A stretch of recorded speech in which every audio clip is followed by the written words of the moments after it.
Yada that boy. It's the kid, mate.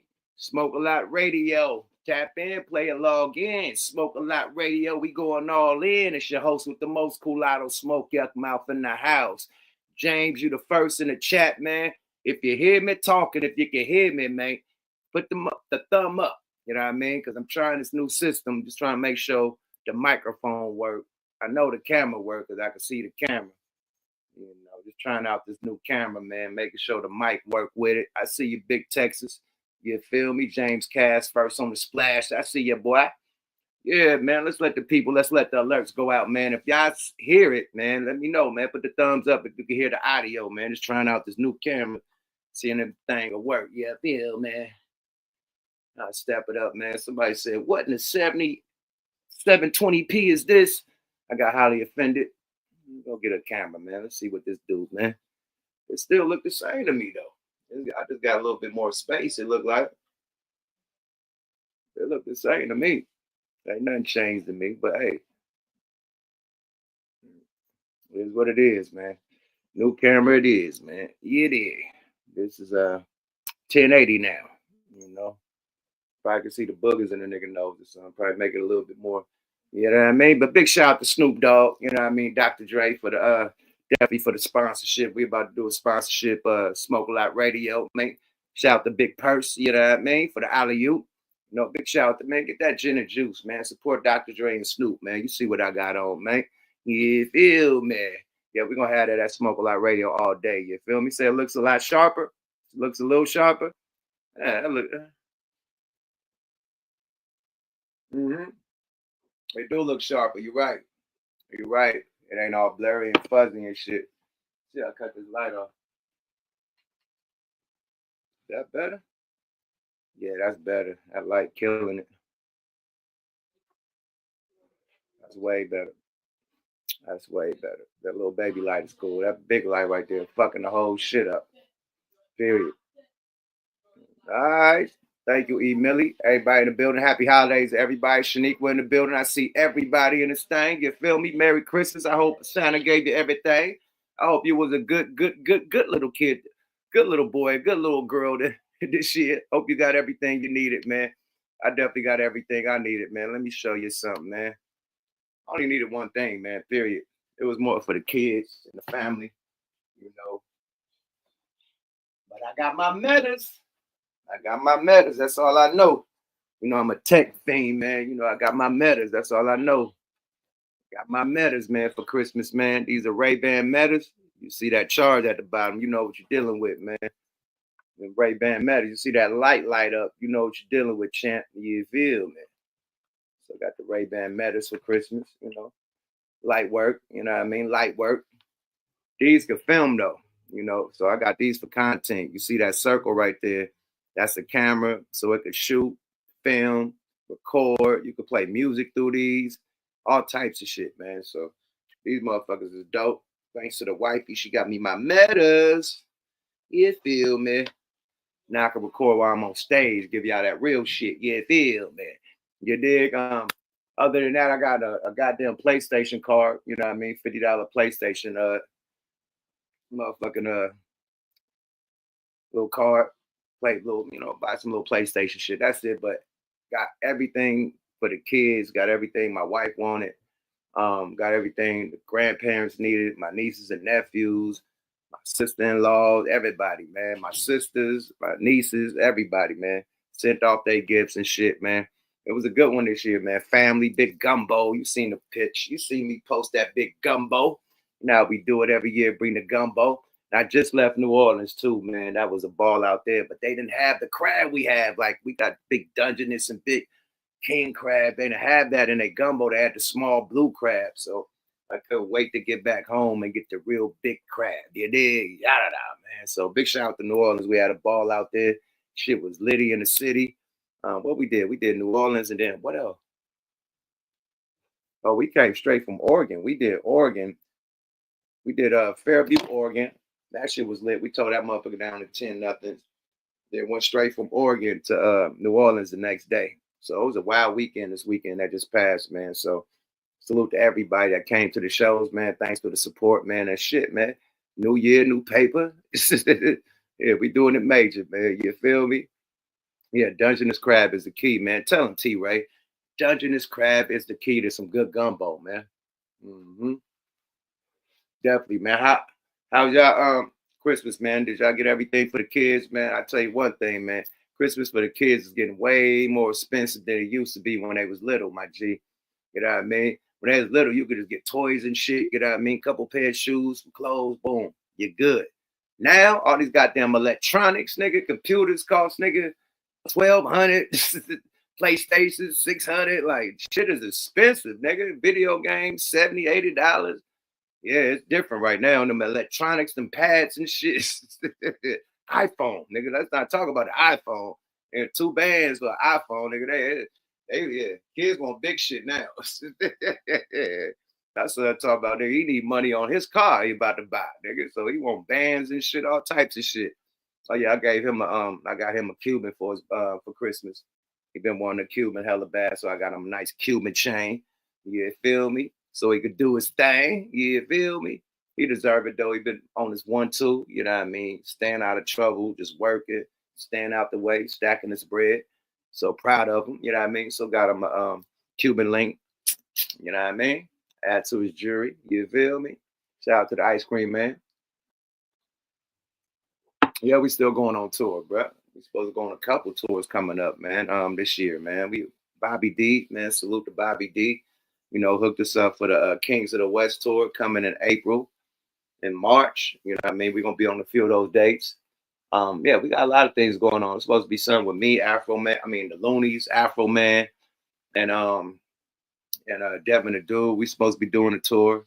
Yeah, we got a lot of things going up, and you know, I might be back overseas, man. You never know, man. You never know. God willing, I'll be back overseas next year, man. You know, passport to be straight, man. So we working on that right now, man. So big things are coming. 25 on it. You dig? 2025 on it, baby. Big things are coming. 2025 on it. You dig? But we riding this, 24 out. You know what I mean? 24 modo. You dig? Straight up. Um, you know the topic. You know what got the internet going nuts, man. Fat Joe did an interview with Math Hoffa, my expert opinion, and he said some wild shit that got the internet going crazy, man. Got all the rappers, you know what I mean, responding. You got all the FBA, Black Americans responding. And hey, it's up. All we wait for is for Joe to hop on and respond to, the madness, But at the end of the day, man, let's give the synopsis where all this start from, right? It starts from the 50 years in hip hop, right? When the 50 years in hip hop ran around, like not last year, the year before last, um, people start telling the story of, the origins of hip hop. And a lot of, the big main, uh, channels, you know what I mean, and programs. I ain't gonna disrespect nobody, but the big programs, have Fat Joe in there a lot, telling, the story of the Latin side of hip hop, the break dancing, the graffiti, you know, and really the black side wasn't really being told, you know what I mean, on a lot of these, award shows where they little, piece, little commentary, little hip hop breakdown, a history breakdown. It wasn't too much black hip hop or black history being put in there. Of course, but the pioneers, the pioneers, but the real intricate one being talked about. So that caused a debate in the hip hop community. Who started hip hop? Who were the people that were the originators of hip hop? That started the big debate. So Tariq Nasheed took it in his hands, you know what I mean, to do a history lesson on the origins of hip hop, which he called Microphone Check. All right. So Microphone Check, he goes coast to coast, get all the OG hip hop, male and female artists that, from back in the day, that was there when it started, right? You get their stories and they tell exactly how hip hop was started, right? We don't know if that's the complete truth, but from their eyes, from people that were there, this is what they saw, and that's what they said on Tariq's Microphone Check. Now, Microphone Check comes out, and it's basically debating, did the Latins really create hip hop? You know what I mean? It's saying that, okay, they were there, but did they create it? The origins of hip hop, did it come from them? And that's the debate in the movie, right? Yeah, they were there, but the origins, they wasn't the originators. That's what the movie is saying. So now the movie come out, and I guess a lot of Latins ain't feeling that shit. You got Crazy Legs coming out. He was talking shit, you know what I mean? Like, yo, it's wrong. You got a lot of other OG Latin dudes, from back in the day, DJs and whatnot, saying, yo, that shit is whack. Fuck that movie. They banned the movie. Some people even sued, you know, about the movie and whatnot. So that movie caused the uproar, you know what I mean? And Fat Joe, you know what I mean? Obviously have a problem with Tariq Nasheed over the movie. Fat Joe and Tariq Nasheed don't know each other from a can of paint, period. But because that movie came out and it shows, the black history of hip hop, Fat Joe feels some type of way, right?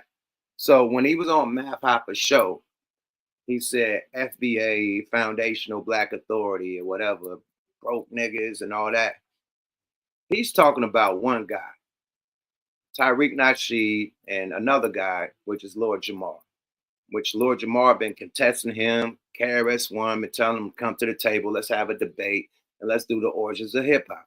So Lord Jamar's been calling the pioneers that, Busta Rhymes, KRS-One, Fat Joe out to, debate about, the origins of hip hop, since they say the origins of hip hop came from Jamaica or it came from Puerto Rico or the islands or the Latins or whatever they may say. So Lord Jamar won debate. So that put him in a boom, boom, boom. That put him in the shooting range of Fat Joe. So Fat Joe basically subliminally dissed Lord Jamar and Tariq Nasheed. Once he said FBA, I'm like, oh, that's Tariq. Tariq coined the phrase foundational Black Americans. So once he said FBA niggas, I'm like, oh yeah, he talking about Tariq. He mad at that movie, Microphone Check, right? So at the end of the day, that's a black man telling a black man's or black people's story in hip hop. Fat Joe, what you need to do is make your own hip hop origins movie on how the Latins, either created hip hop or what was their role in hip hop, because I don't know. And a lot of people don't know. Like, we wasn't out there in the East Coast when that shit started. I assume if you're older than me, I was born in 74. I think hip hop started in 74, but it started before that. I was swimming in my dad's nuts when this shit was made. So I wasn't there. I don't know if the Latin started or not. I just know when I seen the movies, they were in the movies. But when the music came out, I didn't hear not too much music with them at the beginning. Now, when the Fat Boys came out, you had the Latin in there. Wild Style, the movie came out. You had a couple Latin brothers rapping in there. But other than that, far as real on the radio, you didn't hear Latin brothers rapping. It was more like disco, what's her name? Lisa and shit like that. Like Lisa and Cole, like shit like that. It wasn't rap. You know what I mean? Pop, disco, like that type of shit. But it wasn't hip hop. You know what I mean? So what I seen in the movies though, what I noticed, and I'm gonna give this up to them, the Latins definitely popularized breakdancing big time. Because in all the breaking movies that we got, you got the black guys breaking against the Latin guys. It's like, boom. It's like this crew against the black crew. The Latin crew or the Mexican crew against the black crew. The Spanish crew or the Puerto Rican crew against the black crew. In all the movies, breaking. Latins against the blacks. B Street. Latins against the blacks. You know what I mean? But I have to say, in all the movies, all three of the movies, Breaking 1 and 2, and B Street, the Latin niggas was kicking up dust in that motherfucker. Crazy Legs got loose, and the black people got loose too. They all were getting loose, but they popularized breakdancing to the maximum together, black and Latin. Now we talking about breakdancing. Yes, they definitely helped popularize breakdancing. But rapping, please, Fat Joe, do a documentary and tell us the origins of them starting to rap. I want to see that. I want to see where that come from. You know what I mean? Because we know they were there in the breakdance, and it's documented on the movies and everything. We know they were there. We know they were great at it. But show us where these guys start rapping in the neighborhood, start beatboxing, beating on their chests, and people followed that. Black people. Show me that history. Tell me who did it, what DJ it was, what rapper, MC who, or whatever his name was or her name was, and do that documentary, man. I don't think we should be funking over hip hop. Hip hop has paid all of us. Hip hop has been very good to all of us. Hip hop has brought us out the neighborhood. You know, a lot of people that came, I ain't talking about the college guys, you know what I mean? The J. Cole's, the niggas that went to college had it good. I'm talking about the people who had to struggle, you know. Man, hip hop saved their life. Hip hop saved my life. I was going down a bad hill, bad road. You know what I mean? Bad road, bad hill, bad downhill, whatever. All in the street shit, you know. And hip hop took me away from the street shit and saved my life. You know what I mean? So it saved a lot of people's lives. You know what I mean? A lot of people would have been fucked up if they didn't have this music to lean on, had that studio to go to instead of being in the streets. You know what I mean? In danger and, you know, running from police and shit. You know what I mean? That studio was like a haven. Also, you know, you made great music there and became who you are today. You know what I mean? So the studio saved us, rap saved us, you know, and yeah, whoever made it, shit, we all made it. You feel me? Everybody's eating off this shit. People from overseas, people from out here. Hip hop is taking over the world. We should be proud of that. Because I remember people was side-eyeing hip hop. They didn't fuck with hip hop. Our parents was mad at hip hop. They don't want to hear soul music, funk music. They fuck hip hop. It was mad that niggas was using James Brown. We fucking up James Brown songs and Parliament songs. Parents was mad. They hated when we banged hip hop. Right? It was rebellious music at the beginning. It wasn't famous. You know, that shit wasn't played on MTV. None of that shit. They didn't even want to play Mike on MTV. That nigga had to make what was it? I think what was Mike's first video on MTV? But it took Mike a lot to get on MTV, man. So yeah, MTV wasn't fucking with it at all, you know. And then once that shit got popping, you know, they came with MTV Raps, Show MTV Raps with Ed Lover and Dr. Dre, and you know, and so on and so on. What's my dude name? Yeah, Ed Lover, Dr. Dre, and my dude, Fab, what's his name, man? Fabulous Freddie.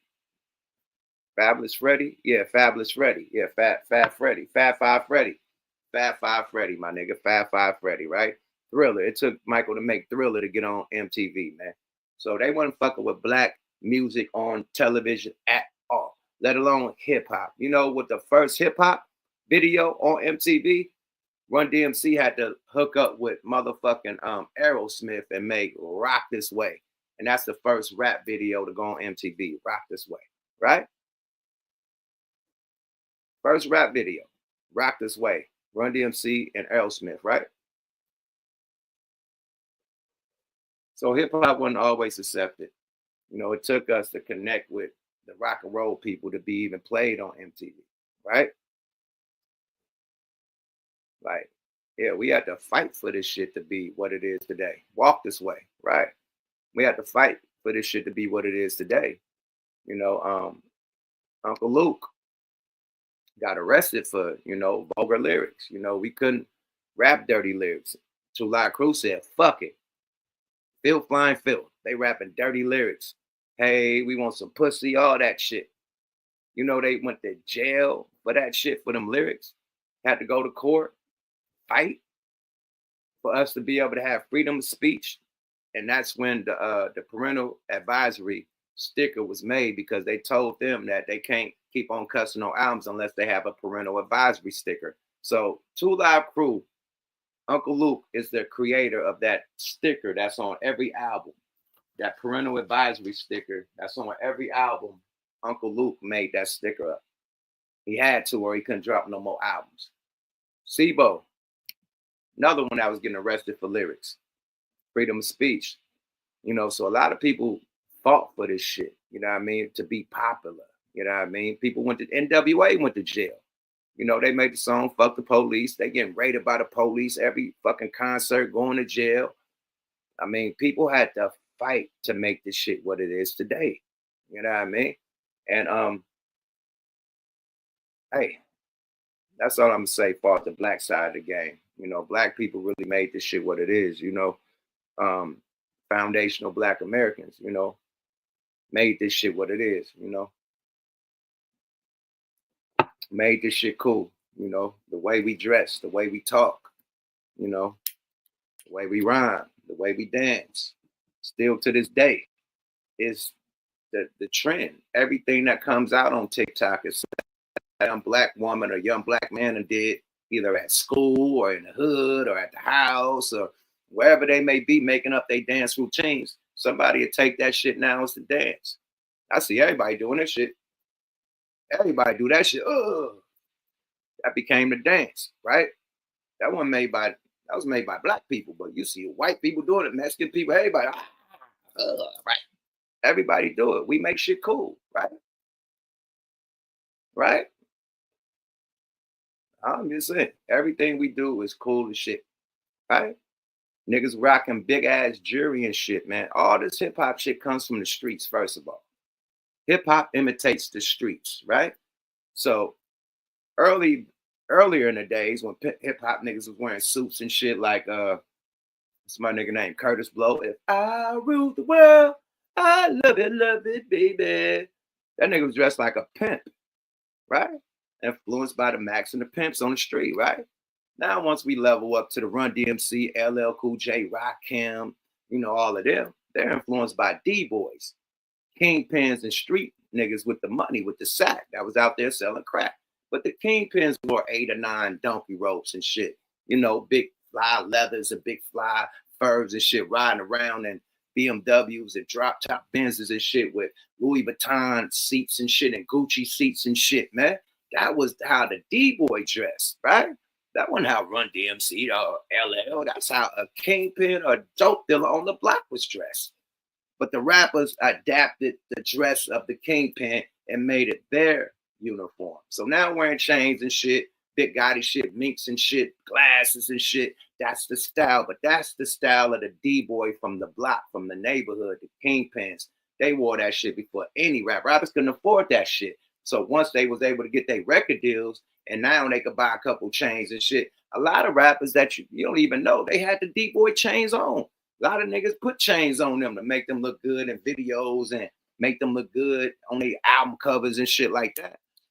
But a lot of the kingpins, they get that swag from the kingpins, the D-boys. That shit didn't come from rap. You know? I'm just letting y'all be known.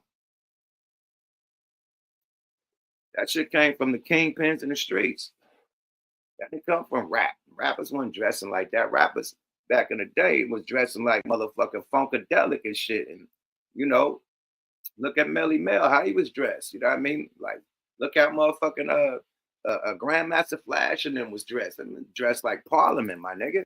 When did it change? The niggas start wearing big ass chains and shit, leather and furs and shit, and Gucci and Louis. And when did that change? In the 80s, the D-boys, the crack era. The Reagan era, when the dope was outside, right? Yeah, man. So all that shit come from the streets, man. Period. Rap starts in the street first. Ain't no race, ain't no nigga, the streets. Then the different races grab onto what's cool in the streets. And then they apply it to how they do their thing. But first off, it starts in the fucking streets. Everything is made cool in the streets first. Then it reaches everybody else, right? So let's get to Lord JAMAR, man. Let's get to what he got to say first of all. That what even kicked it off. He like invited Fat Joe and them to some type of invitation. You know, let's kick this shit off right. We're gonna do the history tonight, man. Fair use, man. Let's get to this content with no more nonsense, y'all. Welcome to Smoke a Lot Radio. Hit them likes on the way in, my friend. Let's go, y'all. How do they bye-bye? I didn't even put up no receipts for the last few days, but people still coming at me, you know, comments and make little posts trying to, you know, virtual signal. So I'm calling out the major players. Teacher KRS-One, I need you to step to the front of the class and join the cipher. Fat Joe, I need you to step to the front of the class and join the cipher. Crazy Legs, I need you to step to the front of the class and join the site. Please come with your evidence, with your whatever you have other than emotions and just talking. We need more than that. We need you to come with your proof, okay? And you know, I didn't even post for the last few days. I didn't even put up no receipts for the last few days, but people still come. Okay, so this shit been, as you see, this shit been brewing for a major long time. And this shit been happening since the 50 years of hip hop last year. Right? So since then, Tariq made his movie. You know what I mean? Now let's get to what Fat Joe has to say about Tariq's movie. Let's go, y'all. Fair use, y'all. We getting straight to this shit. We ain't playing new games, Jermaine. We ain't playing no games. Let's see what Fat Joe got to say about Tariq Nasheed and the FBA, Foundational Black American. Fair use, man. No one watches whoever this young man is. Fair use. Let's go, y'all. Let me speed this shit up, though, too, though. I know this shit is okay. It's on the speed. Okay, we don't get money. Let's go. Fair use. The answer is no. Okay, it's a group of these guys that don't want to hear Jamaican, don't want to hear Guyanese, they don't want to hear a black guy that ain't down with them. Right. Right? So their job is to criticize anybody who don't look like them or who ain't Black American. Who are these guys? You want me to say a name? We're going to give them too much clout. I mean, the FBA, Foundational Black Authority, whoever the fuck these broke niggas is. I'm just keeping it a buck. And that shit is to attack everybody on Twitter. You see this nigga who run them? Like, where's the respect, Joe? Yo, what the fuck is up with Mad Hoffa, man? All that laughing and giggling and pooling shit, boy. Mad Hoffa, like, you should have nipped that shit in the bud, man. You should have said, bro, like, Foundational Black Americans authority, like, why you laughing and giggling and pooling? These broke ass niggas, like, he just shitted on the black race in front of you. Aren't you a black man? That's like you, Mad Hoffa, saying, oh man, these Ricans, man, these spics, man, these broke ass spics. And Fat Joe laughed. Fat Joe wouldn't have laughed at you saying these broke ass spick niggas. Where these broke ass Spanish people come, these broke ass Ricans. He wouldn't have laughed at that. He would say, hold on, bro. I know you feel about your respect. I'm right here. Like, don't say that while I'm here. You know, come at it different. Fat Joe would have checked that. Mad Hoffa giggling and pooting ass, you know, let's Fat Joe get that off. Like, we shouldn't even be having this conversation. Nobody should be responding or reacting to this shit because Mad Hoffa should have checked that shit right there. Period. Right? Mad Hoffa, ain't you the nigga that when niggas get disrespectful, you fire on them and battle raps, you beat niggas up and slap niggas when they say something disrespectful? That was plainly disrespectful. In your face, disrespect. To your race. And you giggled and pooed it. But let a nigga rap and say something wrong or you want to fight a nigga. Your own black brother, though. Niggas be scared of. And I didn't want him to fight Fat Joe. I just want him to say, Joe, you know, cool out. You know, we all black in here. You know, if you got funk, you know, put a name on it. You know, he should have said, Joe, put a name on it because that makes everybody feel like you're talking about them. That's all. He just said, Joe, just put a name on it, man. Whoever's the guy, say his name because right now you're making black people feel that you're talking about all of them. That's all he should have said. He no temperature, just a good podcaster being like, yo, that's not cool, bro, because you're gonna have everybody else feeling some type of way.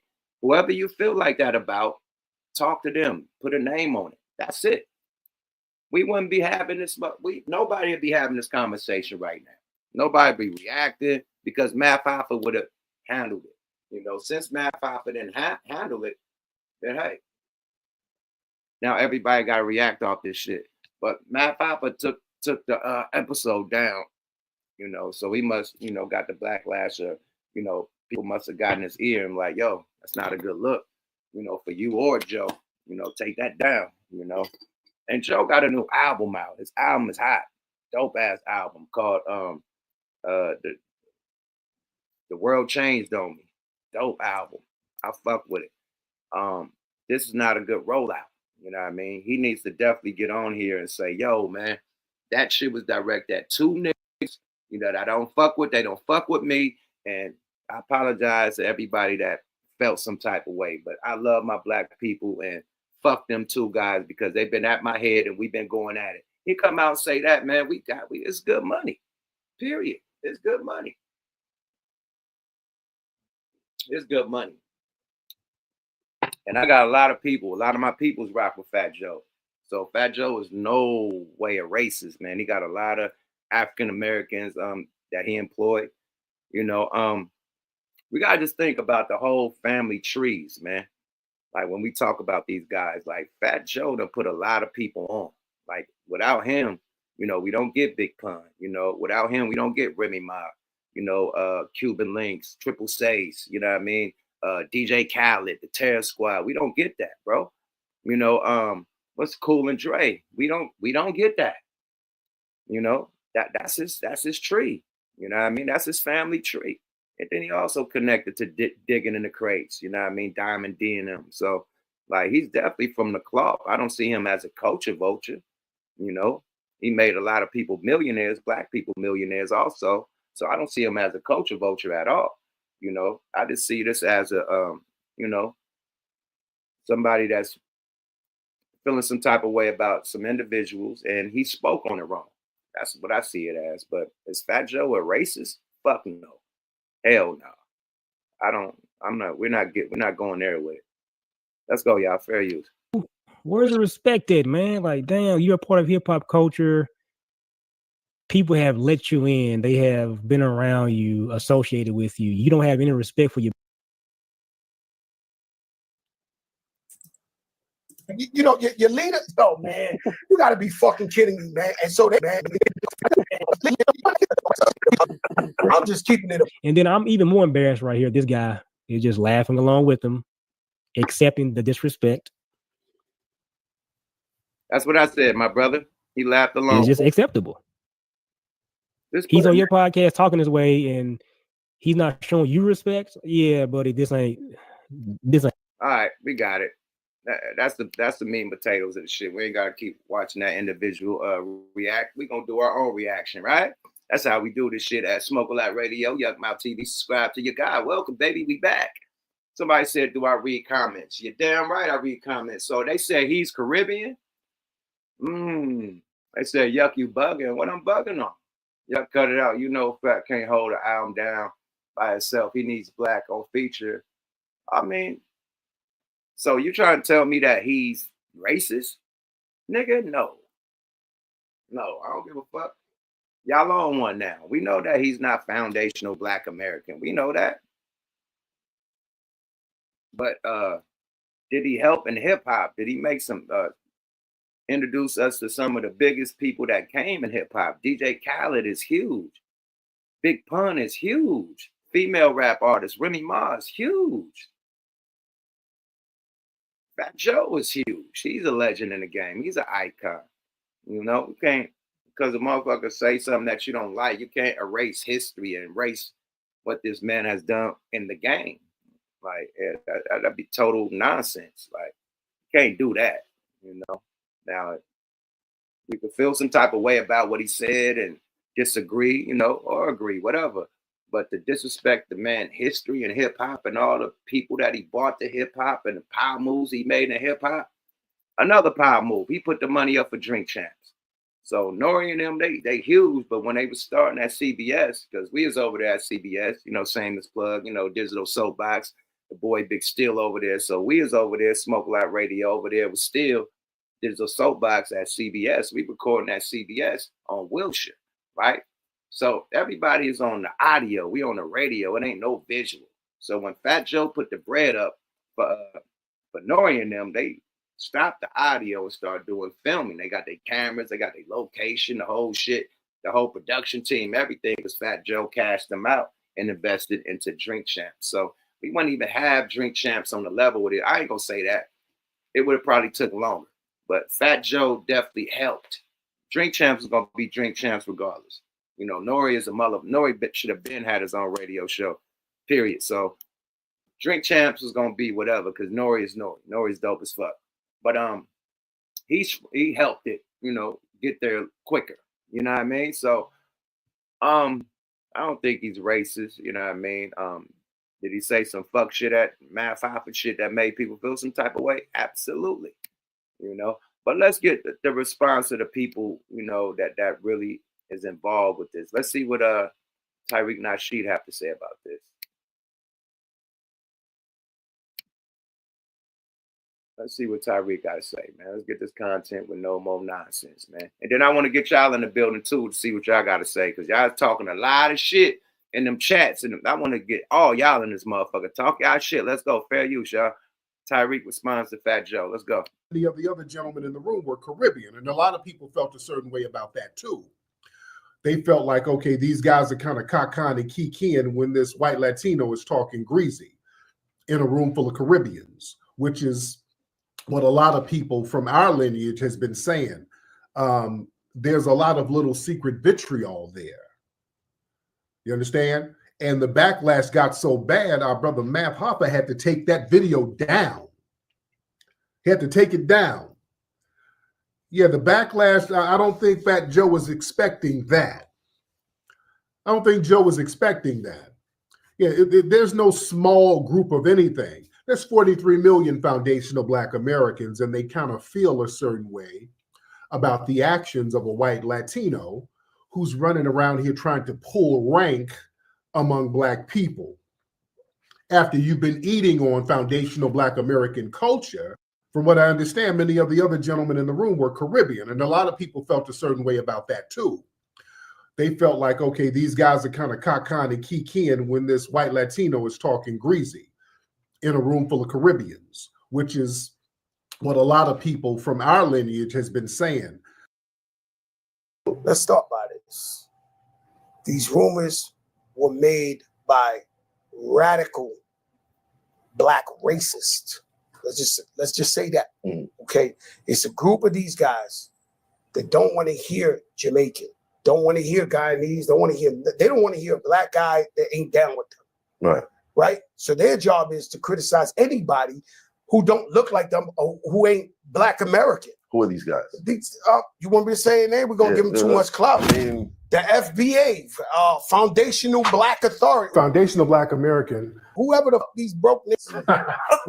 I feel that all foundational Black Americans should boycott Fat Joe's new album. I believe, and at the same token, I believe all Puerto Ricans should go out and support it. That being said, I'd like to see how well it does. Let's start by it. Oh, that was cold. That's cold. Because hip hop is everybody. It's a combination of everybody. Like, we out here on the West Coast, man. We mainly have a lot of Mexican brothers and sisters out here. So when we go to our concerts, when we in the streets, when people come buy our music and people come to our autograph signings, it's a lot of Mexicans. They mainly the ones who support our music on the West Coast, like literally. So I love my brown brothers and sisters. No disrespect. You know, this is just the content, and I know what y'all do. Y'all show up and show out. Y'all buying all the tickets. This is the West Coast. I'm talking about you go to one of these Cali concerts, hey, man, none but Latins and Mexicans, you know, supporting the culture. You know what I mean? So definitely keep it lit, man. The hip hop is a combination of everybody, all cultures, one nation up under a groove, you know, enjoying great music, man. So let's not start, you know, color bashing and separating, you know, from the culture. You know, we all know hip hop is Black culture still to this day. Everything that niggas doing hip hop is Black culture. So it's what it is, but everybody's doing it. All cultures, all races are doing it. All cultures, all races listen to hip hop. All cultures, all races support hip hop. So if we were just talking about, oh, only Black people buy records, man, shit won't be selling how it sell. Oh, only Puerto Ricans buy the records. Shit wouldn't sell how it sell. We need a combination of everybody listening to hip hop to get this shit on the wall that I got. All this shit on the wall, all that hardware. 1, 2, 3, 4, 5, 6, 7, 8. Then I got 9, 10, 11. So 11 plaques on my wall. All that hardware come from support from the fans, right? It wouldn't be one plaque if it wasn't a combination of all races, Puerto Rican, Chinese, everybody, white, Black, you name it, everybody buying the music and enjoying the music, man. So I don't want to separate the culture. We know how it started, you know, and we know who elevated as far as rap. Breakdancing, You gotta give them they love, because the movies document that shit. They were some of the best break dancers ever at the beginning. Puerto Ricans, you gotta give it up to them, and Mexicans. You know, Shabba-Doo, I think he was Mexican and black. A Mexican, he was mixed. Boogaloo Shrimp, Mexican or Spanish. You know, so we had it over here too. The dude that was the dude with the little sniper, the dude that was in breakdance, the dude breaking that was always going against Turbo and Ozone, man. He had the motherfucking like beret, the motherfucking army beret, the little red beret on his head. He was, then he had the little Puerto Rican chick going crazy that when they had Kim, whatever that white girl named, the Puerto Rican came, little Mexican chick. Yeah, nigga. So yeah, it was lit. Motorcycle Mike. Okay, yeah. Motorcycle Mike. Yeah. Motorcycle Mike was doing this one too, man. So yeah, like, come on, we can't. Like, yeah, they was heavy. Puerto Ricans and Mexicans heavy into hip hop. Definitely. And it's documented. But I'm gonna throw the alley-oop out there, man. Let's see what y'all gotta say, man. I'm gonna get some real ones in the building, man. I'm keeping content going. You know, this is a debate that everybody can have. You know, I'm from hip hop, so I appreciate everything that hip hop has brought, from the Puerto Ricans breakdancing, from the DJs, from the blacks breakdancing, everybody. I used to breakdance. I tried to DJ. I did everything. Nigga, I'm a cartoonist. I draw, graffiti, all the shit. You know what I mean? And I rap. All the elements. And I know how to dance, breakdance. So all the 5 elements of hip hop I've done. And I'm a hip hop artist, my nigga. Period. Fat Joe knows how to draw. He came up graffitiing and all that shit. Caravan One know how to draw. He came up graffiti and all that shit. Like, a lot of artists know how to draw. Andre 3000, he paint. Like, it's all part of hip hop. It's all part of the arts. A lot of niggas know how to dance that rap. Right? Hammer, dancing like a motherfucker, rapping. Right? I'm just saying. Bro. I'm just saying, it's a combination of everybody, bro, that made it pop. But our culture, man, the black culture. Tariq Nasheed. What the he talking? Because we are in the middle of a massive delineation movement, and we are recognizing our lineage and our history. Shout out to Juicy. I see you, beloved. Because we are recognizing and paying homage to our lineage and our history as foundational Black Americans, we are not allowing people to co-opt things from us, to steal parts of our culture, to exploit parts of us in our culture. Those days are over. We as foundational Black Americans, we've been exploited, used, abused, and it has not been reciprocal. We sit up here and share our culture with everybody, and then they turn around and shut us out of the cultures that we created. Family, we created country music. Now we have our great foundational Black American artists. Because we are in the middle of a massive delineation movement. And hit it on the nose right there.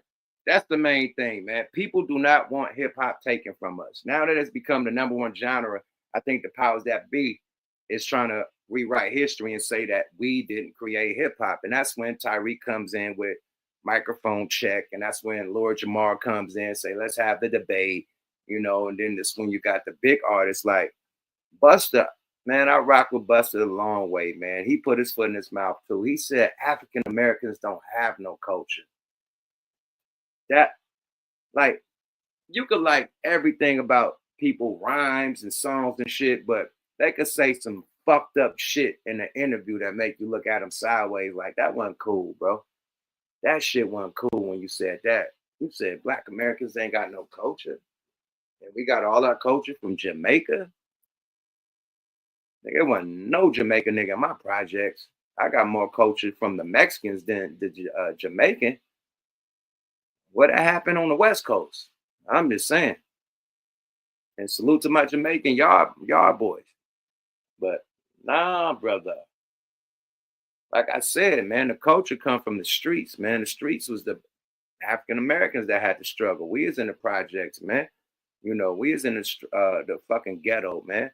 Having to survive, man. Like JJ on Good Times, trying to survive, man. We in the ghetto, man. So from doing anything, man, to make money, man. Our talents, you know what I mean? Whatever, playing basketball, playing instruments and music, you know, dancing, whatever it may be, man. Like playing football, whatever. We use our talents to get the fuck up out the hood, my nigga. And music was another way for us to get the fuck up out the hood, bro. And rap, nobody believed in rap at the beginning, my nigga. Period. So when we was the ones standing on business about rap, going to court, getting arrested for rap, nigga, to make this shit where niggas could cuss, to make this shit to where niggas could have freedom of speech when they rap. Hey, it was us, bro. We got thrown against the cross and sacrificed for people to do this shit today, man. Period, man. Let's stop playing games, man. Tariq is right. What the he talk about Latinos? This Latina, I gotta sit them down. Maybe they don't know. Mm-hmm. You know, it's a fact what I'm saying. Like a fact. Though this is hip hop's 50 years old. Mm-hmm. Okay, it's turning 50 years old. It was Black and Latino. Mm-hmm. What the hell on earth you want me to tell you? So now a lot of these people, they are on Twitter and stuff like that. No disrespect, because I don't like to alienate nobody, but they're from different places that ain't New York and the Bronx where it was created. There was no social media. There was nothing. The first hip hop photographer is Joe Conzo, a Puerto Rican brother who took, we would not have any documentary you ever seen, Supreme Team, this. You would not have no footage if it wasn't for Joe Conzo. You have to know he's the first hip hop photographer, right? And so we have these beautiful images of day one. When you look at the pictures, it's Black and Latino. I'm not making this up. What the he talk about Latinos? This. There we go, Joe. That's what we want to hear from you, man. Give us the history lesson, man. I think Joe needs to do a documentary, man, and give us the history lesson. I never knew that one of the first hip hop photographers was a Puerto Rican or Latino. I never knew that. So, Joe, give us that history, man. You got a lot of money. Make that documentary, man. That's going to be saucy, man. Let's get the people in this motherfucker, man. You feel me? I threw that alley-oop out there, man. Y'all talking shit up in them comments, man. Hop your ass up on the stage, man. You ain't got to show your face, my nigga. You know, Fat Joe, the Terror Squad is deep, man. You might not want to show your face, man. Them niggas is with all the shit records. Yeah, just playing. Those are jokes, man. Peace and blessings, man. We all have the right to have our own opinion, to agree to disagree, man. It's social media, man.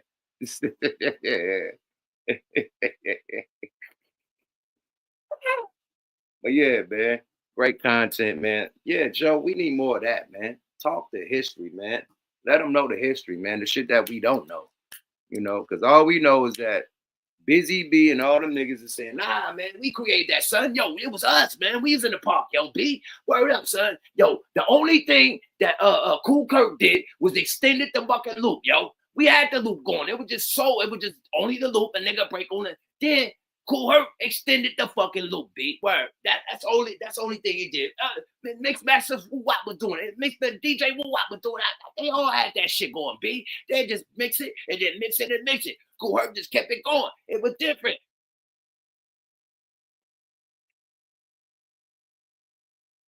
You need the OGs, man. We're Busy B when we need them, man. Yo, man, ADE, man. What's up with you, champ? Bro? What's happening? Hey, where you tapping in from, champ? Happy holidays, first of all. Where you tapping in from? Oh, man, I'm out here in Colorado, but I'm from the Corns, bud. Off top, mate. Town business, mate. What you got to say about the content tonight? Hey, man, you know, before all that square business, man, you a legend, bro. You know what I'm saying? So I appreciate your opportunity to be on your platform. So all respect to you, man. I met you in the bottoms doing your thing, man. You know what I'm saying? And man, just always been a solid nigga in my book. You know what I'm saying? So whatever is whatever on your history. You know what I'm saying? You solid. Salute, man. Appreciate that, man. Thanks for the love, my town business. Yada. You already know. Yeah. But man, this shit right here, man, fuck Fat Joe. And fuck anybody that got a problem with, you know what I'm saying, the people that come from this soil, man. You know what I'm saying? The indigenous population, black population, you know what I'm saying, that suffered all this slavery here. You know what I'm saying? Like, nigga, if you can't put no respect on my name, nigga, when I see you, it's on sight. I don't give a fuck. I remember, nigga, when we was in Jack London Square and we ripped that nigga Busta Rhymes shit when he hopped off the stage. Nigga, don't act like you don't know about. Remember that shit, nigga. So motherfuckers got to put some respect on a nigga. LL got punished in Oakland. You know, Oh, nigga, he got tossed around in the corns, nigga. yeah, Come Big on, Blue. blood. He got tossed Yeah, around man. Malibu. That nigga went to Malibu and tried to, you know, do some shit with Big Bruce was dead. And they boo bop the nigga in that motherfucker, man. Rest in peace of Big Bruce from the 7 Deuce. Rest in peace. All day, blood. So, you know, I know the politics in the town. Nigga, we don't let nothing slide. You know what I'm saying? We got celebrities like you that got to be on a political situation, you know what I'm saying, on the microphone. But nigga, let me just let the Uck sit back in a minute, and he ain't responsible for this conversation. Nigga, fuck all you niggas. All you niggas who ain't down with us. All you niggas. You say any syllable. Buster, you a buster. Fat Joe, you was a hoe. Nigga, I ain't never met a Puerto Rican or a Jamaican nigga till I was grown. Nigga, maybe one, but I ain't meet at least 5 of you motherfuckers, you know what I'm saying, until I was a motherfucking adult, nigga. In the pen or anywhere. You niggas just nobodies and nowhere, nigga. So on the West Coast, nigga, it's all niggas from G-Funk to the Parliament, nigga. We funked out with Prince music, nigga. Nigga, we do Cameo, nigga. Nigga, we got our own sound. We don't even fuck with East Coast niggas. That shit was whack, nigga. I'm 1982. I'm 43 years old, nigga. I ain't never liked nothing that came out the East Coast, nigga. I've always been raised on Ice-T, Ice Cube, NWA, and them niggas got a whole different funk sound. Over there on the East Coast, you niggas is jazzy. You niggas is jazzy. You niggas not funk. That's why we don't fuck with y'all music. It ain't no beef. It's just that y'all don't flow like how we flow. The South, nigga, is all about, you know what I'm saying, that Southern swing, that blues, you know what I'm saying? So, nigga, you think you created something in New York, but nigga, you didn't create nothing in New York. That's FBA or just African American or nigga music from America, blood. So on my mama, you niggas didn't create shit in Harlem. You bitch ass niggas who think that it's all about New York and shit. I ain't calling niggas this all in New York, bitch ass niggas. But I'm just saying the niggas that repeat that hip hop started in New York, you a hoe ass nigga. Because it's like Egypt. Egypt is in Africa, but Egypt didn't create all that science. All of Africa brought that shit to Egypt. And you niggas is the Egypt of America because you got the spotlight.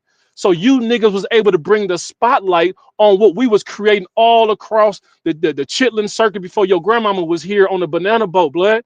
So my mama, you know what I'm saying, if you listen to the music, you niggas had to dig in the crates to make hip hop. What was you digging in the crates on? Nigga, you was digging the crates on funk, Parliament, jazz. Nigga, you wasn't niggas digging the crate on no ba-ba-bunk. You wasn't digging in no crates doing that shit. You can't use my ingredients and talking about, look what I discovered. Come on, man, that's some Christopher Columbus ass shit. Nigga, you walk on my motherfucking land talking about, look what I discovered. But I put this shit together for motherfuckers to enjoy, not motherfuckers to colonize. And that's the same thing we do. You know what I'm saying? Out here in America, we have a culture of celebrating each other and sharing with each other. But you hoe ass niggas don't know how to put your flags down when you come to America. You wave that Mexican shit, the El Salvadoran shit, that Chinese shit, you wave that Puerto Rican shit. And we ain't never waved the American flag because we already know it's some shit that's tied to our flag that got some stigma to it, but it's tied to your flag too, and you still don't give a fuck. Like slaves wasn't in Puerto Rico, like slaves wasn't in Mexico. Nigga, you waving a slave flag just like I'll be waving a slave flag. If we in America, let's all be America. Put your flag down and represent whatever you from. And it's not matter of fact, it's not where you from, it's where you at. So niggas need to start putting down the other flags and start waving American flag. If you Puerto Rican, Dominican, or whatever, put down your flag when you come here and join our culture. Nobody else goes to somewhere else and claims the culture of the soil. Nigga, it's my soil. It's my music. Claim it. You American now. Don't say Puerto Rican shit, nothing, man. Come on, fuck all that shit. You not Puerto Rican no more. You niggas is pants sagging, saying nigga more than I'm saying nigga. What the fuck? This bitch ass white boy saying nigga more than I'm saying nigga. You know what I'm saying? So nigga, this acorn business, this is not no motherfucker that's gonna talk to you on some civilized shit. When it comes to motherfucking our music and our hood, nigga, we spot smashers, nigga. And so you're getting the kind of energy that you're giving back to me. I can come to you correct and respectable when you come to me correct and respectable. But if you come over here and you say you started something in my motherfucking house, how a nigga gonna come to your house and say, look what I cooked? Nigga, you went in my refrigerator. You went in my cabinet. All them crates that nigga I had to fuck up in 30 times. Nigga, look at the movie Juice. Look at the movie even Do the Right Thing. You niggas was Puerto Ricans. Come on, blood. Hey, when you get back on the motherfucking show, nigga, tell them niggas Spike Lee made Do the Right Thing and showed you what Puerto Ricans was doing. They was sitting on the porch. If you walk by with that boom box, nigga, blaring your music, them niggas are hop on your head. Hey, you fucking Marate. Hey, you fucking nigga, get the fuck out of here with that jungle music. Because they wasn't playing our music. See, niggas want to backtrack now, but nigga, we got motherfuckers who already made movies who said what Puerto Ricans was doing if you was in a Puerto Rican neighborhood. It was on site if you was a nigga. It was on site if you was playing rap. So don't tell me Puerto Rican started nothing. No, the Puerto Ricans who tried to blend it in and pass for niggas. That's what they was doing. They was blending in, passing for niggas. Same thing like if you was in Mexico. I mean, if you were down there in LA, it ain't all Mexicans that helped hip hop. No, it was the Mexicans that was down with niggas. So you can't say Mexican. You can't say Puerto Rican. No, you can say the people who were down with the Americans. That's what you can say.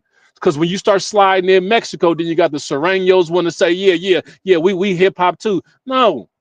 And when you want to say Puerto Ricans, then the Latin Kings come in. See, I'm from the yard. I don't do that politicking shit nicely. No, I don't. I know you niggas just hella hateful when it comes to brown people in your country, and you bring that shit here. So I'm gonna kick your flag out, and you're not allowed to bring your flag into hip hop. It's all American. When you talk about hip hop, all American. Don't say any nationality but America. And if you okay and you down with me, it's okay to say that you American. It's okay to say nigga, right? But when it's time for motherfucker to go out there and spread the culture, just say American. This is American culture. This is American expression because you was in the America house with American ingredients to make hip hop. So no, blood, you don't get to show your flags and say Puerto Rican. You don't get to say Vietnamese. You don't get to say Cambodian. You don't get to say none of that shit. All you get to say is American. Because you nigga got restaurants, you niggas got parties and parades and shit to celebrate your nationality somewhere else. But in hip hop, it is a American ingredient, and everybody's allowed to come in and make a plate. But don't forget who house you in. Don't forget who ingredients you eating. Thank my big mama for putting these ingredients in the motherfucking crate. And when you tell me my big mama didn't put no motherfucking ingredients for you to make hip hop, I gotta slap the taste out your mouth now. Now you gotta get the fuck out. Because now you're disrespecting grandmama. Because grandmama laid down the motherfucking ingredients in Motown. All that shit in Motown, that's what we needed. All that shit from funk, all that shit with George Clinton, all that shit from Bootsy Collins. See, the West Coast needed that shit. Ain't no hip hop without my uncle in them. That's who you need to be thanking. And your uncles and them was shaking maracas. So you can't say that your uncle and them started hip hop. You can't say the crates that you was digging in had merengues and bongos in. Nigga, you a lie. It had trumpets, it had snares, nigga, it had the whole drum set in there, nigga. It had the bass guitar in there, and none of that shit is in Jamaica. None of that shit is in Puerto Rico. None of that shit is in Mexico. It is an American thing. And who run the American culture? It's a nigga like Yuck and me. So blood, check your tone. You had a motherfucking 9 or an 8, you know what I'm saying? Check your tone, because when you get to a 10, the niggas gonna yank you off of stages. Buster, you already got yanked off stage. You know how it feel. Fat Boy Joe, you got yanked off the stage in Connecticut. My niggas are yank niggas off stages out there. I ain't the only motherfucker that can talk like this. Some motherfuckers gonna walk like this. I'm 43 years old, blood, so you know what I'm saying? I'm calmed down from when I was 23. But there's some niggas out there that's ready to make a name on just busting your motherfucking heads. So put some respect on us. Niggas, 40 million of us, niggas, what, 4 million you motherfuckers? Maybe 1 million, 2 million you motherfuckers? Stop it, blood. Stop it. Put some respect on the motherfucking name, man. That's the game I got for your ass today, bro. Hey, bro. Hey, shit. What up, man? Listen, boy. You talking that shit, my nigga. You talking? Man, you already know, man. You know niggas from the corners, man. We don't give a fuck, but I ain't got got a no whole friends. thing, my nigga. Like I say, man, where he from, these niggas are spot smashers, right? Like in Oakland, you can't grind on a nigga turf if you ain't from it. You know what these niggas Period. did in Acorn? They'd take your turf. Nigga, your turf is popping, nigga. They gonna come set up shop, nigga, run y'all, nigga, blow shit down. Blood. I Blow was on shit 90. down. I was on 92nd and Peach Street, nigga. I'm from 8th and Market, nigga. On that yalla that mean, Man, you nigga. was riding Come on, blood. 92nd, nigga. Come on, nigga. Huh? When that sugar booger was out there, nigga, in 96, 98, nigga, I had to get on, nigga. I was traveling all the way from West Oakland on the 40L, nigga. Like, nigga, I'm about to get on, nigga. Come on, blood. Nigga, you don't know On about some moving that shit. though. See, you in the West, nigga. My uncle made Jackson Street, nigga, that whole downtown shit down there. Nigga, Oh y'all yeah, I niggas, already know, man. Come yeah. on, man. I already know. I moved that shit through the twins and everything, blah blah. You know what I'm saying? So we that That's some whole real downtown, shit. nigga, that's my family. We got that locked down, and then we bought in some West Oakland niggas, you know what I mean? That was with my Yeah, cousin. They got the yeah, funkin' and shit. He ran my cousin off the turf, and the West Oakland took over. But we yeah. started downtown, my nigga. Hey man, listen here, man. The downtown boys, you know what I'm saying, it was on fire, you know what I'm saying? But nigga, I'm Man, representing eight. salute to your nigga Yuck. Come we got on, that shit blood. Come on, bro. You know me though. I'm Hey, representing 8th and Market. I'm representing 10th and Filbert. Nigga, I'm representing 12th and Center Street, Lower Bottom. I'm representing 24 and Meade Street, 24 Village, nigga. Nigga, I'll bring 700 niggas to your show and we kicking in. We ain't paying shit, Fat Joe. We ain't paying shit, Buster Rhymes, nigga. We got motherfucking money now to be out there on charter buses and we'll shut everything down. Don't come out here to the West Coast, nigga. And nigga, when I move out there to the South, nigga, don't come to the South, nigga, because we're not paying for no motherfucking shows no more. If them hoe ass niggas is on there, nigga, don't do nothing with these niggas because we kicking in those and we ain't paying nothing no more. And you know we'll do it, yeah. You know we do that shit. that's why I don't bring you niggas backstage. Niggas wonder why I don't have my open niggas.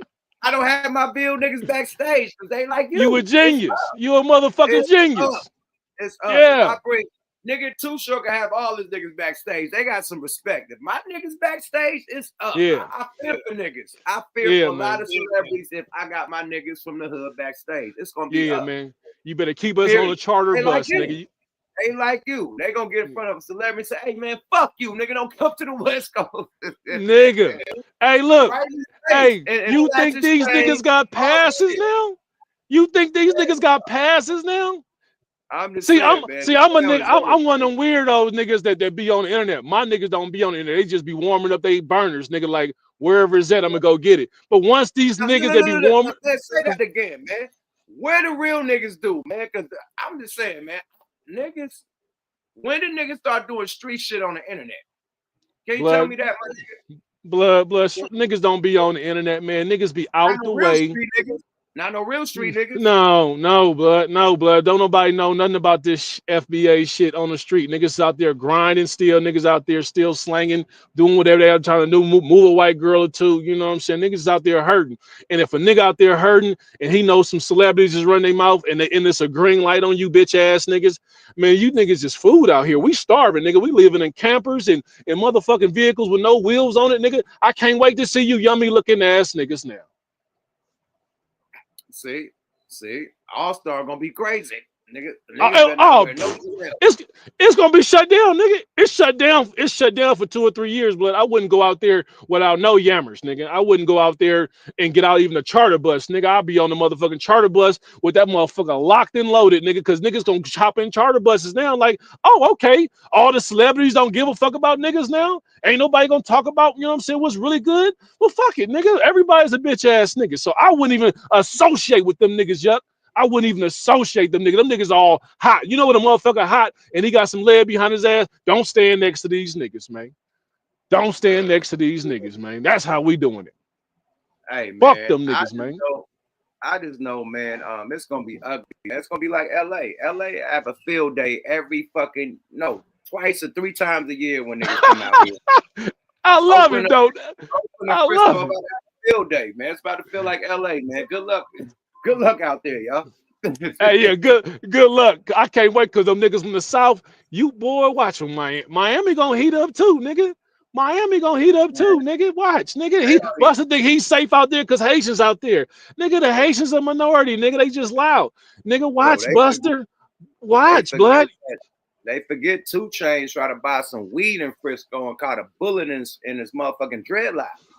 Come on, Remember, blood. I'm they let serious. off on that rob him in Frisco, broad daylight, man. So good luck, Serious. celebrity out there. Good luck, my nigga. Good luck. Good luck. Yeah, hey man, stand next to Snoop, blood. You know what I'm saying? Be with real niggas, blood. Don't even, you know what I'm saying, take no strays for these bitch ass niggas who ain't from here. Link up with Fabby, you know what I mean? Yeah, man. Around you, get some real town niggas. Link up with Lil D, you know what I mean? Lil Partner. Oh man, around you, my nigga.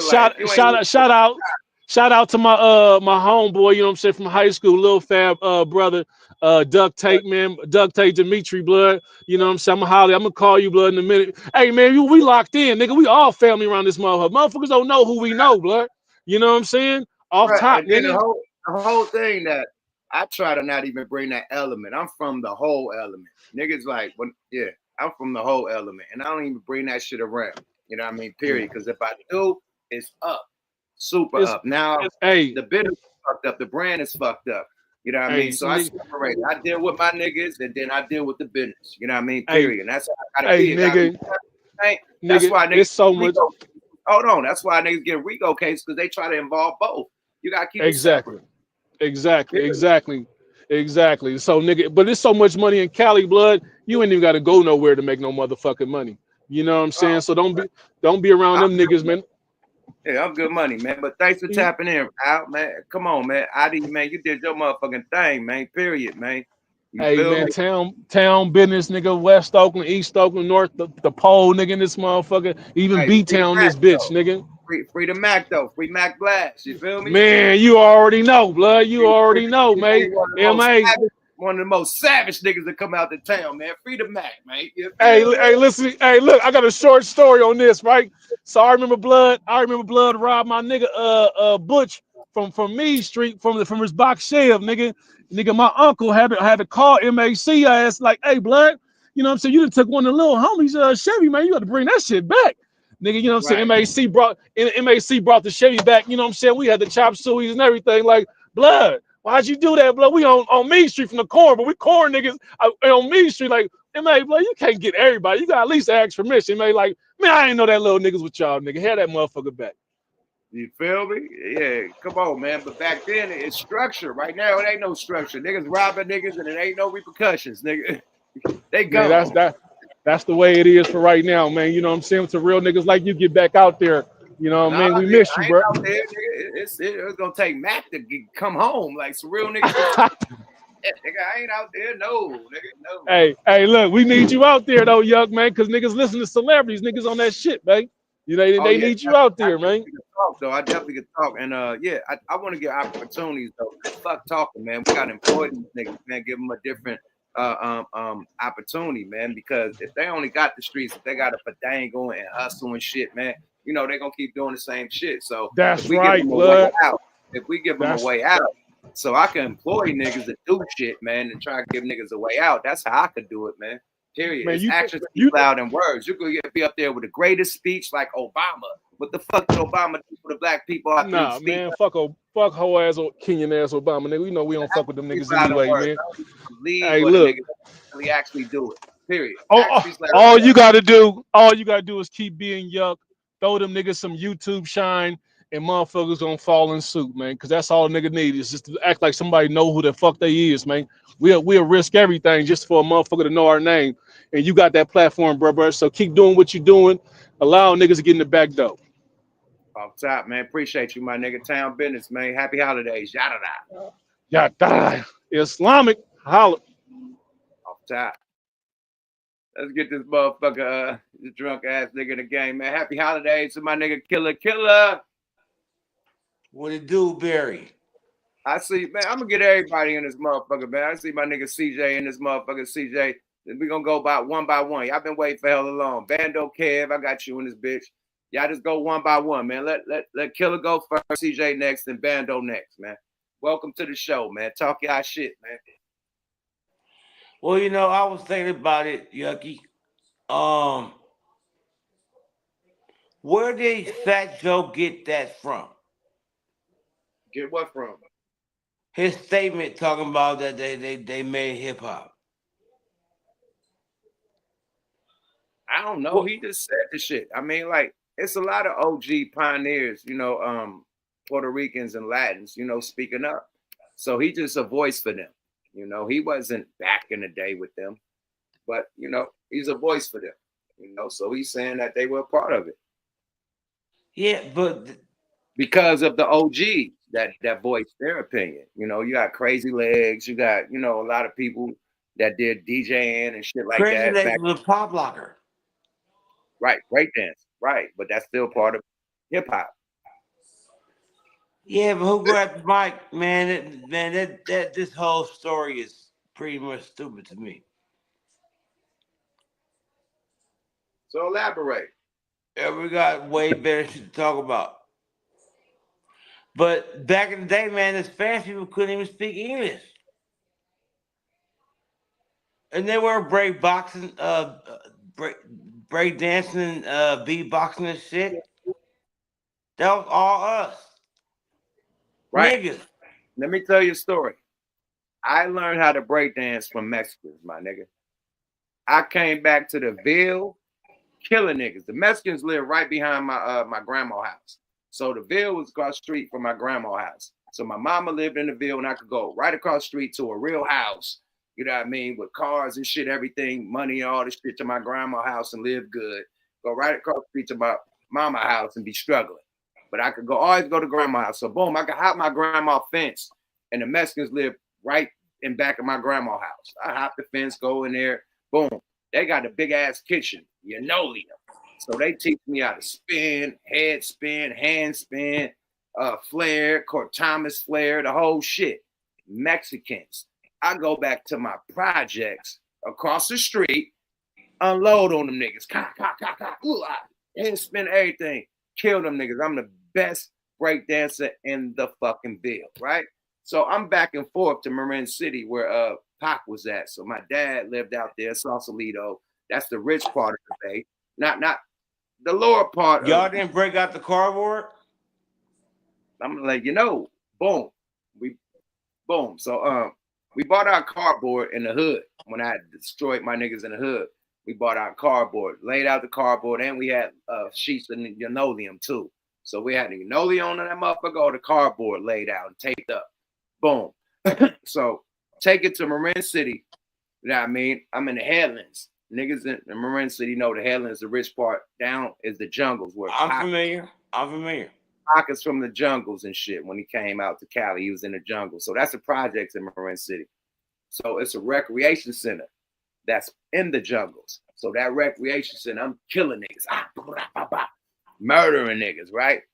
Pac, homie, that's on one of them documentaries I used to hang with Pac. He come through. This nigga he killed it. I know how to flare, but he knew how to do the Kurt Thomas flare. That mean the one with no hands. I could do the one. The only thing I could do is kick worm. I do the one with the hands. He did the Kurt Thomas and went to a motherfucking head spin, and it was over, bro. Kurt Thomas, no. You doing a flare with no hands, just off the shoulder and off the fucking head. You flaring, my nigga. That's a Kurt Thomas flare. He did a Kurt Thomas flare on me, no hands. I got a hand. This nigga off the shoulder and the head, and then went to a head spin. Nigga, it was over. And then I did some shit like some shit with it, landed and I could do. Look, I could break, I could pop, but I couldn't break. Right. Okay, so you was a pop locker. You was a floor nigga. I mean, you was a stand-up nigga. So you didn't need to pop lock, but I couldn't. Linoleum. Why are you complaining about linoleum? Nigga, you was a stand floor nigga. You was a stand-up guy. That shit was hard as fuck to do on the ground. Booyah tribe, nigga. Shout out to my niggas, the Booyah tribe. He was like the Booyah tribe. It was hard to do on the ground, and then Okay, what did no one knows the answer to that question yet. Where did he get that Hold on, shit man. from? Let's let the other people, they've been tapped in for a minute. Let's let That's what I CJ was talk about his to do. shit. CJ, last night you was on some shit, and I kept on saying, where the motherfucking link at? Oh shit! See, it wasn't Y'all my niggas screen. don't read I the thought chat. that was you. I The thought that nigga was you. red You was in it. screen. Yep. Red Yep. I'll be on there. I'll be on there almost as much nigga, as I'm I'll be like, on where the here. link? So Where yeah. the link? Your ass was in that motherfucker. Nigga, you didn't recognize. That's why I want to talk shit to you, nigga. You see me in that motherfucker. Nigga, you see Yuck Nah, on TV nigga. saying where the link, and your ass That's fucked up. Yuck That's in the this fucked up part motherfucker, of the man. game. I wanted you. They said it. They said you was in the chat, and I wanted you to come up, but I didn't see your actual post. I would have shot. Nigga. I did, nigga. I'm like, I did. You know, I would have shot that link out if I seen you in the chat, man. I was holding it down, but that's fucked up. Bathroom break, hella shit. Like, I'm gonna use the bathroom. Y'all talk. I'm all in that motherfucker. Like, where the link? Where the link? What this nigga that went to the bathroom, came back, nigga, still in the link. Hey, my fault. Nigga, I'm good. But talk your shit though. No, my fault. Yo, you would have had this shit even more lit. It was a great conversation, and I wanted you to contribute, but I didn't. Niggas was saying you was in the chat, but I didn't see you. I would have dropped that link myself. But okay, my fault on that one. I got you next time. But yeah, man, to follow up. Yeah, come on, champ. I wouldn't do you like that. Hey, with you, bro. Happy holiday, man. Go ahead. A follow up on what was it was a similar conversation last night. I let it be known over there, man. Yeah, Fat Joe is tripping, hating on the whole lineage. We ain't got First of all, let me say this: FBA is not a group. It ain't like KKK shit. It ain't even the Black Panthers. It's a lineage. It's people just recognizing, okay, we different in this way. We ain't like the immigrants over here, over there. We got a distinct history. And that's what we're rocking on. That's our common ground. So for him to say it's a hate group or a radical group, I can't rock with that. And I wasn't feeling that at all. And that was the main point I was trying to get across last night. God damn, Yuck. I wish you was on the panel last night, but let me go on. Hey, your young homie, your young homie AL or whatever the dude's name was, no disrespect. Man, he was rocking out. I'm a little bit heated at him because he said he was slinging on 92nd. He a West Oakland dude. I'm from 94th, man. He was taking over the turf. But hey, shout out to him. Yo. Hey, can I say something? Go ahead.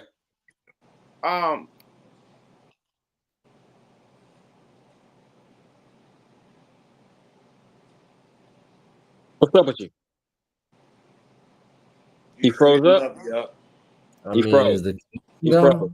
I'm gonna continue till he come back. Yeah. Yeah, it's a rubber band. He's tripping out. Yeah. Some up with your connection. I'm not sure what's going on. Let me continue. No, man, you back? I was gonna say go ahead. The FB word, man. Let's chill on that because this shit is going crazy after the FB word been said a lot of times. Just say the whole.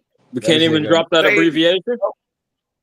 Don't say the acronym. Just say what it is. Yeah. That nigga don't want to hear the black. I'll say Black American. Okay. Say Black Americans, man.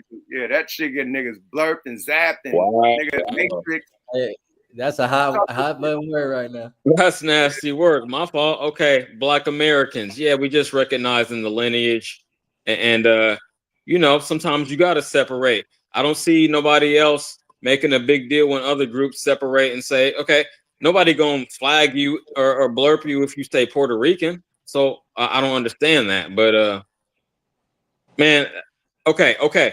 And like you said, Yuck, if he got facts, if he got receipts, and he can educate us, go ahead and put out that documentary. Name the specific people that was there that you think contributed to the creation of hip hop.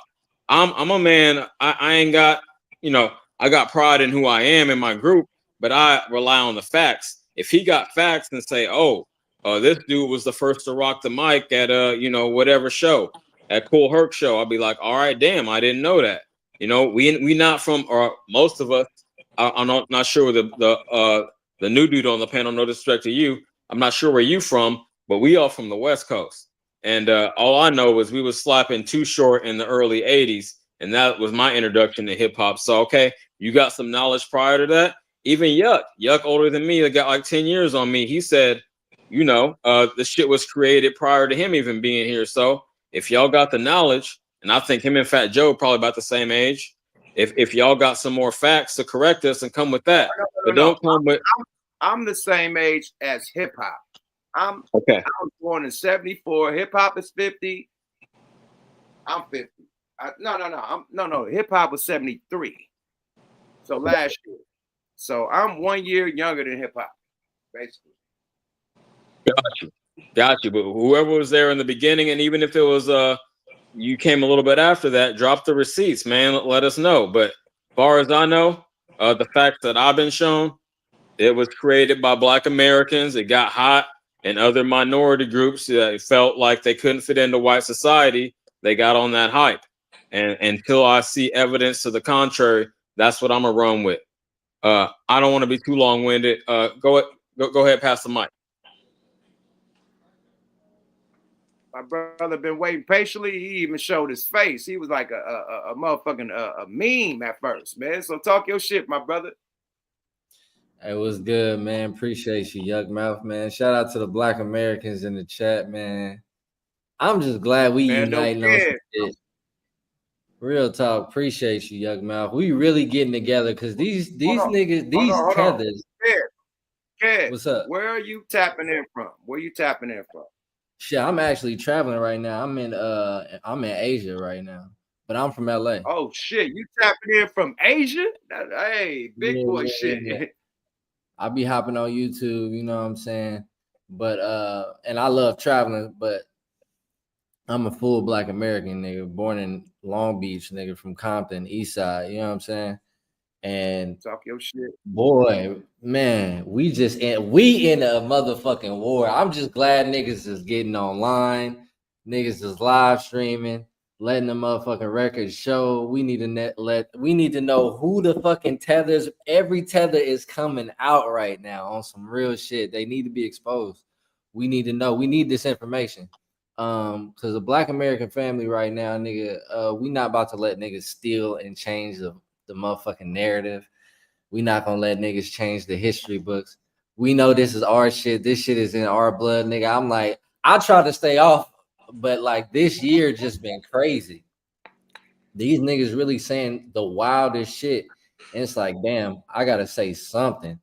Cause it's like, bro, Fat Joe is, first off, his music ain't even good. Like, let's keep it real. He got a couple hits. He got Lean Back, and he got that song with Remy Ma, All the Way Up, nigga. And that's just like, that's some shit he really ain't even write. He probably didn't make the beats, nigga. He just was a fat nigga that was the face of it, right? Think about it, like, he ain't got no hits off. If you had a gun to the back of your head, can you name 5 Fat Joe songs? Hell no, most niggas can't. It is what it is, and he's been doing this. He's done this whole thing multiple times, nigga. The same little publicity stunt.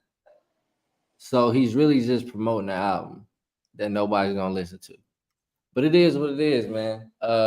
I'm just glad niggas is getting more informed on this, especially the younger generation. They get to see us talk this shit because they need to hear it. They need to be informed. Okay, nigga, like, look, this is a true Black American thing, and I'm from LA. My dad was really with Snoop Dogg, and my mom went to high school with Snoop Dogg type shit. You know what I'm saying? I'm 31. So she know the full history, you know what I'm saying? And even Snoop Dogg does give respect always to New York, nigga, what they put together. Because they really did start it. And it's all respect there. You know what I'm saying? We put our own flavor on it, nigga. Cali is just that influential. We a special breed of niggas. So we put together all different types of, like G-Funk, nigga. Like Snoop Dogg's music is just timeless. And he's always gonna go down as one of the greatest. So he's from LA, Long Beach. So it is what it is. What's funny was though, switching topics was nigga that Devin Haney and Young Thug shit came out of nowhere. Cause I was just scrolling through. That nigga said Hold on. My Let me. bad. You gave a perfect alley-oop. Let me throw some, Yeah, but I know some other yeah. people want to talk some shit about the other content, but we'll throw this one in too because that's the last bit of the content. But great alley-oop. Great Yeah. alley-oop. Bill Haney responds. let's hear what Pop's got to say, mate. Yeah, Bill there, huh? All right, big shout out to Urban Politics, man. Fair use, man. Let's go, y'all. So this gonna play the whole shit with the girl, you know, Devin Haney, baby mama. This is before she got with Devin Haney, but they trying to act like this is why she's still with Devin Haney. Let's go, y'all. Fair use. No, I don't feel like that. No, I don't. This is something that someone else told me, and I feel like I should have never said that to you. I should have never repeated it. I should have never said that. Yeah, and I don't even know her like that. I don't even know. I love you. Everyone knows this. This twin and she's got more pee than a lot of niggas and all that up. Well, then that shows that you believe that she's a catch, that she is somebody. You know what I'm saying? And for her to say, okay, that was before I met Dev, but now I'm secure in the relationship that I'm in. He should have just saluted it instead of being in his feelings and coming back with all this old extra other. You see what I'm saying? Yeah. And then screaming the big P. Well, in the big P, I said you got to let the woman do the choosing. She chose publicly which way she was going. Instead of saluting that, you come back and say now, oh, I can have that. I wanted it, which makes no sense. Yeah, that's where it got real murky for me. Yeah, because you can't have it if she don't want to. And she said that she said publicly, I don't want to with you. But then you come back and then say, well, I can have it up. My nigga. Bill, you my nigga. He just saying he had the option to grab her first. That's all. He not saying he could take her from her family situation with kids and dad. Nah. He's saying when she was in that jailhouse saying, I love you, he could have had her. That's all he's saying. Let's go. Fair use. And then everybody else ran with this because they don't understand the game. But he's been in the public eye with women, public figures or whatever, you know what I'm saying? But he got a stomach for it. You got to have a stomach for this. You see what I'm saying? And that's the way it goes. So I think it was a little bit of lying inside those tweets. You know what I'm saying? And when it's big P, it ain't no lying. You know what I'm saying? It is what it is, unless it's big plan. And if the P stand for playing and there's some playing going on, then you can never tell what a nigga that's playing is doing. And if she didn't with a real dude, then she know that her next relationship might be her best relationship. See, because some man's trash is some man's trash is the next man's treasure. So if he didn't really lace her up and he was really twin, then her next relationship is going to be a reflection of what she learned off the next nigga. And if she's in pocket with the next nigga, then that shows that she come from some good stock. She come from some good men. She come from something that's good. You see what I'm saying? For the nigga to then come back and say anything negative towards the woman, it shows that you're playing for the people. And that's what I'm saying is when you're keeping it P, you keep big P, you playing. That's big P. Big P is playing. You see what I mean? To me. Now, and if they were back both and they're both having fake tears and all that with them. Oh, that's ugly. That boy's spilling. That nigga said if P ain't for player, nigga, big P is playing. Come on, man. Bill's from the game, my nigga. Like that's a real town nigga, man. Real East Oakland nigga, made from the cloth. You know what I mean? And when it comes to talking that talk, when it comes to P shit, man, he really from the P shit, man. A lot of niggas say it because it's a slang word, man. But when it comes to nigga that's really from the soil, that made it boil, man. You gotta respect game, man, when it's in your face. You dig? Bill, lace a boots, my nigga. Talk your shit, town business, Bill. Yada da. Yeah, he is from the Bay. Then when they were together, they had the ability to do whatever that they want to do. Nah, nigga, he from Oakland. Don't say the nigga the Bay is San Jose, Hayward. Nah, nigga, he from Oakland. Oakland He's from the town. From the Bay. Town business. We say we from Oakland. We don't say we from the other niggas from the outskirts say they from the Bay. The nigga that's from the real soil, Frisco, Vallejo, Richmond, Oakland, we say we from those. We don't say we from the Bay. Period. Other niggas from the outskirts say they from the Bay. That's a San Jose nigga. Or East Palo Alto niggas, they ain't saying they from the Bay. I'm an East Palo Alto nigga. Period. They ain't saying they from the Bay. So from Palo Alto, Oakland, Richmond, Vallejo, and motherfucking Frisco ain't saying they from the Bay. They saying they from Frisco, East Palo Alto. I'm from Richmond. I'm from Oakland. Period. Sorry about that. The niggas say from the Bay. Yeah, that's the outskirts. Sorry about From the that. team. Let's go, What you y'all. mean by Fair that? use. Like Sacramento up north, super up north? Nah, Sacramento ain't the Bay. That ain't the Nah, Bay. That's the the Bay. like Hayward, Zach ain't the Berkeley. Bay. Berkeley is lit too. Hayward is lit too. All this shit is lit. San Jose is lit too. But they ain't legendary like the hoods that I just named, like the cities I named. Them legendary cities. You know what I mean? That really put the footwork from the street shit. You know what I mean? Like them other cities, they putting their street shit in right now. You know, but back in the day, the cloth came from the street shit from them cities I named, man. You know what I mean? And they don't say they from the Bay. They say they from where they from, nigga. East Palo Alto. I'm from Frisco, Hunters Point, Fillmore, whatever turf they from. They gonna name that with Frisco in it. You gonna say you from Vallejo. What part of Vallejo you from? In it. You gonna say you from Richmond. What part of Richmond you from? In it. You gonna say you from Oakland. What part of Oakland you from? In it. Sorry about that. Let's go, y'all. Fair use. Happy holidays. Shout Game. I don't put that. But when she moved on, she's doing something with the next nigga. And if they crying, if they laughing, if they whatever, then let be happy for him. Don't come back and say that, oh, I can have that look and all the other. When the man he's having a baby by her, and both of y'all like the woman. I'm saying whether it's my son or him, both of y'all like this woman in a way that nobody should act like she ain't. To me, that's some hope for a nigga to come back. Have Dev even responded to that, or he ain't saying none of that, did you? No, Dev ain't responded at all. You know, He don't need to. Dev ain't, you know, he ain't responded at all because the tweets is so they're so off basis and ambiguous. It's like, you know, it's hard for him to even have to respond to it. You know what I'm saying? You know, because he's on a different level, a different playing field. He's doing him, and niggas is talking about him, right? They're talking about him. They're talking about his chick. They're, you know, so it's different. It's just different. Me, you know, I'm a little bit different. I got a bone to pick with you though, homie. I got a bone. These people running around here talking about this man is married, man.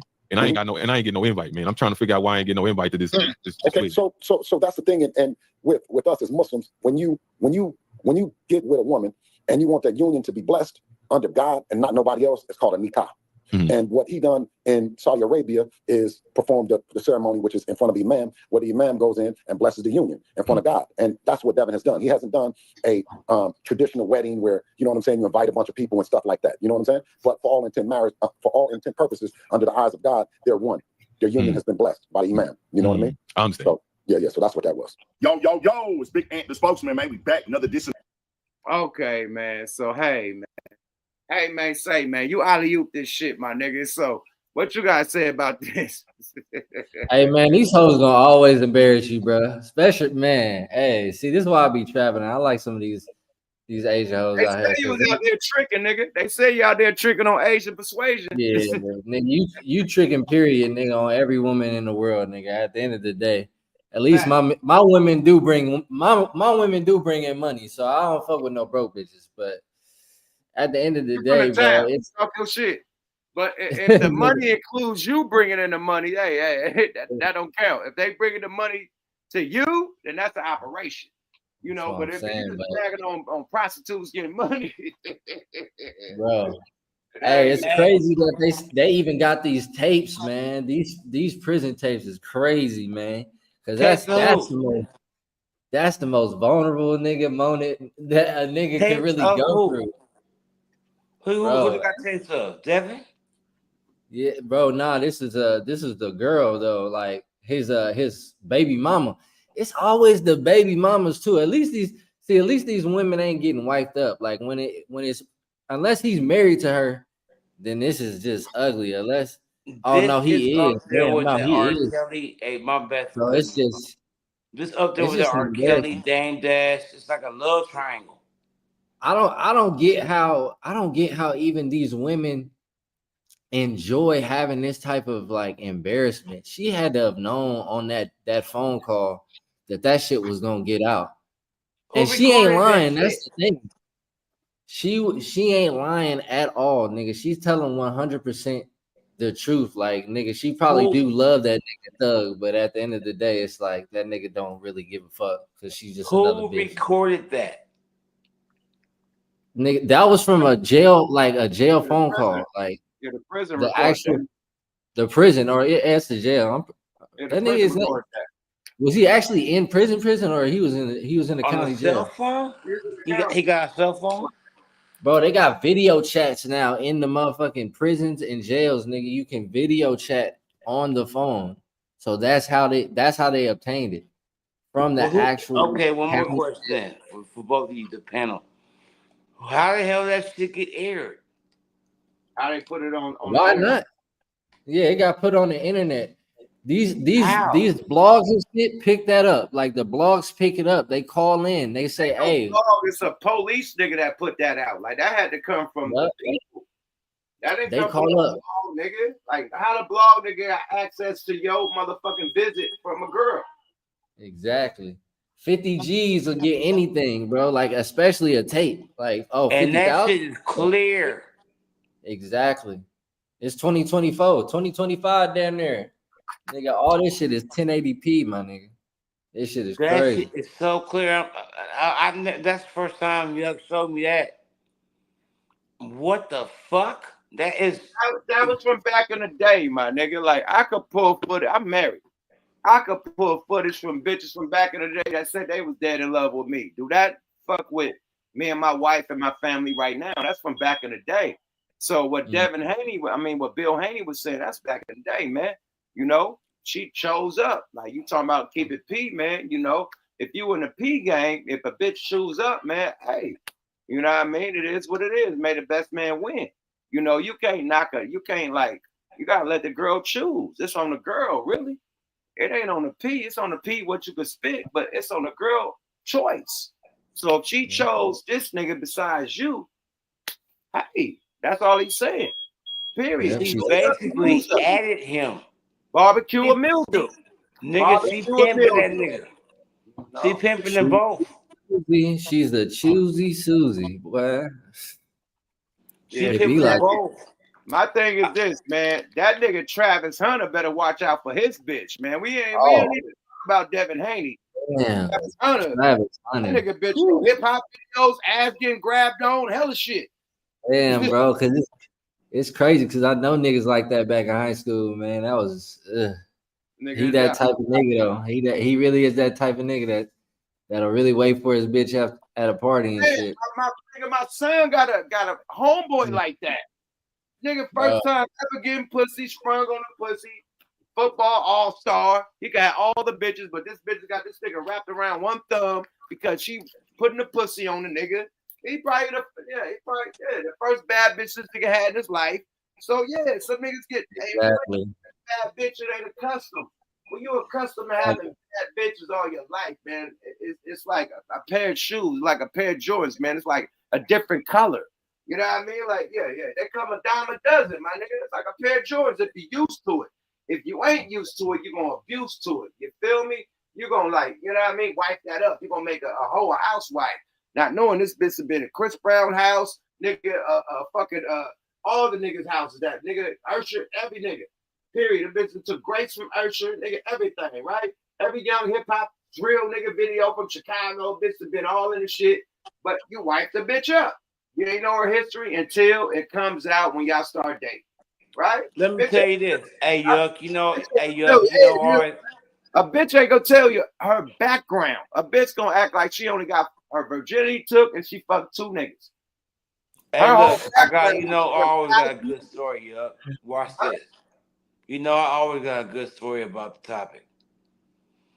So, back in the day, when I was hustling hard, I had spots everywhere. Everywhere. So I ran across this super bad bitch. And we started dating. Don't tell me there's some old trick shit, bro. Because you can't talk about the nigga in China and Asia. Nigga, this Travis Hunter in 50 years.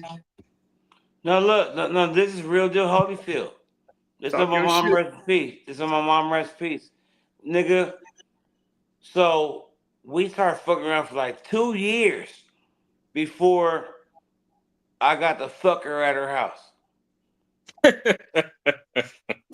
That took a long time, my niggas. I got rules. I got my own spots. You know what I'm saying? Nigga, hold up. This sound like Travis. That sound like another nigga damn near was living there. I was fucking with you. That's a lot of Ain't hotel no bitch visits. stay with that dick for 2 years. Hey, Killer, before you continue, I'm gonna let you land before you continue. Please don't tell me you bought the next nigga lunch like you did last time, man. Please, I don't want to hear that. You're gonna break my heart. No. I'm fucking with you, champ. Go ahead. We all been there. We all been there. But then we end up blasting. I'm in the bedroom, and I get up out of her bed, and I see a picture of my homeboy. Nigga. On her bed. No. I'm fucking my homeboy bitch for 2 years. Was the picture framed? Yes. It was on the back of her big ass king bed. And I'm like, that's my homeboy Mike. Shit. Oh shit. I was doing it like New Edition. Mikey, Bobby, Ricky. Dude, I was fucking my homeboy bitch for 2 years straight. Boy, you sound like Travis Hunter for like. Had no idea. Then it got real. He found out. Shootouts. No. I want to tell my story then. No, I was about to tell you. But yeah, shootouts, I can't fuck with that one. You got it. You won. You won. He got arrested. He lost his job. All these rappers, they get the same bitch pregnant, bro. Hey, like, these are all rappers. They're rappers. They were in another level. Athletes too, bro. Chief Keef baby mama she just had a baby by fucking Anthony Edwards. That's crazy. I understand why niggas gotta fuck with the same chick. All these chicks look alike nowadays anyway. Just go get the next bitch. Well, what's up? Why everybody gotta fuck the same chick, man? You know what? I so much agree with you on that, bro. Real shit. Can I tell my story? I don't understand the fascination with everybody want to fuck another nigga's bitch. Let's see. Not perfect for me. Can I tell my story? Go ahead, yeah. Go ahead, yeah. Man, this is before the wifey days, man. Wifey know this story, man. So, look, man, I was dealing with one of these models and shit. Before the IG model, it was the motherfucking video vixen. So I'm dealing with a video vixen, right? You know what I mean? I got, I'm a whole married nigga. She know this, my ex-wife. So I'm dating her on the side as my side chick. I come to her apartment. She has a roommate. That's another badass fucking video vixen. The baddest. Like, this is one of the Melissa Fords. I ain't gonna name her name, but she was one of the Melissa. That's her roommate, right? I know who you talking about. Go ahead. That's her roommate. I think I know too. That's some of my old videos and commercials and shit. You'll see the person. Right? I'm gonna give a clue. She looked like Free on 106 in Park. That's the only clue I get. Not my girl, but the one that celebrity one. Like, oh, that's the one. My girl was the one too, right? So boom, that motherfucker the girl got a nigga, right? This thing got the garage door opener to the parking lot. This thing got the key to the door. I'm like, hold up, swole up. Why I ain't got the garage door opener? Why I ain't got the key to the door, right? You feel me? So I got to protest for that shit, right? I still don't get the keys to the door, but I get the garage door opener so I can just park my shit in that motherfucker, right? So I'm knocking her. We rocking with condoms and shit, of course. So I'm knocking her down with the condoms and shit. We run out of condoms. Condoms gone. She like, I got some. It's in the drawer. All right, cool. I go look at the drawer. A 3-pack is only one left. I'm like, bitch, who you been rocking with? Hey, this whole nigga over there, they been having menage a trois together, nigga. I mean, this man, listen, man. Boy, I got rid of that bitch. That nigga was in jail. Yeah, they had a whole threesome shit going on. They got the key to the apartment, everything. They got threesome shit going on. They going to this nigga basketball games. I can't get the bitch, the celebrity bitch to come to my show. Only my bitch show up at my show. But this nigga going to play at the Y. This nigga got 24-hour fitness. They all showing up with gear on and shit. I'm like, hold on, man. This nigga bitch. Right. Collectively, they was that nigga bitch. So what's up, man. You gotta know what's up when it's a real motherfucking like, yeah, threesome relationship, nigga. They did. They was fucking that one nigga, man. Hey, this my son, Yucky. I thought she was a side bitch. I was a side nigga. Salute to your son. What up? I thought she was a side bitch. I was the side nigga. Like, how you think you got a side bitch and she make you the side nigga? That's crazy. I done been there. Wow. Yeah, I seen that shit before. That's crazy. Wow. That's the best position, I side got a nigga. story to you. My story wilder than yours.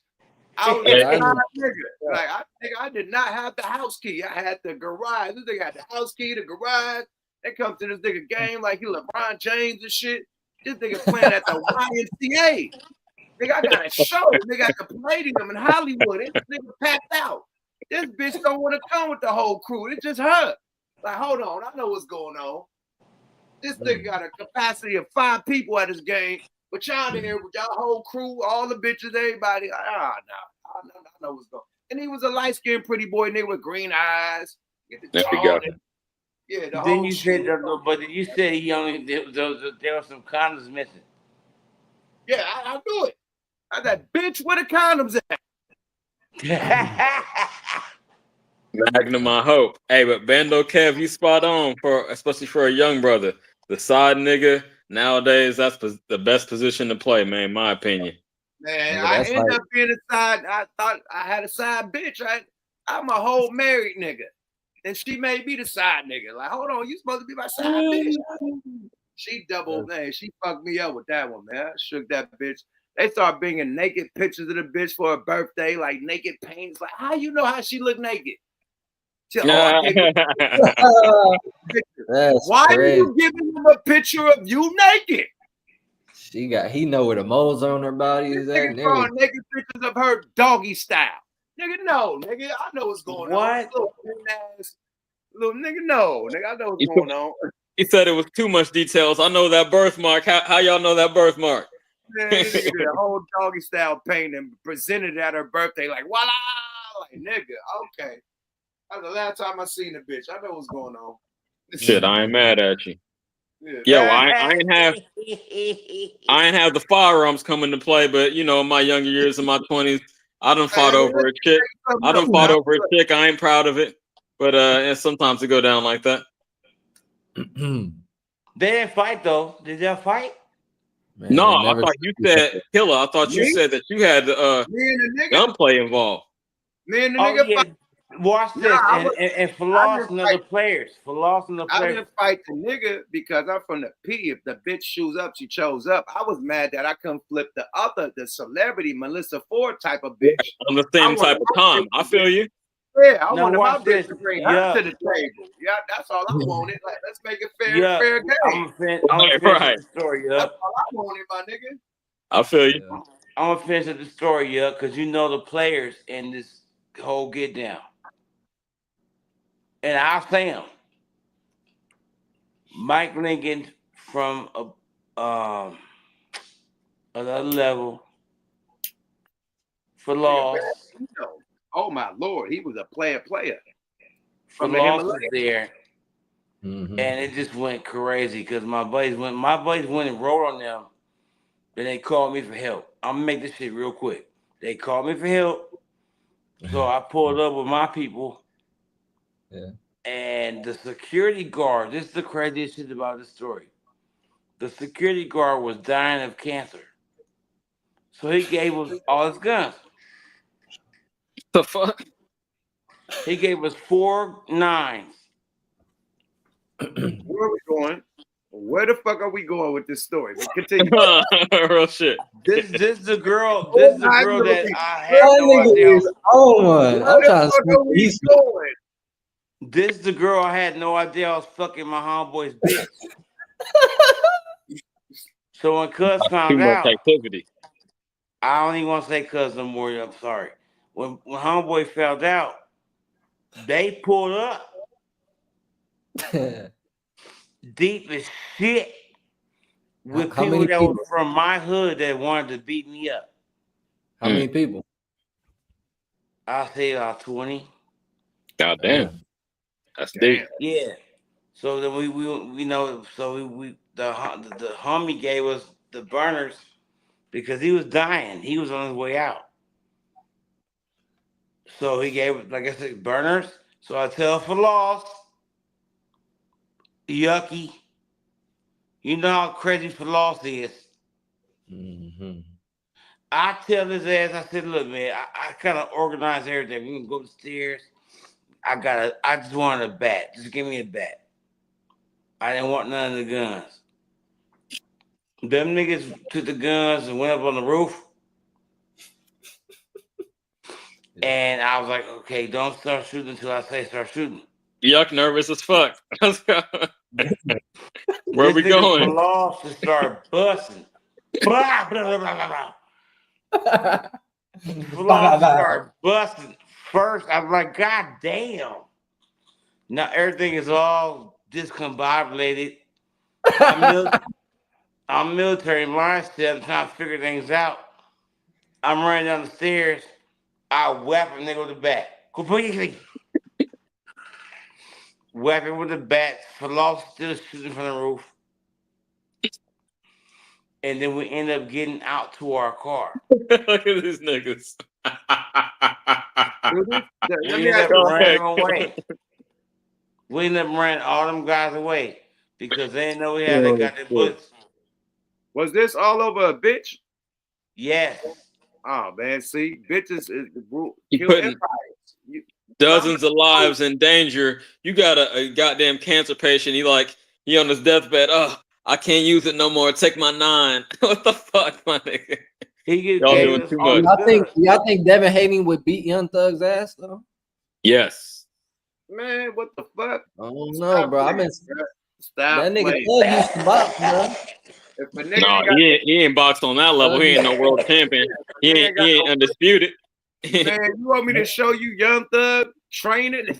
Yeah, I seen that shit. And plus, he like 50 pounds heavier, nigga, on some real shit. Devin Haney might have a. Wait, how do we go from that to that? I have to ask one more we question. got the Young Thug, man. Enough of them trick stories, man. No, that's the real deal. That's gonna be a whole new episode. Trick stories by Killer. Young Thug. Trick Island. The tricky tales. Hey, what's in that cup, my nigga? They tell so well. What you sipping in that cup right there? Oh, you homie. You got the cup in the video. What's up? What's in there? He's always drinking. I'm on some beer. He got some. He got something a little stronger than that. Nah, that nigga Jack Daniel. Yeah, Jim Beam. Yeah, I mean. Some type of whiskey Daniel. But I feel what y'all was saying about the FBAs. You know what I mean? We got to get credit. And it started with 50 years in hip hop, like I said. And the 50 years of hip hop presentation wasn't really present us in a full way. It included everybody. Like, okay, it kind of left us out of the big platforms that documented the shit when it was time for the anniversaries. Of course, they had our OGs and shit, but as far as the story of it, they kept on putting everybody else besides the real guys. Like, we still ain't had Melly Mel do a whole hip hop ceremony. They'll put, like I say, they'll put somebody else. I ain't gonna say no names, but they'll put somebody else that's not FBA, that wasn't like we still got legends that's still alive, that's from that era, and they'll put somebody from our era up there to speak on the history from their era. So that's when motherfuckers got fed up. Tariq Nasheed, made the microphone check, documentary, and after that, it caused a tidal wave, reaction, with the Latins and shit. Crazy Legs, Fat Joe, a lot of others. So this is where we at. One more thing, big homie, and all the whole panel. What else they got besides Crazy Legs? Bro. As far as who claiming to be a pioneer, that's what I want to know. I want to name them names, like Mike Tyson say, name them names. If I'm wrong, then just point me to, okay, this dude was doing this. He threw this party back in the day. He was the DJ for this nigga. I just want to know, I want like specifics. Is what I'm trying to say. Another thing I want. Another thing he need to clear up and Go make. ahead, Dick. Let me go. Another thing he need to clear up and make specifics on was I said earlier. He need to clear up broke ass FBA niggas. If he's talking about Tariq Nasheed, he needs to direct that phone straight to him. He don't need to like have us all, because now you're talking about all African Americans. That's a new language, like, you know what I mean? That's a new name for American you know what I mean? People that's ancestors of slaves, you know what I mean? So the people that came over here on ships, they call them FBAs right now. Right.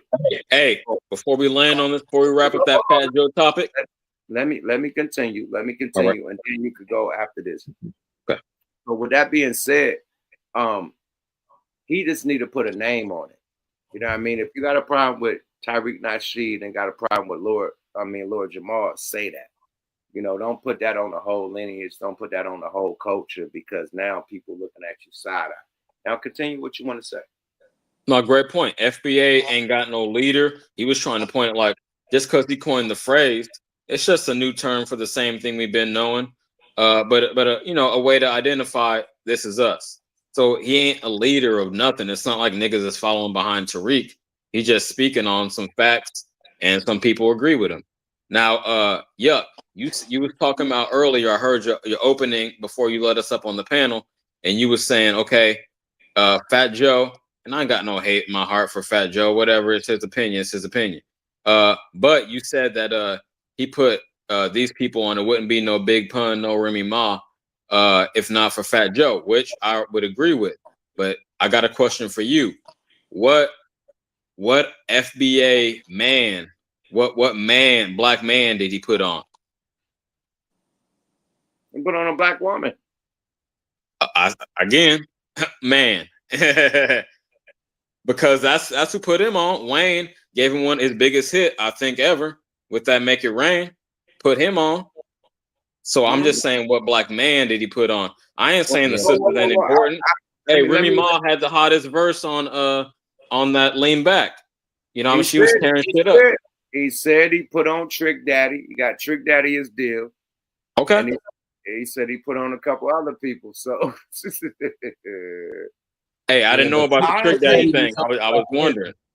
Honestly, like I say, I go with the fact. Why wouldn't he put on someone else out of his race first? I didn't say first. I was talking about it all. If what Yuck is saying is accurate and I don't have no reason to doubt it, then okay, cool. Shout out. Trick Daddy had a big movement himself. So shout out to him. You know, Trina came out of that and all kind of people. I just wasn't aware of that. Again, I go with the facts. I ain't going to just come with a narrative and be like, oh, fuck him. Man, hold on. Spanish people look out for themselves first. So he gonna do that shit first?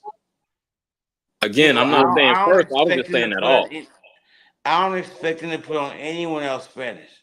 Let me take a bathroom break right quick, like they did last night. I'll be right back.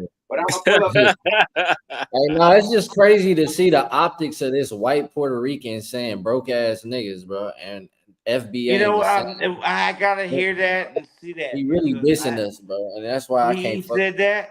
He said that we were broke. Yeah, broke ass niggas. He said he's done this shit before. He really y'all remember that little white housewife a couple months ago said all her friends married to broke niggas? That's what I'm saying. It gave me that kind of feeling, yeah. It's been like this whole year of just like extra racism, nigga, ever since they played them niggas in Tulsa. You know what I'm saying? The survivors of the Tulsa race massacre. Oh, yeah, They were supposed to give them motherfucking reparations. I think this has been the year of rebelling. Like, everybody's awoke right now. They talking about woke culture. Niggas is really woke. Niggas is seeing beyond the bullshit this year. You know, everybody, all the bullshit is being exposed, and everybody's like, nah, we ain't fucking with it. Period. That's what's going down right now. Period. And that's why Tariq made the movie. That's why Lord JAMAR talking the shit he talking. And that's why, you know, Fat Joe, you know, is talking what he talking. But like I said, Fat Joe, make the movie. Give us that history, bro. Because a lot of us only know Black history. Give us the Latin history. You know what I mean? So we can compare, you know, okay, this date, that date, this date, that date. These two hooked up, them three hooked up. We're not saying they wasn't involved, but the creation, show us if they created it. Like if they was before us, If they did it before we ever did it, breakdancing, rapping, the dress code, you know, the slang words, everything. If all that came from them, graffiti, whatever you say, DJing, if all that came, show us it came from them first. Because Tariq, all he did was showing you that DJing, graffitiing, breakdancing, rapping came from us first. That's all he did. So prove that. Show that it came from y'all first. And that's the end of fucking discussion. We don't need to have no arguments. We don't need to disrespect each other. We don't need to say Fat Joe is this and Tariq is that. Yo, make your documentary, man. Period. Fat Joe is legendary. He a fucking icon, bro. Like, let's stop playing over here. Like, he ain't put a lot of people on. His tree ain't big as a lot of trees, man. You got the NWA tree that spawned it above the law. Cocaine, Snoop Dogg, Dr. Dre, Death Row, the Lady of Rage, Dog Pound, Badass, you name it. Everybody came from that umbrella. Same with his umbrella. Terror Squad, Big Pun, Remy Ma, Cuban Link, like the umbrella. Umbrellas, DJ Khaled, Cool and Dre. You know what I mean? Everybody got umbrellas that help hip hop. We can't deny that, bro. No matter how you feel about an individual, a lot of niggas feel something about me. How this they rappers that they love the most, and they feel like, oh, but you can't erase my history, nigga. You can't erase this shit on the wall right here that you see up there. You can't erase that. You can't. You can't erase that. You can't erase that. You can't. No matter how much erase what Fat Joe has done. We can't, no matter how much we feel about what he said, which he meant about two individuals. And he should clear that shit up. Other than that, everybody gonna feel how we feel right now on the panel. Right? Yeah, at least we know the tether. We know the tethers now. Hey, Bando, I don't want to get too personal, but where exactly in Asia you at, or what country at least? I'm in Vietnam. Okay. Ooh, you're going for the low pussy. You ain't even nice for the low. You're going for the bitches that give you massages in the mud. This nigga massage you with mud. That rice patty pussy. Hey, no, these are the best looking Asian bitches for real. These are the best ones, bro. They look better than area. Actually, Filipinos is up there too, but it's like it's between the Vietnamese and the Filipinos for the baddest Asian bitches, in my opinion. That's just so me. do they got the like rush hour shit where you go to the like massage and they all come out and you can choose what you want? No, I get bitches. It's called Facebook dating. I hit Facebook dating, nigga. This shit is lit, nigga. I get hella hoes off. Hold on, you on you let the Facebook know you in the city and they pull up? Facebook and Tinder, nigga. This shit is lit. Well, it's mostly Facebook though. You can't just walk outside and knock some. You got to Facebook and chat, motherfuckers. Like he a young nigga, man. It's a new era. They got clubs. Get a bitch a drink and knock some. Like you got Facebook. The fuck? No, it's greatness for me. I only keep one at a time. I don't do multiple. That nigga said it's greatness for me. One at a time. Yuck wildin'. Getting out there and grabbing the bitch hand, like, how you doing? You know what I mean? Like, you nigga like tap, tap, tap, tap, and trying to tap, tap, tap, tap, tap. Like, you fuck with the people. It's trying to tap, tap, tap. See, I'm somewhere in the middle. I done both. I do like the feeling of taking it old school and just pulling up on a bitch and pulling her in person, but ain't nothing more convenient. Ain't nothing more convenient than getting online and having the bitch just slide through. So I feel both. Absolutely. Hey, I'm on Facebook dating tough. Hey, watch the older generation, they don't know about the dating apps. Hey, look. They still paying for it. The only damn near dating app I had. The only damn near dating app I had was MySpace, where you could put bitches in your top 5 and all that shit. Top 8. Yeah, that type of shit. I remember that shit too. Wow. Nigga, I went to watch this. I went to See, these niggas is tethered too. They like hip hop out in Vietnam, nigga. These little niggas be trying to rap and shit, and they be having fake dreads, nigga. Well, I'm paying for a living, right?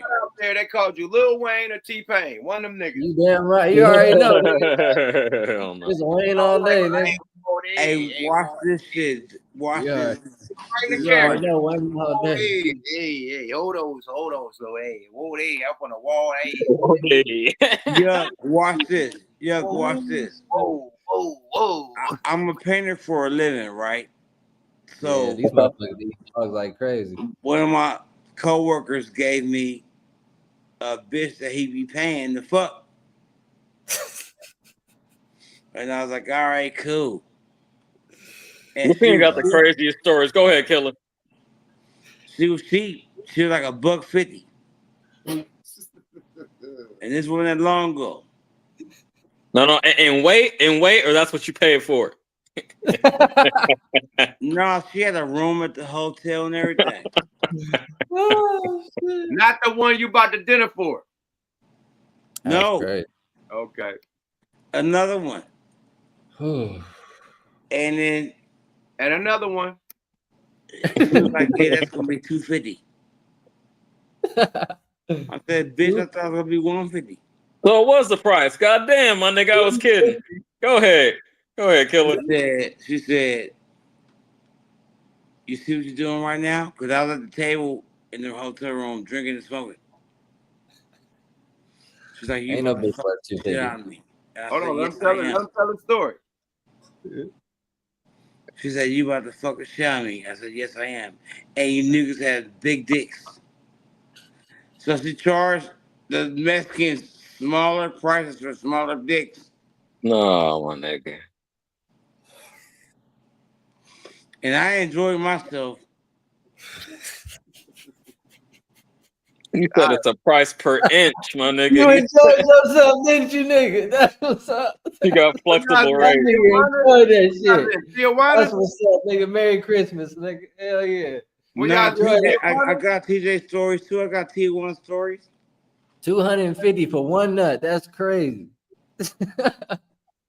She said because Big the dick is big. Ooh, man. She's like, you niggas do different things. Oh. The Spanish people, she was like, yeah. That's crazy. He was a My dirt. God. Nigga, I go to TJ and have fun. You said TJ? My nigga went to TJ? Oh shit. You went to Tijuana?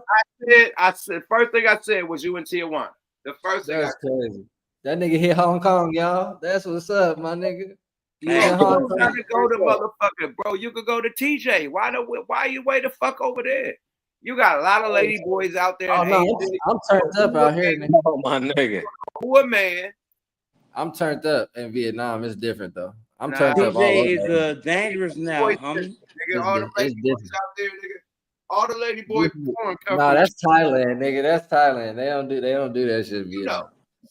TJ dangerous now. I ain't never been to Thailand. I used to have a hustle out there where I used to go out there and buy fake shoes. Them Jordan 10.3s, nigga, you was selling them? My nigga was selling the Jordan 9. Wow, Factory. That My nigga homeboy Sasa. selling fake Jordans? You know Sasa. How you get the line on the fake suits? Sasa. That's crazy. You know Sasa. Who? You know him. He from he hang with you know him. Okay, and, I know.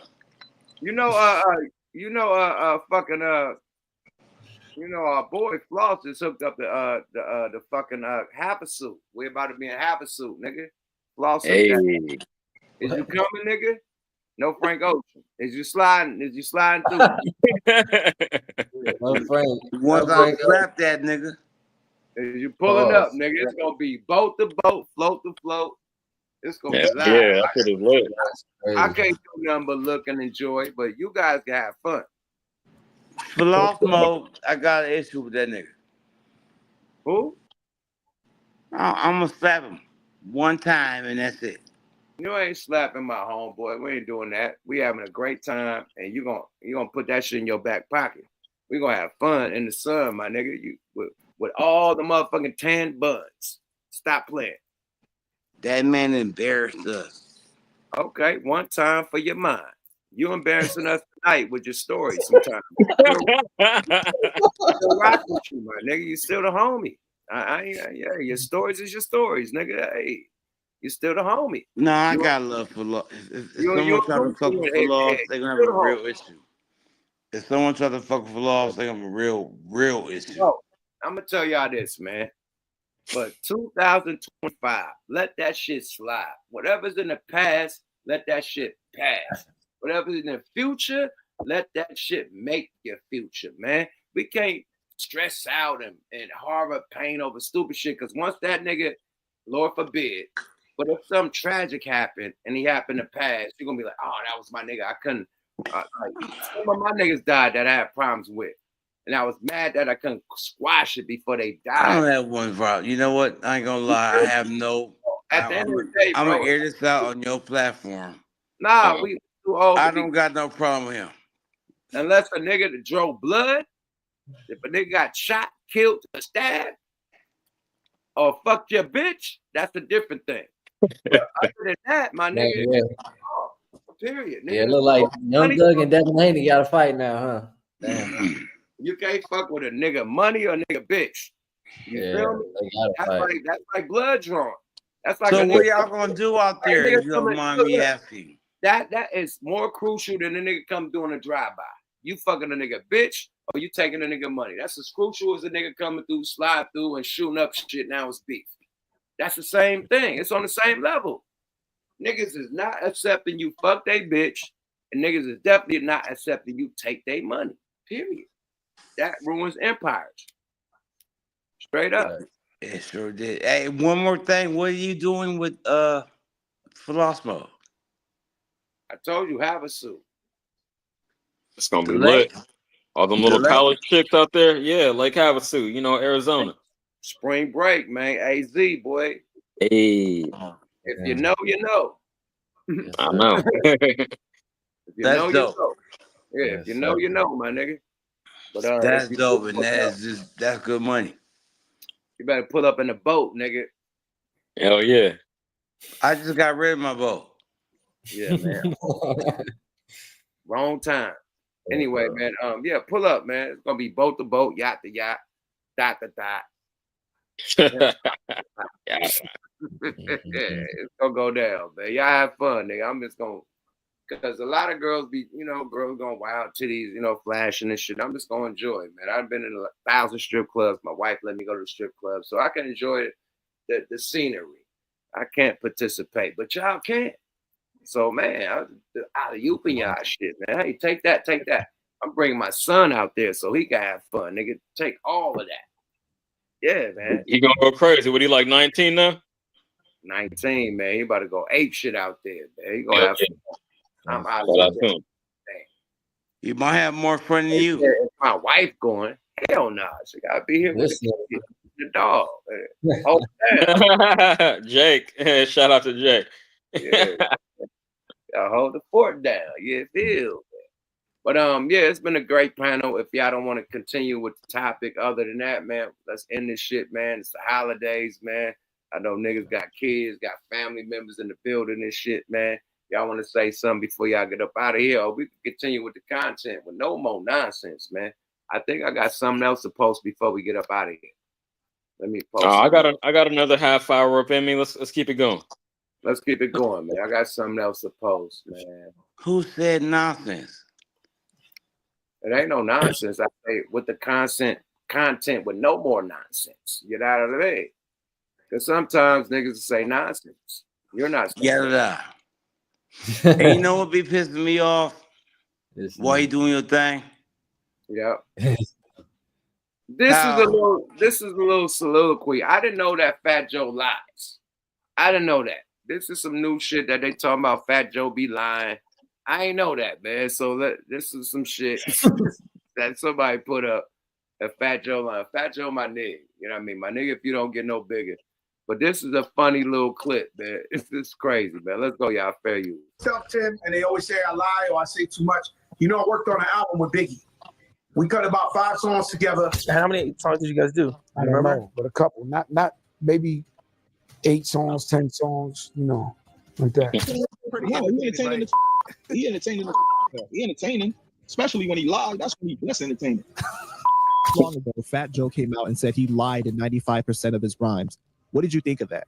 He told the truth for the first time, that he's a liar. That you can't believe nothing that comes out of his mouth. He's a liar. Fat Joe said the name his Crazy Arms. You got that was Crazy fun, Arms right? in the playback? Oh no, I ain't know they was gonna throw Crazy Arms in a playback. That's wild, man. Let's go, y'all. Fair use, man. name Joey Crack. Joey Crack comes from back in the day. If the homegirls, when he got up, his ass crack would be showing. So they used to always call him. First of all, Fat Joe is lying.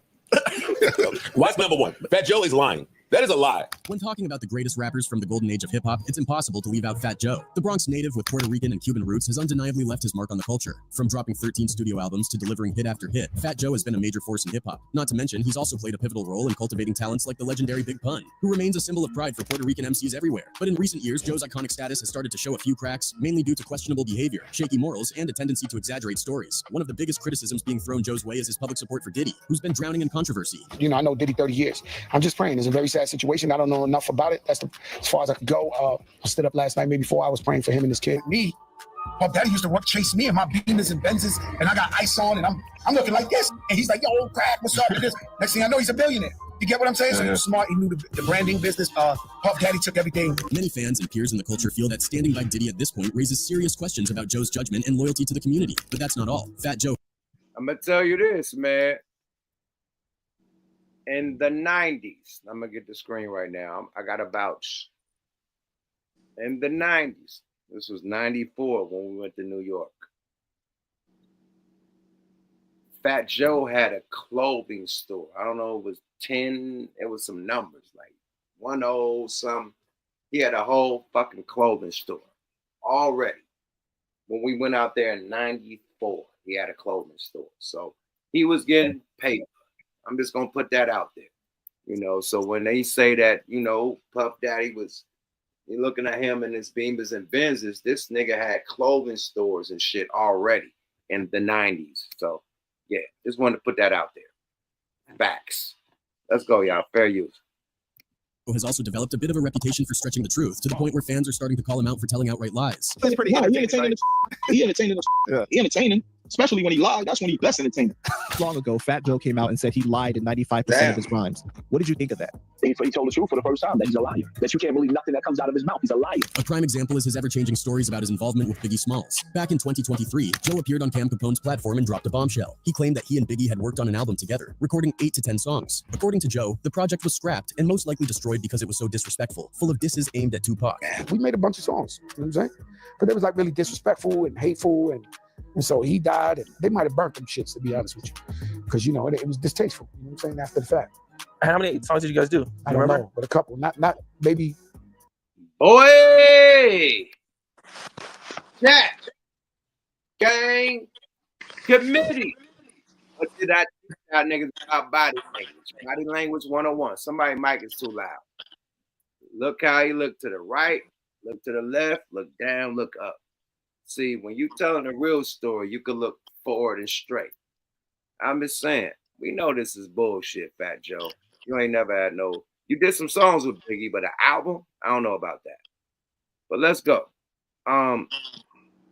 Watch the body language. I tell y'all to watch the eyes. The eyes is the window of the soul. When the soul start lying, it's gonna go to the left or the right. Let's go, y'all. It's body language 101. Watch this shit. Let's go. Worked on an album together, recording 8 to 10 songs. According to Joe, the project was scrapped. I'm gonna slow this shit down so y'all can see, because I got it on turbo mode. Let me slow it down to the 1.5 so y'all can really see this shit. Let's go, y'all. Body language is number one. That's what police do. That's why I keep my eyes, when I talk to the police, straighten their eyes. Don't look down, look up, look to the side, straighten their eyes, because they know you ain't lying. Scrapped and most likely destroyed because it was so disrespectful, full of disses aimed at Tupac. We made a bunch of songs, you know what I'm saying? But it was like really disrespectful and hateful, and so he died, and they might have burnt them shits, to be honest with you, because, you know, it was distasteful, you know what I'm saying, after the fact. How many songs did you guys do? I don't know, but a couple, not maybe Look to 8 the right, songs, 10 songs, you look know, down. like that. Now, at first glance, it might seem believable. Joe and Biggie did have a documented relationship, but fans weren't buying it. You peep them eyes. Them eyes got the wandering. Body language 101. You know, them eyes got the wandering, man. But they did songs together. And it's a studio session that everybody gonna talk about. But an album, I don't know. Only them dudes was there. I don't know if it was true or not. Only them was there. But let's go, y'all. Fair you. And here's why. Joe's own words don't seem to add up. On Vlad TV in September 2018, he told a completely different story. During that interview, Joe said he and Biggie had been working on an album but only recorded 4 songs. He even mentioned that Puffy and the Hitmen were involved as producers. Fast forward to March 2021, when Joe was live with Swizz Beatz and Timbaland, and suddenly the number jumped to 5 songs. You know, I say stuff, Tim, and they always say I lie or I say too much. You know, I worked on an album with Biggie. We cut about 5 songs together. Now, okay, 4 to 5 songs, that could just be a simple mix-up, but 8 to 10, fans were quick to call cap, joking that maybe Biggie had come back from the grave to hit the studio for those extra tracks. The inconsistencies in Joe's story had people scratching their heads. Then there's the Tupac situation, which further complicates Joe's narrative. Back in 1995, Joe was on the radio discussing the infamous East Coast versus West Coast beef. During that broadcast, he said some things that allegedly caused tensions with Puerto Rican inmates who were loyal to him. Joe claimed he ended up smoothing things over by speaking directly with Pac on the phone. According to him, they cleared the air, and there was no animosity between them. Joe even said he sent a message to Charlie Rock LD asking him to hold Pac down in prison. And they asked me the question, yo, Joe, what you think about Tupac and all that? I said, yo, he's cool, but, you know, if they step to me, it's going to be some shit. Yeah. Tupac's locked up upstate in New York. The Puerto Ricans hear that, and if Tupac got beef with Fat Joe, yo, Tupac was like, yo, these Puerto Ricans is on me. Like, you said something in the radio. I don't got a problem with you, Joe. Like this, I know what's up, this. And so, you know, we sent the kite out to the Puerto Ricans and be like, nah. Now, on the surface, this might seem like a positive story, Joe playing peacemaker. But here's where things get messy. If Joe had spoken to Tupac and there were no issues, then why would he turn around and diss Pac on records? It's confusing to say the least. Fans were... Wow. You hear that? That nigga be bullshitting. Selling wolf tickets. This nigga Fat Joe crazy. If you had beef, you could have fucked Pac up. You spared him. Did a whole beef album after that. I don't know. Yeah, peep game. Before, whether he had beef before, he sent out the the peace treaty apparently, allegedly, or if it was after, it don't make no sense either way. At that time, he didn't have beef with Fat Joe when he was in the joint. He only had beef with Biggie, right? And Puff. So what if Fat Joe come up and Pac beef? Like, I'm gonna keep it above. It had nothing to do with Fat Joe when Pac was in jail. Pac had beef with Haitian Black. Not Haitian Black, but what's the nigga Haitian name? Jack. Haitian Jack. And Jimmy Henchman, King Tut, and Biggie and Puff. That's who he had beef with. And it have nothing to do with Fat Joe. Right? Real shit. Nah, we ain't nah. So how can you give? Well, I mean, at the end of the day, Fat Joe is a major mover and player out there. And you know, when you go in a joint, it's cards. You got the Mexican card, the white card, the black card, the Asian card. So probably out there, Puerto Rican card, you know what I mean? This card, the Jamaican card, that card, however it may be out there. And, you know, there's more of them than, so they probably was outnumbered, allegedly. And he probably said, hey, Joe, you fuck with me. I know you, man. These guys, you know what I mean? I don't know. But, you know, I don't know if he had beef with Joe at that time. That's all I'm saying. And I don't think he had beef with Joe at no time. He named Nas, Mobb Deep, Biggie, Puffy, Jay-Z. That's it, right? That's how I remember it, homie. That's how I remember it. When did he say Fat Joe name? I'm just trying to recollect, man, because somebody like, I'm a Tupac fan. diehard fan. I ain't never heard him say fuck Fat Joe in life. Nah. I'm saying even if it was a beef we didn't hear about, it don't add up, because if you had beef, if you was dissing Pac on songs with Biggie before that, then you would have said, okay, let my niggas, my PR niggas in the pen have at him. And if it was after, then that wouldn't make no sense because you just squashed it with him. That's what I'm saying. So either way, whether we heard about it or not, it don't add up. He's just trying to get clout. Facts. All these niggas is clout chasing. I just don't think that they should be throwing Pac up in this shit like that. Nah, or man, let the man rest. That. You know, Let the Big man rest. Pac was my nigga. You know what I mean? So, like, if you neutral, just be neutral, man, and let the gods rest, man. The two dopest niggas that ever did hip hop on both coasts, my nigga. And even if you want to go coast to coast, man, Pac from Baltimore, fuck it. If you want to go all East Coast, okay, they the top, right? But let's give them their flowers. Let's not make narratives and put these guys against each other with other people, because we heard who these guys have beef with. I listened to Biggie shit, the Life After Death, and they was going bad on Tupac, my nigga. After I listened to them songs, they are shitting on Tupac, right? Because Tupac shitting on them, right? This is like Drake versus Kendrick. It's going back to back, right? This is Biggie's response to All Eyes on Me, right? Mm-hmm. So, and shit, Machiavelli, because it came out. Don Illuminati, right when he passed the drop, yeah. This is Biggie's response to 2 albums. That's why he dropped 2 albums, right? Mm. Okay. So, going bad on Pac, my nigga. All that niggas bleed just like us. Somebody gonna all that shit. Beef. Somebody got to die. All that shit about Pac. Mm-hmm. Right? Going back to Cali. That's the aim at Pac. Like, nigga, I'm beefing with you. I can still go back to Cali, right? Well, they yeah, shot Cali, right? Drop tops and chased by police. Like, who's the people that's after him? That's Death Row, right? Right? In the video, right? Helicopters, hella shit, right? They on the coast. Right? So at the end of the day, that had nothing to do with Fat Joe. Mm-hmm. Nigga Joe, but that had nothing to do with you, man. At all. At all. Mobb Deep, when they did the shit with Nas and they all ganged up together, they always dissed by Pac. That's why they did it. Nori and them jumped in it, didn't have nothing to do with it. Nori and them jumped in it too.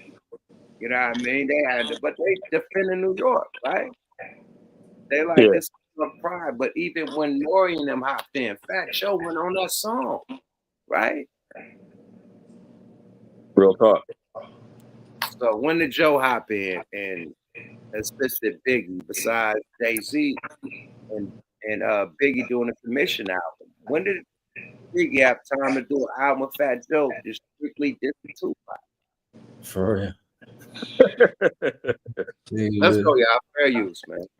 We're left wondering what really went down because the timelines and actions don't add up. If Pac allegedly told Joe there were no problems, why send a kite to Charlie Rock? And if everything was cool, why would Joe allow himself to get involved in diss tracks aimed at Pac? In December 2021, Lil C sat down with Vlad TV and shared some revealing insights about Biggie's feelings toward Tupac in diss tracks. According to Cease, Biggie was adamant that he didn't want to fuel the beef further and made it clear to Junior Mafia that recording diss tracks was off limits. He even warned them, saying, "If any of you guys record this track, I'm no longer messing with you." That's how strongly Biggie felt about staying above the fray. Cease claimed that no one in the crew went against Biggie's wishes, which speaks to how much weight Big's opinion carried. Then, in January 2022, Cease appeared on The Art of Dialogue and gave more context, this time directly addressing rumors about Biggie and Fat Joe allegedly working on an album together. Cease, who was with Biggie almost every day, shut those rumors down, saying he had never heard of Biggie recording songs with Fat Joe. He explained that while he might have overheard Big and Joe discussing the possibility of collaborating, no actual tracks were ever recorded. I seen an interview from Fat Joe, and he said that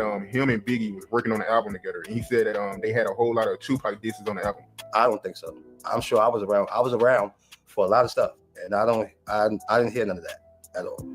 Cease also made it clear that Big wasn't the type to create full-on diss tracks aimed at Tupac. He might throw in a subliminal jab here and there, but a full-on diss, that wasn't his style. Ultimately, Cease expressed doubt that such an album or even a collection of songs existed. Interestingly, there's a rumor about a clip that allegedly surfaced on World Star Hip Hop a few years back, where Diddy himself addressed the claims of an album between Biggie and Fat Joe. Supposedly, Diddy said he had no knowledge of such a project, making it impossible to confirm or deny its existence. However, since the actual clip can't be found, it's become one of those stories lost in the ether of hip-hop lore. Fans remain skeptical, though, since Diddy is known for being all about his money. It's hard to believe he'd let any of Biggie's unreleased material, especially during an era where posthumous releases were booming, sit and go to waste. On the other hand, if the alleged tracks were full of Tupac disses, it's also understandable why Diddy might have shelved them to avoid further controversy. Cuban Link, another voice in the conversation, has also cast doubt on the existence of any such songs or an album. Cuban, who had his own experiences with Biggie and Fat Joe, acknowledged that Joe had a relationship with Biggie, but firmly believed the idea of an album was exaggerated. Cuban Link has called out Fat Joe several times for being less than truthful, and in one of his interviews, he provided his version of events surrounding a song that Joe claims was part of this mythical Biggie album.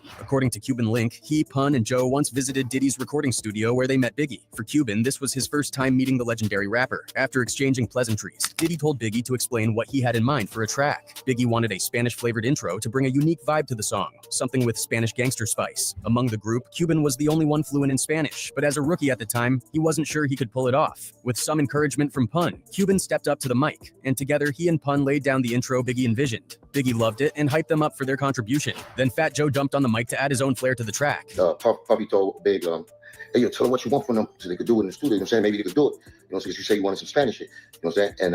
And Pun, Joe, was there. And Pun looked at me. Now, I was a rookie at the time, real rookie. Like, shit, so they both put me to do it. Okay? So me and Pun went. So then after me and him went, me and Pun went and did our stuff. Biggie was like, yeah, he was hyped up. Then Joe went in there and he put his spice on top on a separate track by himself. Here's where things get messy. Cuban Link claims that Fat Joe is now taking credit for the Spanish intro that Cuban and Pun created. He alleges that Joe is using a snippet of this track to push the narrative that he and Biggie recorded an entire album together. He used that little snippet right there to sell the fact that he did an album with Biggie. He's a snippet. Liar. Disgusting. Cuban sees this as a blatant exaggeration and has been vocal about calling Joe out for it. For Cuban, the truth is simple. There was no album, just a single track with a collaborative vibe in the studio. But Fat Joe's controversial stories about Biggie and Tupac aren't the only things stirring up drama. In 2022, he sat down for an interview and made another bold claim, this time saying he was responsible for getting Trick Daddy and Pitbull their record deals. I put him on. I took his Put him on. They wasn't never gonna play it. 6 months later, he was rich. Pitbull, I took his demo and got him signed. Cool. Trick Daddy, I took his and got him signed. However, that didn't sit well with Uncle Luke, who wasted no time calling Joe out on Instagram. Luke, a Miami hip-hop pioneer, set the record straight with a detailed response saying, I love Joe, but I find this very interesting because I discovered Trick Daddy. He did his first song with me as soon as he got out from being locked up, and he stayed with me. I also discovered and signed Pitbull to the platinum-selling Luke Records label. He did his first songs with me. Because I'm from Miami, I felt the importance of signing a Cuban rapper, so I discovered him off of battle rap tapes. Maybe I'm missing something here. I do have the receipts. By the way, because you don't see me in all the videos and birthday parties, yes, I found DJ Khaled on Underground Radio Mix 96 and brought him to mainstream radio. Luke's response was backed by none other than NFL legend Deion Sanders, who chimed in with a comment that added fuel to the fire. Tell them hero. Sometimes they forget. Luke always been that dude. He was one of my heroes and still is. God damn, I didn't know that. What the fuck? Dropping heat. He dropping heat. Hey man, shit. What the fuck, bro? Soldier Boy be telling the truth though. This nigga bullshitting. Fat Joe though is the ultimate troll. These Cuban niggas be zesty as fuck too. That one nigga was talking hella weird, but you know, that's how you know they ain't start hip hop nigga. These niggas just tethers. It is what it is. Hold on, it's gonna continue. It's gonna continue. This is wild though. This is wild, man. He discovered Trick Daddy. That's wild. Y'all have no idea what this man fought for. The music you listen to today is because of his heart, conviction, and willingness to fight for what he believed in. After the backlash, Fat Joe went live with Uncle Luke to clarify his statement, but the explanation left fans cringing. Joe tried to backtrack, saying he wasn't claiming to have discovered Trick Daddy and Pitbull, but that he was the catalyst for getting them signed. However, the video showed Uncle Luke looking visibly confused and skeptical as Joe attempted to explain himself. Fans were quick to call out Joe, pointing out how disjointed and unconvincing his explanation was. Now, I know you discovered Trick. I know you discovered Pitbull. I never said I discovered them. Luke took his demo and a love for hip-hop. Even Trick Daddy weighed in on the situation. In his view, the idea of an East Coast rapper like Fat Joe helping a Miami artist get a deal didn't make sense, especially back in the day when there was significant tension between East Coast and Southern rappers. Trick stated plainly, there was no Southern artist that was doing any kind of work or had affiliations with the East Coast rappers because they weren't on good terms. So for him to think that somebody from the East Coast would go get a brother from the South, let alone Miami, and take his music to go get him a deal with no points or strings attached, I don't see that happening. Like I said, I love Fat Joe, love him like a brother. I believe that he loved me like a brother. As far as him hearing about me or hearing my music and taking it to somebody to hear it, probably did. So for me to think that somebody from the East Coast would go get a brother from the South, let alone Miami, and take his music and go get him a deal with no points, no strings attached, no nothing, that I don't see that happening. Fans found Trick's perspective to be perfectly logical, especially given the cultural divide at the time. Many pointed out that East Coast rappers often looked down on Southern artists back then, so the idea of Fat Joe advocating for Trick's music seemed far-fetched. Trick even speculated that maybe Joe was just forgetful and hallucinating stuff. This incident sparked a wave of criticism, with fans accusing Fat Joe of trying to diminish and undermine the contributions of black artists to hip-hop. Many viewed his claims as an attempt to rewrite. Yo. Salute to Fat Joe, man. He's an icon, man. But this shit getting wild, B. Word. Liar, pants on fire. This a guy, man. You know, fair use, man. All right, I know you got to break this. I know you got to break this up so you don't get a strike or something. I didn't know that. I didn't know about all of this, man. I didn't know about all this. You know what's going on with this, man. But still, Fat Joe, a legend. You know, this is his personal business being exposed. I ain't know that. Allegedly, if this is true or not, you know, I ain't know. It's new to me, man. Yo, fair use. Yeah, I didn't even hear about the Trick Daddy deal until this video, but then Trick himself denied it. And he didn't say he didn't put him maybe expose him to some record label, but to get no points off it just due to the kindness of your heart, I don't see that either, man. It's business at the end of the day. So I'm more inclined to believe Trick Daddy's side of the story. Nah. Come on, you in the game, I ain't in the business. Let me know. I'm gonna give you the blueprint, man. I'm gonna give you the blueprint. Hey, man, I didn't help niggas get deals, and I never got a point. Fucking none of that shit. A point. That shit called. I ain't get a percentage. I ain't get a. What is it called, man? I'm kind of lit right now, but whatever the percentage that you get for making record deals, I never got that. Period. And I didn't suggest that a lot of people getting signed. You know, I'm responsible for getting 3 Times Crazy signed to Virgin Records. You know, I told, you know, Eric Brooks from Virgin Records, you know, he was looking for the next hot thing from Oakland. It was out of Richie Rich or you know, anybody else. You know, Richie Rich, we already had him at Def Jam. You know, so I suggested 3 Times Crazy. And then we already had Plug up in there with Tone Capone making 5 on it, and 3 Times Crazy was Dollars and Spence artist, you know, / Tone Capone being a producer. So it was an easy layup. So bought 3 Times Crazy, the new Tribe version. Bought the Outlaws and Rap a Lot. You know, when Suge Knight went to jail and Death Row was, you know, on a downcline, you know, after Pac died and Snoop left, you know, I bought the Outlaws to Rap a Lot. Bought Sebo to Rap a Lot. Bought Spice One to Rap a Lot. What else I did for people? Yeah. It's like I just make a lot of power moves and help the homeboys and shit. You know what I mean? Period. So at the end of the day, man, I did a lot of shit for people, you know what I mean? And help people too. I ain't gonna say who I helped, but I done bought a lot of people to record labels. You know what I mean? When they when they was hella lit, you know what I mean, and they just needed another option. You know what I mean? Not saying that they weren't the guys, they was already the guys. You know, this gave them another option. That's what type of nigga I am. But do I take credit? I put the Outlaws on. No. I put this one on. No, the Outlaws was already Outlaws. Bo was already Bo. Nigga Spice was already Spice. Anybody else I bought to rap a lot. Any 3 Times Crazy was already doing a thing. They could have did their shit independent or been with Virgin. They was already lit with Dollars and Spence. I just helped it elevate. That's it, man. Period. But them dudes already had the talent. They was doing they 1-2 with or without me. Period. But I'm a solid nigga. You know what I mean? And niggas will look at it like, yo, why would you bring competition to the record label when you got the loonies from Oakland? Y'all the only niggas from Oakland on Virgin. Why would you bring that? No, it ain't no competition. It's the mob. That's our family. You know what I mean? Like, it's paraphernalia the mob. We all together. So we was getting different deals everywhere. We got Richie Rich, Def Jam. We got Saito at Epic. You know what I mean? We got the Loonies and 3 Times Crazy at Version. You know what I mean? We got Drew Down at Relativity, where Ruthless Records and Fat Joe is at. You know what I mean? So, yeah, it's all family. Y'all have big deals. You did. But, yeah, man, teamwork made the dream work. You feel me? But I don't take credit for them dudes' careers. I can never say I put them on or nothing like that. I could say I helped them individuals. So I would never have the approach that, other people are talking. Let's go, y'all. Fair use.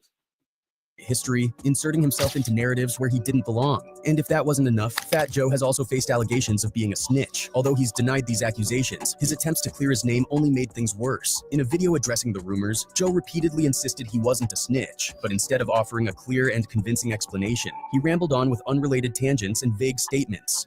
Joe Crack the Dawn has never been a rat in his life, has never told on a person in his life. I myself before I tell on somebody.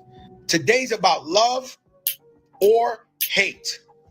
Now, meaning, we call people haters. Fans noted how suspicious this made him look, arguing that his inability to directly address the allegations only fueled the fire. But Fat Joe isn't just known for his tall tales. He's also infamous for his long list of beefs. One of the most notorious was his feud with 50 Cent, a rivalry that stretched on for years and created plenty of drama along the way. This heated back and forth dates back to 2004 and is rooted in the contentious climate of New York hip-hop during the early 2000s. At the time, 50 Cent was riding high on the success of his classic debut album, Get Rich or Die Tryin', and had crowned himself the king of New York. His meteoric rise and brash persona rubbed a lot of other rappers the wrong way, Fat Joe included. But their beef didn't officially ignite until October 2004, when Ja Rule released the track New York. On the song, Ja Rule took aim at 50 Cent, and both Fat Joe and Jadakiss were featured. To 50, this was a clear sign that Fat Joe was siding with Ja Rule in their feud. And if you know anything about 50, you know he doesn't let things slide. In response, 50 dropped a diss track aimed at every New York rapper he had issues with, making sure to take direct shots at Fat Joe. Joe didn't hold back either, claiming in interviews that he would punch 50 in his face. Things escalated further when 50 called into DJ Case Life's show on Hot 97 in February 2005 to diss Joe live on the air. Joe, hearing this, quickly called in himself, firing back by calling 50 a fake gangster and blaming his antics on steroids. You see what I'm saying? Like, on a one-on-one tip, like whatever. On that note, like you don't really want to do that. You know what I'm saying? You want to just write the verse. You know what I'm saying? And just keep it there. Tell me where to meet you. I'll walk down there one date and I will knock you out. It's simple. It's so simple because at the end of the day, he ain't built like that. So when he look at Joe Crack eyes, he ain't gonna want it like that. By June of that year, Fat Joe. Hey, man. Just doing a whole history channel of Fat Joe with beefs and shit. This shit informative as a motherfucker. Yeah, you know everything. Whole history channel. Boy, that nigga was lit. That nigga was hella lit, man. Fair use, boy. Whoever that nigga was, super lit. But Fat Joe icon, we know everybody. I done had beefs. They could have did the whole shit about me with the beefs and shit. All the niggas I had beefs with. At the end of the day, man, like I say, man, like we really standing on business right now. Like niggas can't keep taking shit from us, bro. They took rock and roll from us. They took jazz from us, soul, all the shit from us, man. Disco, everything from us, man. And we ain't letting these niggas take hip hop. And that's all the conversation is about tonight, man. I'm gonna keep it a buck. We ain't letting nobody take hip hop. We know where the fuck that came from. We know who made it poppin' right now and who made it poppin' back then. Okay, let's say if they invented breakdancing and invented motherfucking graffiti. Now I'm keeping it real. Okay, cool. Where the fuck did graffiti and breakdancing take rap right now to be the number one genre? I'll wait. Was the number one breakdance in the world that made motherfuckers all over the world fuck with hip hop? Was it the number one nigga that graffitied in the world that made niggas fuck with hip hop? Or was it the music, the black artists, the black Americans that made hip hop what it is today and the number one genre, even with the assistance from a Canadian nigga / black American, because the black American nigga is his father. So let the combo plate, gumbo plate. Let's not, come on, man. Come on, my nigga. Like, black African Americans made hip hop what it is to this day, nigga. On some old motherfucking a nigga that got knocked out of the Bronx Bomber, whatever that nigga name was. To this day, bro. The style, the way Come on. The Don't way do Deontay Wilder like that. Don't do Deontay like that to this day. The way this man wear his dreads, the way I wear my dreads, the way you wear your hat and your afro, the way this nigga wear his motherfucking Kango and his jacket. That's the culture. The way I wear this hoodie, the way I smoke this good ass weed, you know what I mean? Wear these chains and shit. This is our culture, bro. We make motherfuckers want to dress like this, man. Period. Jim Jones was the nigga that had us dressing skinny.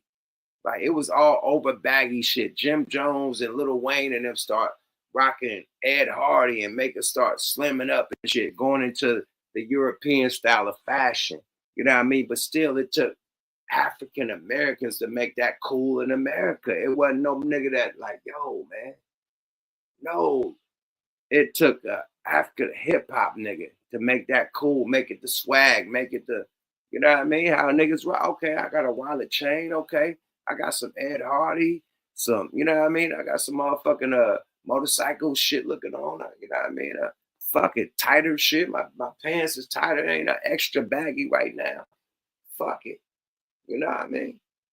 And then you got the top niggas in fashion. You know, you got, rest in peace, you got old boy, you know, that made the off-white version. Top in fashion, black guy. Kanye West, they let this nigga had all they fashion from Louis to Nike to Adidas, right? And then you got Pharrell, from Adidas to motherfucking Louis Vuitton.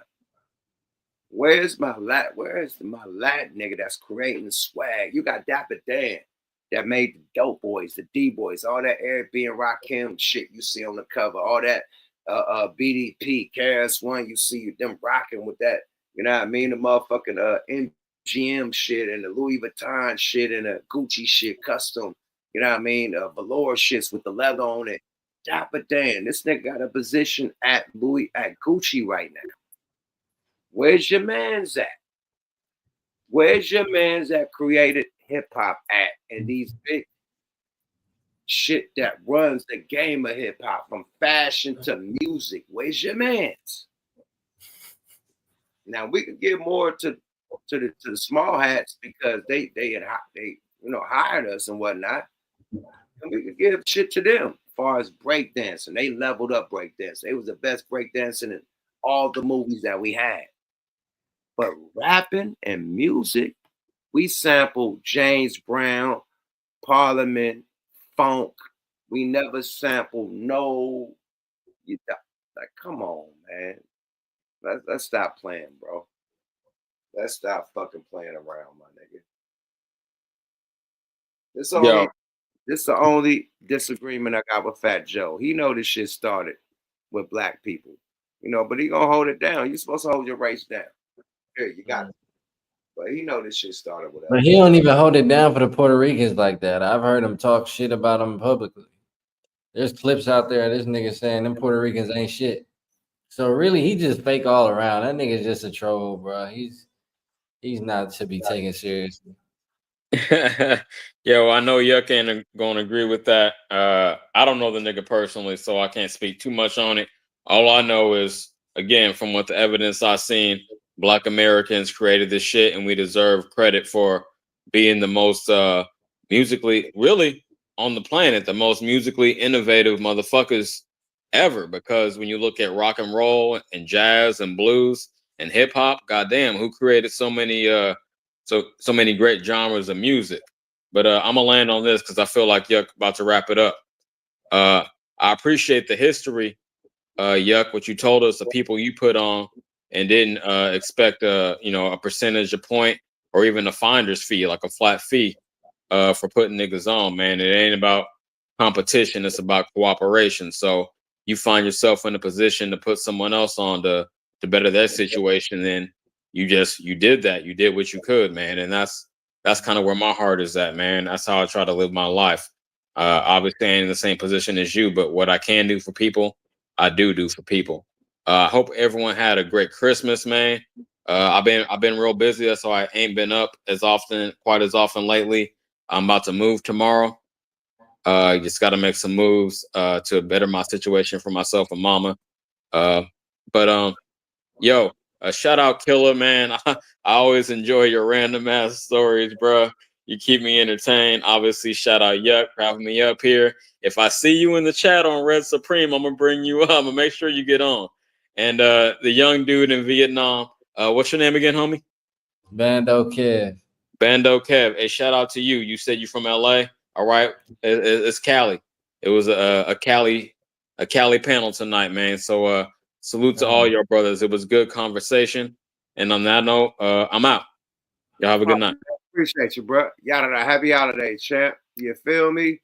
I'm responding to what he said, man. You know what I mean? Because he said some good shit, some dope shit. But me, I'm gonna take it back to the dude that was on here. The other dude was Audi L, or Audi L. The dude from Acorn, East Oakland, right? He was like, "Yuck, we need you out here. We need you back out here." I'm like, "Nah, hell no. I'm not about to be out here." But action speaks louder than words. What I can do is employ people and put them in position, right? So I said that to him. And what did I show you?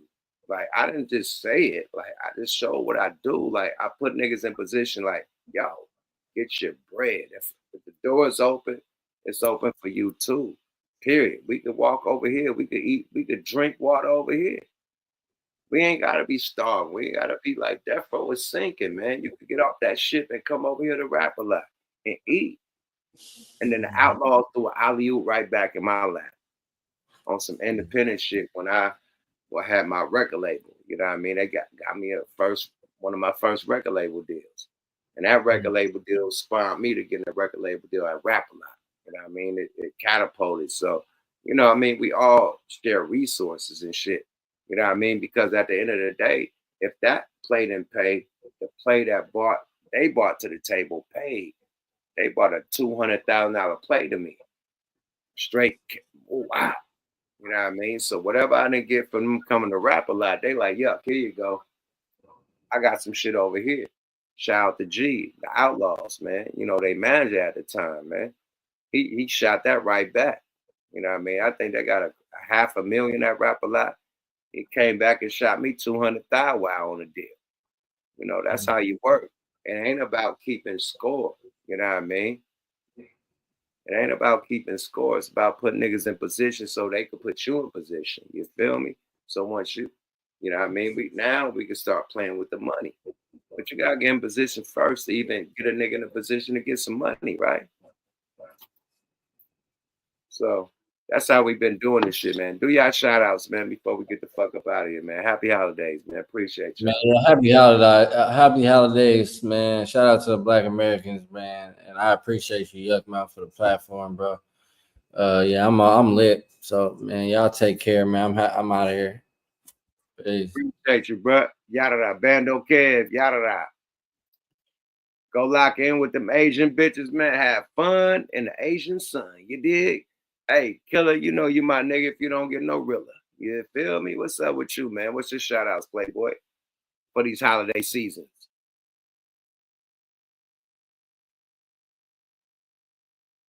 Oh, hold on. I gotta unmute you. There you go, bro. I had you muted. Talk your shit. My bad. I've been muted for a long time.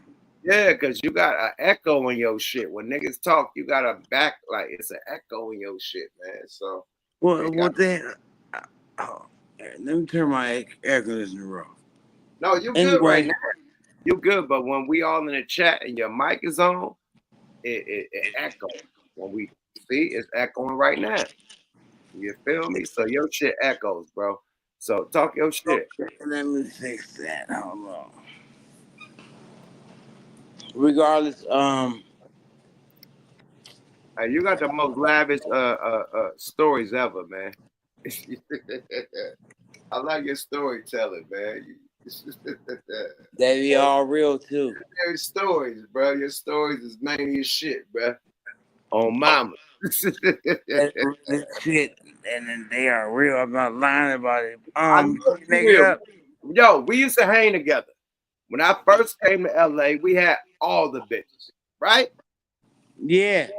Celebrity bitches to the thought to the fucking calendar bitches on the magazines. We had them all, right? Am I lying? Yeah, I forgot all them bitches' names. Flipping them on fucking ecstasy and mushrooms, right? And weed, mashing them, right? Yep. So I know your stories is legit, my nigga. I was right there, but I wasn't right there with these recent stories. When I first came to LA, when we was in our 20s, I know you official tissue, nigga. So when he talking shit, nigga, yeah, real sniper gang, nigga. This crew, the Himalayan niggas, them niggas was snipers, and these niggas is in the overhills, rich niggas, rich money, nigga, ball and heels over all the money, nigga. Not no bullshit. So yeah, mansions and all the bitches in the mansions. Yes, man. Big shit, man. You know how we do it. Big houses. Yeah. Big houses. Get it up there. You feel me? And you know, I be kind of humble with it, man. nigga, I know what it did when I first moved out here, nigga. Y'all niggas was up. I was hanging out at y'all shit. I had an apartment, nigga, in Culver City. Y'all niggas had houses. And wood and motherfucking Baldwin Hills. I mean, not Baldwin Hills. Ladera, everything. We was everywhere. Ladera, Baldwin Hills, all that shit, nigga. Windsor Hills. I'll never brag about that. But look. Yeah, I know what it was. Y'all come from money, nigga. Y'all ain't had to hustle. So let the people in the comments laugh, dickies. The people in the comments be shitting on me now. You know what I love? The shit. Fuck them. Bro, I know what it is, my nigga. They don't know what cloth it is. Nigga. You from the cloth, nigga. That's why I always put you up here, nigga. Period. Ain't no one up there fucking. Man, listen, boy. Hey, yuck. They couldn't pay our bills. Yuck, they couldn't pay our bills. Let me tell them this. Nigga, Hugh Hef couldn't fuck with how we was doing it up. Nigga, what? Nigga, if I get floss on this motherfucker, if I get Bambino on this bitch, it's a wrap. It's over. These are the tail, the freaky tails, nigga. Yeah, we had the host. And then you know what else? One thing? Oh my Lord, the celebrity is going crazy. Are you serious? What? Do you remember Theo? What?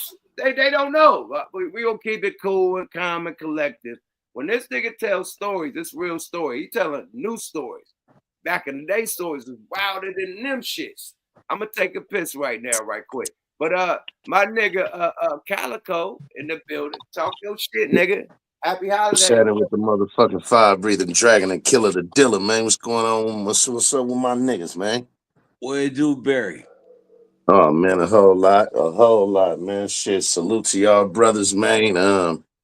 Happy holidays to everybody who celebrate it, don't celebrate it, and of course the funniest niggas of it all, the hypocritical celebrators.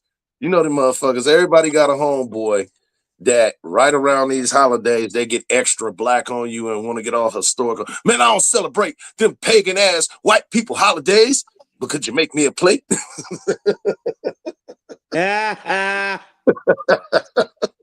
You got them motherfuckers too, man. So shout out to everybody, man. That's me, brother. I didn't go nowhere, but I got about 4 or 5 plays. Everybody got somebody like that, man. Everybody knows somebody like that. And I get a call from one of them motherfuckers every Christmas and every Thanksgiving. What happened? What happened? They'd call my phone every Christmas and Thanksgiving and get hella extra black power on me and shit and be like, yeah, you over there celebrating that pagan ass white people holiday, huh? You lost, nigga. But if y'all made some of that sweet potato pie, man, can y'all make me a plate? Like, nigga, get your They ass. come over for the plate though. We got gumbo in this motherfucker. They coming over for the gumbo, but I don't fucking. Oh, nigga, you say gumbo, if you say oxtails, or if you say anything in that nigga that's ringing the dinner bell, they gonna put all of their convictions aside. Yeah, they drop all that shit. Hey man, if pagan my ass, I'm coming to get a plate, my nigga. You motherfucking right. I'm coming to get a plakin', nigga. Fucking pagan. I'm coming to get a plakin'. I'm not vegetarian today, motherfucker. Believe that. Yeah. At the end of the day, man, it's for the kids and for the family. I like it because it bring the family together. Like, this is like the time of the year, besides Thanksgiving, to where all the family come together. People drive from, like, we don't see our, like, family is like in different states and shit, different cities and shit. I like the family camaraderie. This is where I get to give all my loved ones, my nieces, my nephews, my sisters, my mother-in-law, my father-in-law, my auntie, motherfuckers. Everybody bring it all in. Like, I love it. Period. Even it's like before, a family reunion. So I love it on that part. If it's a pagan holiday, I don't even go into all that shit. I want to give my kids what they deserve. I want to give my family what they deserve. Period. I didn't buy. I can afford anything I want to right now. I love my family. I didn't buy one gift. And surprised at what they got. My kids surprised at what they got. I don't give a fuck what they talking about, man. They bring the family together, and I get to give shit back. And the family members get to give shit back. Period. That's to our family. It's like an exchange of love for the family, bro. So I don't care what type of history it got. It brings my family together every year, and I love it. And people need to understand that everybody don't celebrate these holidays for the historical meaning more so than the traditional meaning. It's just a fucking custom. It's a tradition. I mean, if you don't like it, don't fucking celebrate it, but don't knock. That's almost like saying, well, Santa Claus ain't real and da-da-da-da-da-da. Nigga, that's like going to go tell a 9-year-old or a 6-year-old that wrestling ain't real. I mean, we know it, nigga, but goddamn, why you want to go and piss on their fucking parade? Quit being a fucking Grinch, nigga. I mean, let the fucking kids have their fun and have their fantasies, nigga. And like Yuck said, it's beautiful based on the fact that it brings family together other than a fucking wedding or a goddamn funeral. Facts. You get what I'm saying? So if nothing else, I always call those last 3 holidays of the year the family holiday, Thanksgiving, the children's holiday, Christmas, and the grown folks holiday, New Year's Eve. New Year's Eve, period. And you know bring what I mean? friends, family, all that shit, all together on New Year's Eve. That's it, man. These are holidays for closeness, togetherness with your people, man. Family coming from up north, coming to LA, or me going from LA to going up north, and all of us, nigga, people flying from down south and the Midwest and the East Coast, everybody celebrate. I don't get that all year, my nigga, until these times days. Period. This is the closest thing. These holidays are the closest thing that we got left to a family reunion. I was about to say, this is the family reunion. Every year, this is the family fucking reunion. Like a little mini family reunion, man. And you got to think about it. Way before this internet shit and motherfuckers was just able to pop on and fly files across the fucking world. Nigga, I couldn't wait for my cousins to come from like down south and from the east and shit, so I can, man, bring the dopest niggas that's out right now, and I'm gonna get him the niggas that are tapes of the niggas that's the dopest niggas. That's how we traded music. Before the internet. Before the internet. Know what I mean? My first Ghetto Boys tape, We Can't Be Stopped, came from my cousin. They didn't come from downloading the shit on no internet. You know what I mean? Here we go. The Hot Boys was popping in 96. 98, 99. They Oh, came yeah, out. yeah, on the major scale. Yeah, no, before they hit the Met, they was popping it like in the early 90s. But when I got to Rap A Lot 96, nigga, they didn't come out to 99. Right? Yeah, about that, yeah. I heard all that shit, and I bought that shit back to LA and back to the Bay. And they heard it, that all that shit, Soldier Rag, all that shit, they heard it. And then as soon as that shit hit mainline, like, damn, nigga, you already bought it. Like, I bought Timberland boots and shit to Oakland. Niggas weren't wearing Timberland boots and shit. Come on, bro. Nigga, and any nigga that think he lying, come on, bro. Knock it off. On mamas, you from Oakland. We ain't never worn no Timberland. You already know. Know what I mean? It was only a selected few niggas in the town that even wore Timberlands, and that was after you broke them. Period. That's a fact. At the end of the day, like, I was bringing shit like, boom, let's woo, woo, woo, woo. You feel me? But the best shit about the holidays, man, is just really, praising God, man, for the celebration of life. You made us another year. That's the main thing. And Jesus Christ's birthday. You know what I mean? So it's our birthday too. Our birthday for celebrating another year of us being alive. You know what I mean? Us being, prosperous. You know what I mean? Us being healthy. You know what I mean? Us looking out for our family, our friends, and others. You know what I mean? Homeless people, everything. I done gave so much money to homeless people. It's ridiculous. So many clothes and shit. The homeless people is ridiculous. Help so many people that ain't homeless. It's ridiculous. Put so many people in position. It's ridiculous. And that's what God got me out here to do. Period. That's a fact. You know what I And mean? that's a blessing, man. That's a blessing. So, yeah, these are the days of loving and helping, man. So if it take a holiday to make motherfuckers love and help, man, I just did a show in Modesto, Lodi, man. It was a whole toy drive for the kids, man. And they get so many toys for the kids, man. Legit, and Keek. You know what I mean? We killed it out there. But Keek. Right, man. And people showed up with a lot of toys and the Salvation Army, those clubs. What's that goddamn dope? Shelters, everybody got them toys, man. You feel me? So we definitely gave back, this year. It's a lot of people that's unfortunate, you know what I mean? So we definitely gave back to the unfortunate, the people that can't afford. California is hella high to just live out here. Nigga, California gonna charge your ass to do everything except blink. Bro, I just got electric, nigga, because gas so high. I got electric car because gas so high, nigga. For real. And then with the Teslas and shit. For real. That's a fact, man. But yeah, and again, man, it's like once those blessings are bestowed upon one, such as yourself, being a person that has the talent that you have and was able to make a good living for yourself, to be put in a position to help others is a blessing within itself, because it's so easy to say no. So easy to say no. And to be honest with you, morally, probably you in a gray area, but factually, I mean, shit, you wouldn't be wrong.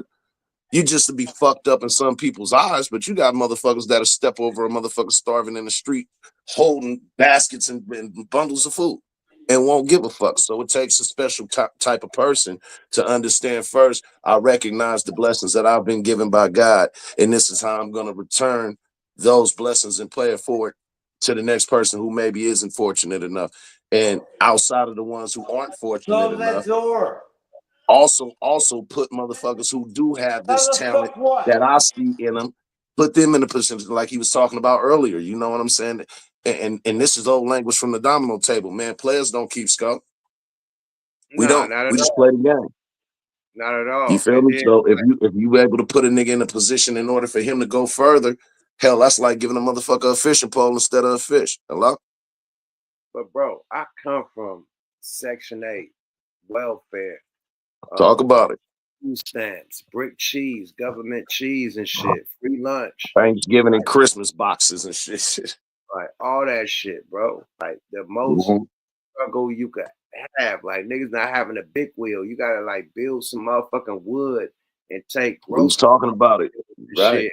Put it, nail it on the side and have a string and a fucking milk crate to be your seat. And that's your big wheel, my nigga. I come from that.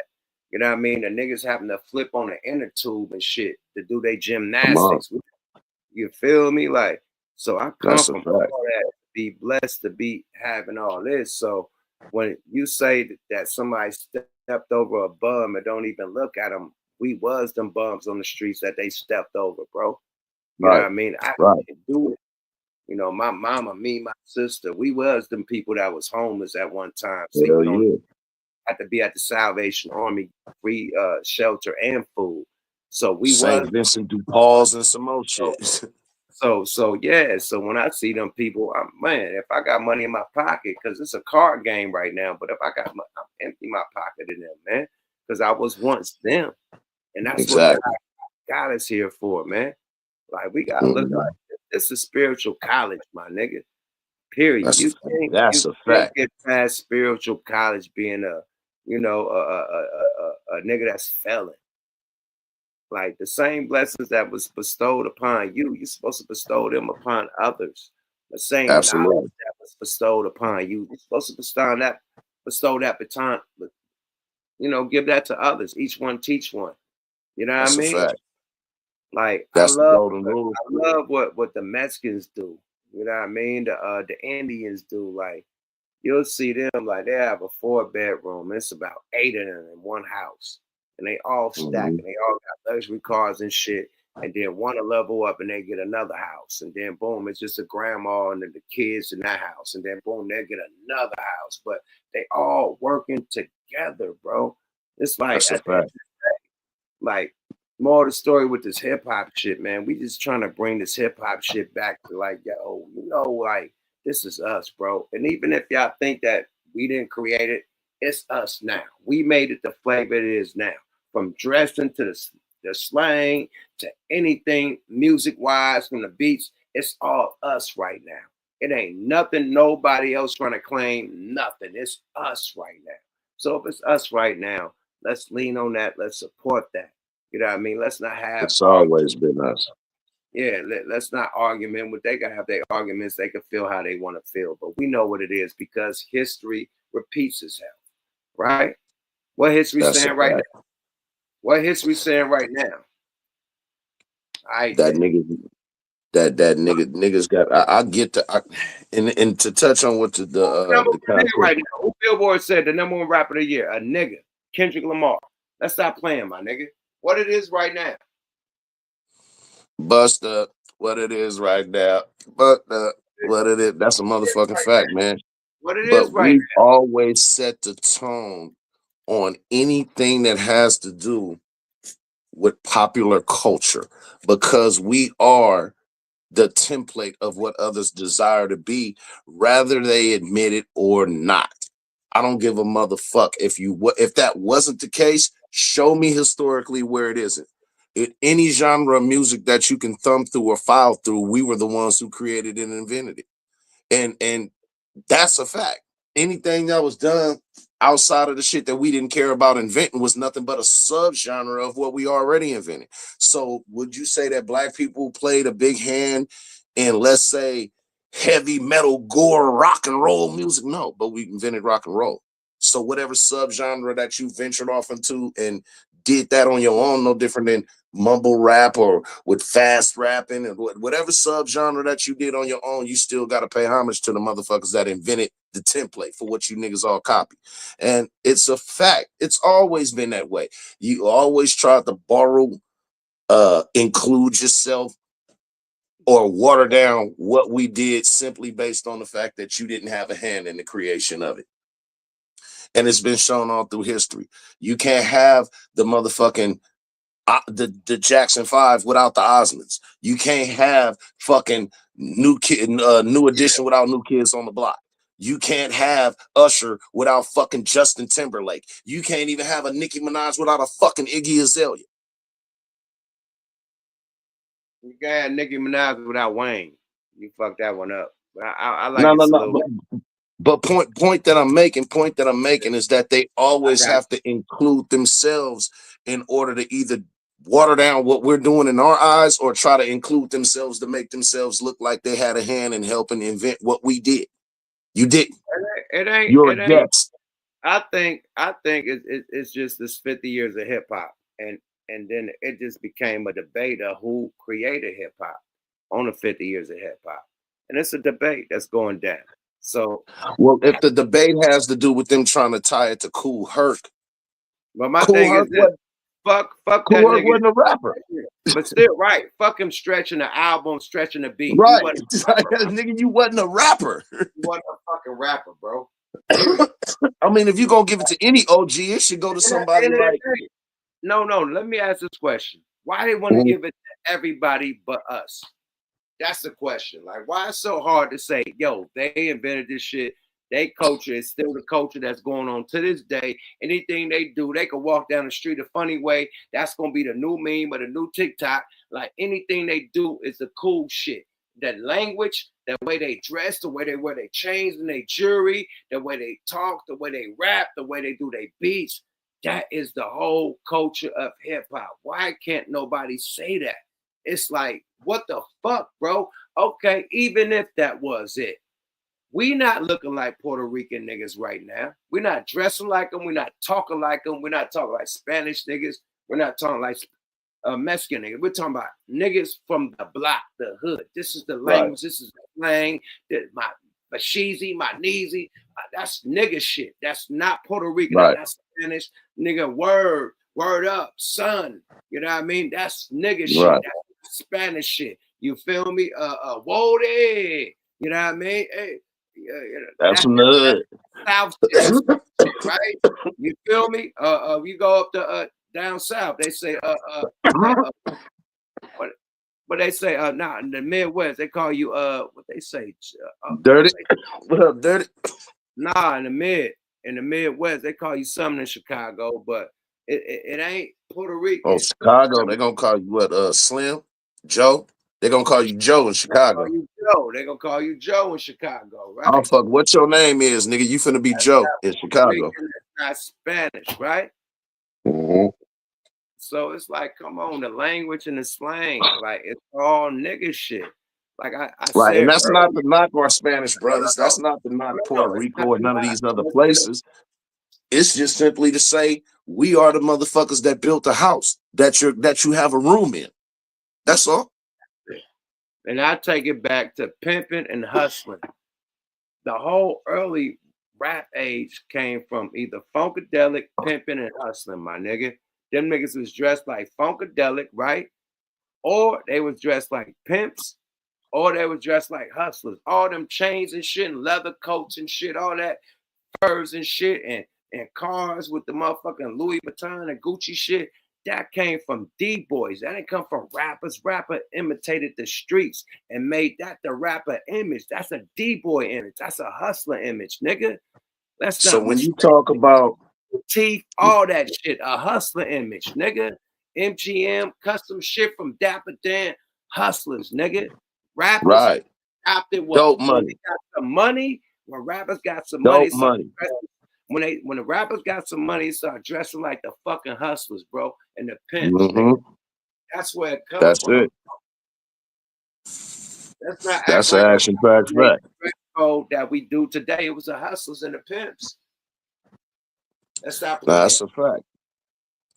And I mean, again, that's not to take nothing away from Cool Herc or DJ Hollywood, all of that. But when you're talking about what is the main thing that draws people into hip hop, whether they're born into it, whether they want to be a part of it, what attracts them to the culture is the spokesman of the culture. The spokesmen of the culture are the mouthpieces of the culture, which are the rappers.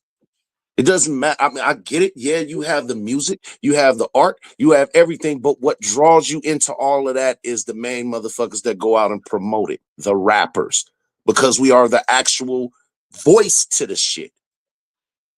So if you're gonna talk about who was the first motherfuckers to invent hip hop, you gotta go back to like Coke La Rock. You gotta go back to some of Melly Mel earlier shit. Let's keep it real. Let's unmute Killer. Killer, what's up with you, man? Dude, didn't this hip hop start out in Florida? But we don't know the background. We ain't from the Bronx. We ain't from New York. So they might know a different story than us. Right. But even that story, it involves after the motherfuckers setting the foundation of, okay, we have the DJ who found a way to extend this beat. But the DJ was still secondary once the rapper formed. Even if you were the motherfucker that set the foundation, the rapper's the motherfucker that built the house on top of that foundation.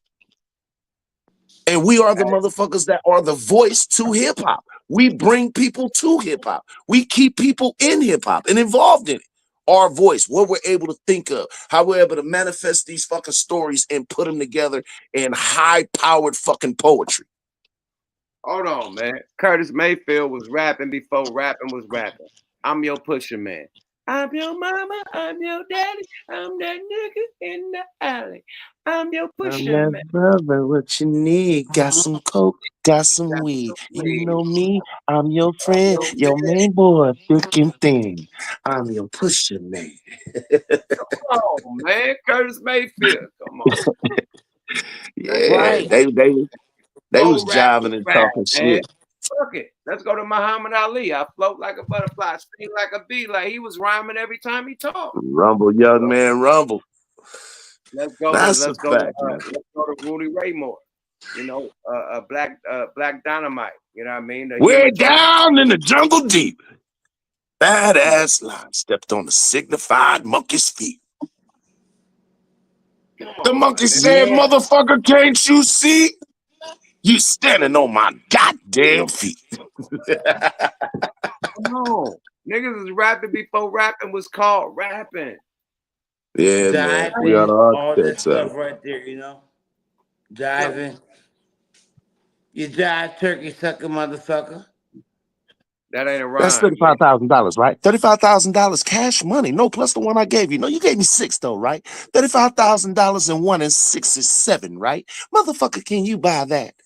Hey man, see, that's where it all came from, right? You just have to be hit.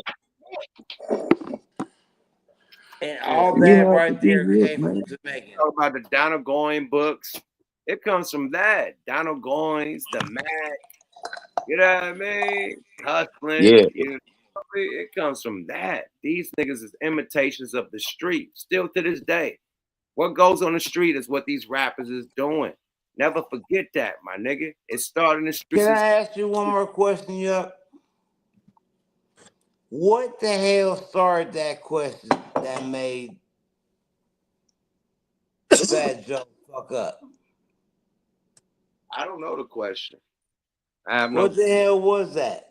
I have no clue. But Math Hoffa need to be that's why he took it down, because he know he was out of pocket. He know his reaction should have been different, you know. That's all I'm saying. Oh, they took it down? Yeah, he took it down fast. NASCAR. I they're think going bad on that Math Hoffa. He probably lost subscribers. Yeah, I'm sure he did along the way. This is just another case of sometimes you just probably should drink a tall glass to shut the fuck up. Sometimes everything isn't worth your comment. And that's not to serve no disrespect in any type of shape, form, or fashion. And we all suffered from it. Sometimes it's better to just keep your fucking words to yourself. Because whether it was knowingly or unknowingly, nigga, you could set a fire sometimes. And being a person that's been granted the permission to have such exposure. Fat Joe is not a local motherfucker. This is somebody who has a lot of exposure. So when you go and kind of go outside of the lines and want to be the wobbly fucking wheel on the shopping cart, then you got to bear that cross that come with it. I'm going to tell you this, though. They lit right now. I don't give a fuck about what happened at the beginning. They got that Latin, that Mexican trap out here that's beating their ass. They got that goddamn reggaeton that's beating their ass. And we got that Afro beats beating their ass from overseas. So every outside the states is beating their ass, right? So this is where we fucking up at, right? The labels are saying they're not signing no new rappers. They're signing all the Caribbean sound and shit. So the Afro Mexican trap or the Latin trap and the Afro and the motherfucking reggaeton. They signing that. We are arguing over who created hip hop. Hip hop is being slowly erased, nigga. Period. Thank you. They don't want to sign us no more. And they trying to erase our history and erase hip hop and put other genres in front of us because hip hop has become too dangerous. That's why our billionaires is in jail. That's why our motherfucking record label owners are dead. That's why our motherfucking record label rappers are in jail with RICO cases that they gave to the mob. Nobody, like, fuck out of here. Like, come on, man. It's a war on hip hop. Replace hip hop with something else, nigga. Like, that's what we need to focus on. Hip hop is being erased in front of our face. This has been the 2 driest years in hip hop. Thanks to motherfucking Drake and Kendrick, they brought this year back. But last year was dry. It was all bitches. That was the driest year in hip hop ever. I'm just saying, and that's because of niggas dying here and going to jail. That's by design, right? Do you think that Fat Joe I think one? Now you look who hop in position. Afro beats. All you hear when you go to the club, Afro beats. What you hear? Mexican trap, Latin trap. What you hear? Reggaeton. That's what make the party go down right now. Ain't nobody want to hear that Kill Bill shit and drill shit right now. Do you think that Fat Joe is the next one? I'm just keeping it a buck. Right? No, you absolutely right, Yuck. And I'm gonna tell you where I think it started from. Well, the initiation of it, of them trying to erase hip hop, in my opinion, was around the time that they formed the hip hop police and they instigated and made it into an East Coast, West Coast war. I think that was the beginning of motherfuckers trying to dissolve hip hop based on this fact. Hip hop came and replaced in a quick fashion the biggest fucking genre in music at the time, which was disco and R&B. We wiped that shit out. Once hip hop hit the scene, the thing about hip hop, since it's rooted in sampling, that means that we have all of the other genres' strengths and none of their weaknesses. That's why it's a fucking juggernaut. Nothing has been able to come and replace hip hop. So don't think for a second that if these motherfuckers can invent a hip hop police and instigate to where you have 2 coasts going at it with each other, that they will not stop trying to do so. And they're doing it the same way he said now. They're ushering in the era of the Afro. When I listen to that Afro soul, Afro pop shit, I'm not gonna lie, that shit make you want to walk around the house in an open silk shirt with some motherfucking loafers on some grown man shit. Man, like, close your ears. I got my son in here, but when me and my wife get down, when it's our time, yes, sir. Yes, sir. We put that on and we get it on, man. It used to be let's get it no other body. That's gonna get it real sexy in the building. You feel me? Man, shout out Tim's. Shout out to Gazi, man. Shout out to Empire. They got a vibe for it, man. So at the end of the day, it is a vibe. But let it be known we're being silently replaced because they don't want to sign no more hip hop artists unless you're up there, unless you made. You got the top hip hop artist suing. Now he's like, I'm on my way out. If he's suing, he don't want to do rap no more. It's like, nigga, I'm done. This shit is done. Right. He's figuring a way out. That's great. Drake trying to figure a way out. Right? He see what it is. Nigga, he see what the 360, even though you gave me 400, I recouped it hella quick. But I had to go on so many tours. I had to drop so many motherfucking albums. I had to be in studio so much, nigga. I wasn't able to live life, nigga. So I'm ready to just hang this shit up. Y'all voted me out with the Kendrick shit. Y'all done with me. I'm done with y'all. I'm suing. All right? The whole rap industry done with me. I'm done with y'all niggas too. And I'm putting y'all niggas on blast. I'm going out with a bang, bang, bang, bang, bang, bang, bang, bang. That's how I feel. Burn down the house while he walking out of it. Burned down the fucking house while he walking out of it. That's how I feel. He good. This nigga's a billionaire, right? He good money. Yeah.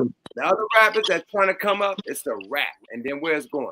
Afro beats, Latin trap, reggaeton, all the other Caribbean shit. And the rapper niggas like, hey man, look at the play. Look at the fucking play. All the executives are getting fired too. Let's not forget about that. Like when that That's nigga, the dude that run Universal, once his son came on board, hella people got fired. Lucius Brain, nigga start cleaning house, nigga. Lucius Brain, Lucius Jr. That nigga start cleaning house, nigga. Lucius, nigga, they cleaned house. Mm-hmm. All the big time executives and A&Rs that put the wave on that, they out of here. Hey, it's a new era. They about to take Fat Joe out too. Nah, Fat Joe is linked in. He good money. I'm just saying, like he could do reggaeton and trap. He good money. Like, I'm just saying, all of them is gone. Yeah, I think I'm gonna keep it real. I think they gave a few motherfuckers that's alumni an ultimatum. Now, this is just my theory, but I think this is how this shit really went. UMG came along and told all of these different independent labels that were able to become successful and find out not only should I sign myself as an artist, but I should sign my whole record label to this record label and have them just cut me one big ass check and then I'll delegate that through my shit. These people that own this shit for years and gave motherfuckers crumbs for years said to themselves, you know, these new niggas coming up out of college, they're some little savvy motherfuckers. Okay, this is what we're going to do. We're going to drop this thing called Napster. And then when you complain about that and that get wiped out, we'll drop this thing called LimeWire and then FrostWire and then a zillion other motherfucking websites to where we will be projecting at nothing really but hip hop. Yeah, some other ones are going to get caught in the blast, but not nearly as hip hop because it's the biggest fucking genre in music. So we'll give the people who came into the game, like the owners, the CEO of the So Defs and the Bad Boys and all of these different record labels. Universal Music Group gonna come and buy all that shit up.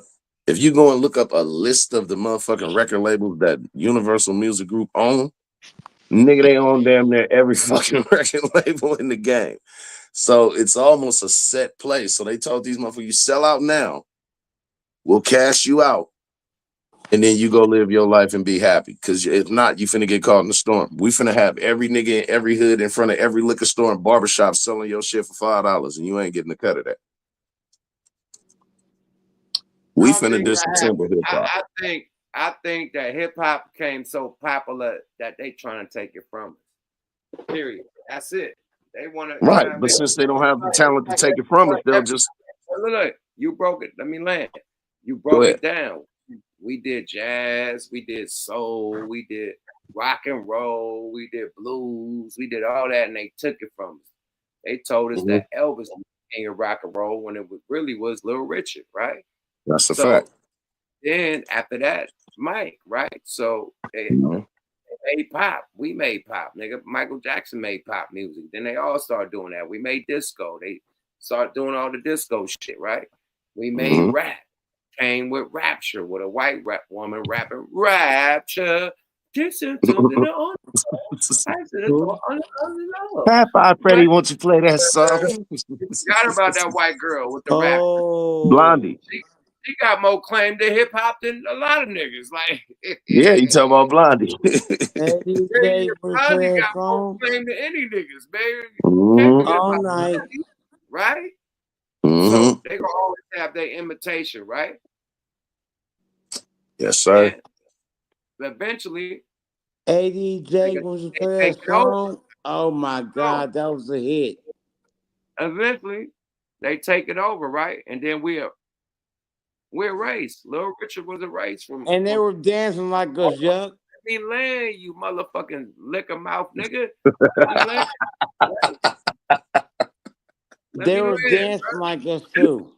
Let me land, my friend. See? I'm sorry. So check this out. So while we doing our 1-2, they put the rapture in that thing. They need to do their thing. But at the end of the day, they take, bro, and reinvent. Eminem is one of the dopest niggas ever, right? But if it get reinvented, it's gonna be Eminem created hip hop 50 years from now. If it get reinvented. I'm just letting you know. We gotta That's a stand on business. motherfucking fact. Let's not let it get taken from us. And Eminem is the dopest motherfucker, one of the dopest in the game. And That's a good fucking point, yeah. And beats. That nigga make beats. He made a lot. He made all that G-Unit shit. Like that nigga was dope with the beats too. So, and then let's go to he's the right up family. under Dre's wing. The But that's a Eminem, good fucking point, man. Think about how they try to still teach us, or when we were younger, they tried to teach us that Christopher Columbus discovered America. But wasn't nobody around back from, then back. They wasn't around back then, so they don't know. We just got to go off of what we taught. And then look, COVID killed off a lot of our elders. So who's left to tell the story? Us. We got to tell the story. We have to. Or it would die with our elders. Because a lot of our elders got wiped out in COVID. Am I lying? It's a fact. Hell no. Paul, Grandpa, you know what I mean? All the OG Big Mama. Everybody, Big Mom, everybody got wiped out in COVID. So it's on us to tell the story, that know the story, right? Mm-hmm. Yeah, man. We the elders That's a right fact. That's why I We the always elders stuck up right under them OGs, man. I stuck up under them OGs because I love the way that they made the shit sound as they was telling these stories. But it was the stories themselves because I knew one day that I was going to have to tell them. I knew that at a young age, man. Bingo. That's why I always So kept my eyes, my ears, tuned in. Yeah, we got to tell the story to our kids, you know what I mean, to the game, you know what I mean, and just let them know the history, man, because like a lot of people erase history, you know what I mean, period. And I'm not saying Fat Joe is erasing history, he's adding to history, like the Latin people. And then somebody said, I don't like how you confuse them Latins and Cubans and Puerto Ricans with Mexicans. All of you was rocking with hip hop. Right? Across the board, period. Everybody, right? Right. Let's not, I'm just talking about on my coast, it was Mexicans. You know what I mean? I'm just describing on the East Coast. I wasn't on the East Coast. I don't know if it was only Puerto Ricans, Cuban. I don't know who it was out there. I know out here it was Mexicans, period. And, it was Latins or whatever. I know it was Mexican to me. Right. And That's then plus a lot more of the Caribbean, Spanish people, and a lot of people from South America gravitated towards the East Coast anyway. And niggas Samoan. And there was Samoan motherfuckers out here. Let's not forget the Samoans, man. Both coasts got islands. It's just we got Polynesian islands. Menudo, nigga, they was popping, nigga. You had the motherfucking Booyah, like nigga, Booyah Tribe. Shout out Booyah Tribe. Shout out the Jets. Hold on. Let me land right quick. Let me land. Picking up dust out here too. You know what I mean? They don't say that. They never Shout say out my Samoans. Usos, man. The Usos suspects, man. The Usos is at the beginning too, man. Let me land. We had this is for the Rasa. Yes, if we're gonna give love to the Mexicans, we gotta give love to the Usos too. Kid Frost. We had Kid Cypress Frost. Hill. We had Mr. My nigga. Cypress Hill, man. Come on, man. Mr. and then we had Cypress Hill, and then the black people embraced them. Booyah Tribe, man. Rest in peace to Gangsta Red. Rest in peace to Godfather. Booyah Tribe. Yeah, man. Rest in peace to them brothers, man, for sure, man. Shout out to Suspects, Vallejo, California. Those are my homies. I don't know about nowhere else, but the Samoans from top to bottom was definitely fucking with it. Period. Big time. That's a fact. No, they ain't nothing but our Polynesian brothers. Mm-hmm. So we actually pushed their card, and they never pushed us. Or they were still. Nigga, it ain't no such thing as a little Samoan. Hell no, man. Shout out to my Monster Ganja Regime Dragon Gang, man. You know, That's man. a fact, man. Shout out to the motherfucking Booyah tribe, man.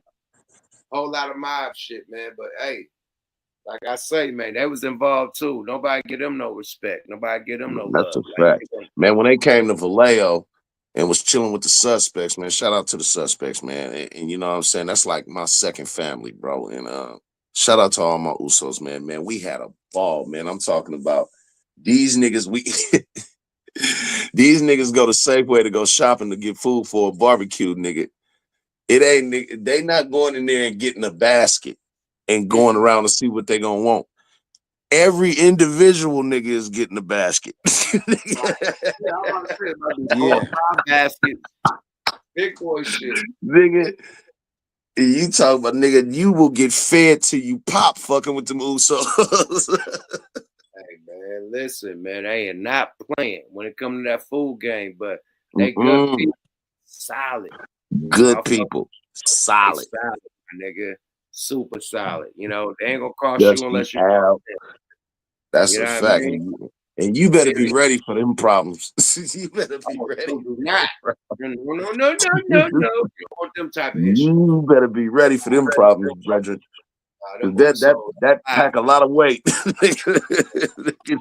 Usos pack a lot of weight, nigga. Good luck. That guy yeah, different, man. Like hip hop, like I'm gonna say this, right? I'm gonna give a prime example, right? I'm gonna ask both of the brothers on stage. Who gets credit for karate in America? Bruce Lee. Off top. What is he? An Oakland nigga. We know that. But besides that, he's the Asian guy, right? Right. We give the creation of karate and kung fu to Asian people, right? No doubt. No That's matter how Chuck Norris, a white guy, no matter how much karate he knew, no matter Jim Kelly, no matter how much karate he knew, no matter how much karate motherfucker Kareem Abdul-Jabbar knew, kicked the nigga Bruce Lee and put a footprint on the nigga chest. Nigga, that big. Look at the footprint. Footprint on that yellow shit, right? A big ass toe jam on that foot, right? It still came from the Asian culture. We can't say just because we learned karate, nigga, we invented it just because we was in the first Bruce Lee movies with you. No, that Great shit point. was before Bruce Lee, right? Great point. Great point. Right? So if I don't know about that. If we could give the Asian community credit for karate, no matter if it was John Claude Van Damme, he was very good. All the good dudes, it's still an Asian culture, right? That's a fact. Niggas Talk that shit, yup. Niggas shows with, you know what I mean? Karate shit on, karate shoes. I was wearing karate shoes, nigga, in the hood, nigga. National I Dollar got Store. mine from Swans, downtown Oakland, nigga. The motherfucking Croker Center. The brown bottoms, nigga, not the white bottoms. I don't know where the white bottoms came from. I ain't never had a white bottom pair of karate shoes, nigga. The Bruce Your shit wasn't official unless you could look on the inside of it and it was checkerboards on the inside of the motherfucker. Nigga, I had National Dollar Store brown bottom karate shoes. And I thought I was Bruce Leroy, nigga, before Last Dragon came out. Man, kick a nigga through a tree. Man, karate and flipping and shit, like all types of shit. Taking taekwondo. Everybody was in taekwondo classes, trying to be the next Bruce Lee. Niggas. Hey, learn all these shit, trying to level you down. Trying to be the next Bruce Lee, right? All that shit, right? Am I lying? That's a fact. Nigga, that was me as a kid. Yeah. That's a fact. Right? Yeah. Like a dance move, right? You had to learn the moves and shit, right? Yes. Hey, yuck. Hey, yuck. A nigga go spend $1.50 in downtown Oakland to go to the Lux Theater. Yes, to watch and be in that karate motherfucker for 15 hours watching just sneaking from theater to theater. Local theater, watching that shit all day downtown, right? Come on, blood. Up to them. We try to look like that's funny. Come on, That's man. funny. So give it Nigga, to the them. Lux Theater downtown Oakland used to show nothing but kung fu flicks all day. That's all they show. Lux, number karate shit. Nigga go in that motherfucker is like $1.50 to get in that motherfucker for one movie. Nigga, you just sneak out of one movie and go into the next side, And nigga, just and be go to watching the movies next all spot. day in that motherfucker. Hey, bro, Oh at God. the 4-Star Theater at Eastmont Mall, nigga, at the Eastmont premiere Mall. of Last Dragon. Nigga, boy, I came through that bitch with my karate dojo. I was a yellow belt. Nigga, I came through that bitch with a white suit on, with a yellow belt. Kiss him. Nigga, I just sat down, right? And then it just became a karate match in that motherfucker. Everybody just started kung fu fighting this shit, right? I got my yellow boot belt on and shit. I'm kung fu fighting. It came from behind, bro. Drop kicked the nigga through the screen, nigga. I was in the dust, nigga. I was all back there, nigga. Oh He gave your shit. ass a all cabrera. back in the It was dust like and that shit. Killing Me Softly video, niggas. My nigga, I got drop kicked through the whole shit. It was a show up scene when it was in who's the pretty in show up. Who's the master? Everybody wanted to fight when that nigga came through the theater because we was all in the theater. Everybody had to come Mhm. everybody. Yeah. Boy, I got drop kicked through the screen, nigga. Jumped up, dusty. I had a white motherfucking key on. I had a whole white shirt. Nigga had on the gi. You got drop kicks in the gi. That's what I'm about to say. You had a Hold on. When I got up out that screen, that shit was ninja black. My motherfucking yellow belt was a brown belt, my nigga. I threw that motherfucking belt so fast. I quit. I stopped Taekwondo that night. I never went back. Shit. Yellow belt won't work shit. How I got a yellow belt and a random nigga just kicked me through the screen, nigga. Like, nah, nigga, this shit ain't working. Nigga, I'd rather just box. Nigga, take me to box. Oh shit. I got gi off it. Fuck this shit, nigga. Let me sit down and watch the rest of the movie, nigga. Nigga said he got kicked through the goddamn screen. On mama's, bro. I thought that's fucked up, bro. I ended my motherfucking Taekwondo career at the yellow belt, getting kicked through a screen, nigga. God damn. Theater at Eastmont Mall, the one that's right under the elevator, 4-Star. I know, nigga. That, bro, listen. Damn near every big movie that came out was either at the 4-Star Theater or at the Grand Lake. And said my outfit was only for show. Fuck you, Shaniqua. Nigga like dope fiend me with a drop kick. You can't dope. That's scam. My nigga, that dope fiend drop kick is many. Yeah, Bro, I done seen so many movies, man, at the 4-Star Theater, man, from fucking Crush Groove to Breaking 2, Electric Boogaloo. I seen all that shit at the 4-Star, bro. So look, Nah, I mean, how many Mexicans and Latins was in the movie? So do Fat Joe got a point that they blew up Breaking? Like helped, like in part of way? Because them was movies that like the movies to was deny, right? Right. I mean, to deny that they said they had a hand in it or that they played a part in helping the culture and pushing the culture. I mean, that would be a true statement. But for them, it's a difference between adding to the culture and pushing it versus creating it. That would be no different than niggas on the West Coast saying they invented hip hop. That's just straight taking away the credit from motherfuckers from the East Coast, where we know it came from. I think what we did initially, everybody wanted to emulate and be a part of the hip hop culture that New York invented it, but New York being New York, a lot of people, not all, but a lot of people had the mentality of, yo, fuck you country ass niggas, yo, you niggas are sons of New York, which in a way, I'm glad they did that, because what it made everybody else from all over the country do is say, you know what, you're right. It's nothing wrong with emulating what we see them invent, but let's do it in our own way. So when they did, kind of when a few of them out there did kind of diss niggas that wasn't from there, or said that if you're not from here, you can't do it, or you ain't doing it right. It made us want to go and do it in our own way instead of trying to emulate them, which I gotta agree is corny as fuck. Nigga, do it if you're gonna do it. Then you want to be a part of the culture and add to the culture. You're not gonna be able to do that if you're not doing it your own way. So absolutely.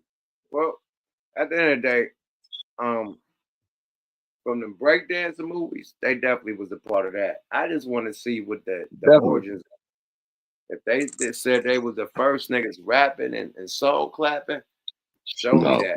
Fat Joe need to make a documentary to end it up properly. He needs to make a documentary, and he also needs to come back on because he have a new album out.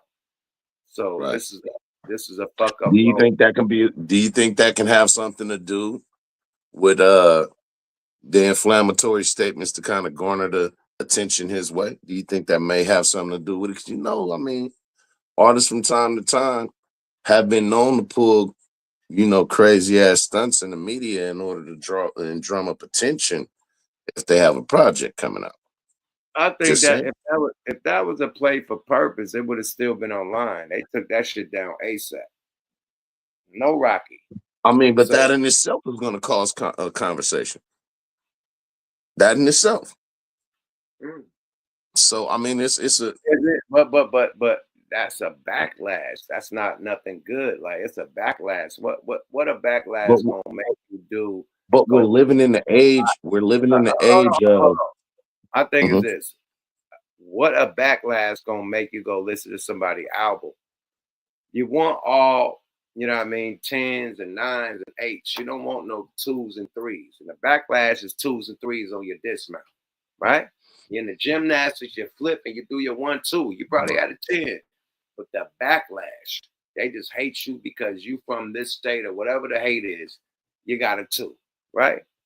But It's your still dismount not probably been live, but you no. Your dismount probably been live, but you said some shit right before you went on the shit. You said some shit right when the camera was in front of you, and you said some shit to disrespect one of the other countries that's in the gymnastics, and you're like, man, fuck them, man. We the motherfuckers that did this gymnastics. We Russia. We invented gymnastics, man. It wouldn't be no gymnastics if it wasn't for Russia. And then Russia come out there and do their thing, really hit. And they say, boo, give her a 1 or a 2, right? And they could really say that. Like, it got big in Russia, right? They could really say that, right? But gymnastics been everywhere. But it was big out Nadia, but it was before Nadia. It took gymnastics to be there before Nadia even participated, right? Right. Okay, bingo.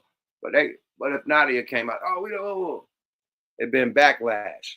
You know what I mean? So this is just backlash from his verbal, man.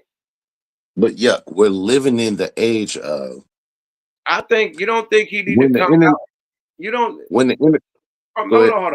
We know what we living in the age of, nigga. You think you talk to a kid? I'm saying you don't. Think I know that. I know I'm not. You don't think this nigga need to come out since he say nigga hella much? You don't think this nigga need to come out and say, yo, I love my brown brothers and sisters, love my black people, my FBA, foundational Black Americans. I had issues with 2 people. The DVD nigga, the documentary nigga, and the rapper nigga. That's it.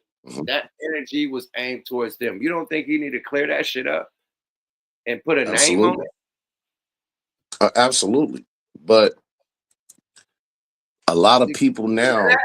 Other than that, we all go like way. You feel me? But a lot of the people now that's internet driven look at the shit like, I don't care if it's good publicity or bad publicity, it's publicity. I mean, so for him to kind of set this fire, right before his album, I mean, come on, man. I mean, it's just a possibility. I'm not saying that it is, but I mean, I've seen it happen before, where people got in the media and made their rounds on the media, be it for the good reasons or the bad reasons, they still made their rounds in the media. And even if it's not nothing, let's just say, people are going to look and going to listen just to see what he's going to say in it. No different than when Drake and Kendrick started going through what they was going through. Motherfuckers start paying attention, even if they didn't. You could have had the most staunchest fucking Kendrick fan that don't give a fuck about Drake, who would still listen to the response of what Drake is gonna say just because they want to hear. So, I mean, who knows? Yeah, you're right. At the end Who of the knows? day, do you think Fat Joe is racist? Because everybody trying to paint that picture that he's racist. I don't think he's No, racist. I don't think he's racist. I think he just made a. This goes back to what I said earlier. I mean, and we all suffer from him at one time or another, man. Sometimes it's just better to drink a tall glass and shut the fuck up. Sometimes you should learn to not speak, especially him having the type of exposure that he has. It just makes him a bigger target because people are going to take and magnify and highlight one little thing, try to create a narrative out of it. It could have been nothing that has to do with racism involved in this. Do I think that he is any part of a racist? Absolutely not. Do I think that he may have jumped out the window with the way that he may have worded shit? Yeah. And that's what they hyper fixated on because it's media, it's content. It doesn't matter if it's for the good or for the bad, it's content. And unfortunately, man, I mean, the internet is only used for primarily two things. Both of them start with E, but they are worlds away from each other. Education or entertainment. It's like 95% entertainment and 5% education. And I mean, last time I checked, the only thing that ignorance and intelligence got in common is the letter I. Other than that, they ain't really got shit in common. Bingo. And now you talking shit. Now you sound like my acorn nigga. Those are the acorn nigga. Well, I'm right. I was born and raised right across the street from the Acorns of Cypress. Oh, So my I mean, Lord, it's all West Oakland. You feel me? Hey, man. the acorn nigga went ape shit. He said fuck everybody in the industry, man. He's ready to rob niggas. Shout out to the children of the corn, man. I mean, It's about to turn to I LA mean, but out. if you think about it though, Yuck, it's no different than like I said, going back to what I said about how they initiated this shit with the East Coast, West Coast pitting motherfuckers against each other is nothing more than the old school fucking Willie Lynch shit. You pit each other against each other and make them feel like they can't trust nobody except you. You get what I'm saying? Yeah. And they manipulating the whole motherfucking thing, man. And hip hop is a family, and they putting us against each other right now. That's wild. It. That's it. It's wild. A fucking family / fraternity, man. That's wild, man. Think about it. Said it's a war on hip hop. They trying to destroy this shit from within, bro. That's why. What's the name of the documentary that you was on, Yuck? The one that came out in the theaters. Rhyme and Reason. Rhyme and Reason. Yeah. Rhyme and Reason. Was it any kind of East Coast, West Coast separation during the time that you guys were filming that? Hell no. Everybody was on the grind trying to get their shine. Exactly. When I look at that movie, and for those who ain't seen it, man, it's a mandatory go look at, definitely. It was one big fraternity. Yes, hip hop fraternity. It was motherfuckers that came together. This was again before the internet, virtual friend shit. You had motherfuckers out there in the field, in the trenches with the Grinches, man. You feel me? Imagine. You couldn't send a tweet, send it like you. There wasn't none of that. Imagine Yuck Mouth and the Loonies working with Redman. These were the type of relationships that was built at these Jack the Rappers, at these motherfucking the Gavins and all of these type of events that motherfuckers used to go to when it was really a fraternity. And it was motherfuckers that was from the outside of that tried to drive a wedge in that. Facts. Where is the Gavins? Where's the motherfucking Jack the Rappers? Where's them conventions that really network and really put on our way? Come on, man. All of that shit was targeted and shut down. We gotta look forward to the BT Awards and the MTV Awards and the VMAs and shit like that and the Grammys. Their shit to network, but it was for people that's coming up. Where's the underground come up? Like the Gavin and Jack and all the hip hop conventions that made the underground that was the hottest niggas in the city. Where they could tap in with the big record labels and the big guys. You feel me? The big artists. when you come to their city, nigga, that shit is playing on the radio just as much as yours. So Come this on show now. here that's at the Gavin, he's a big boy in this market, in this city, in this state. You know what I mean? So that's when motherfuckers able to connect and fuck with it. You know what I mean? And tap in. You feel me? So that shit is missing, bro. It's the whole It development is. top is missing. It's so microwave right now, my nigga. And I think Like, that's on purpose. I really think that's by design. Yep. Because when you look at the fraternity and the brotherhood of what was before that, you have motherfuckers that's in their 40s, 50s to this day that hey, feel brother, some type of way.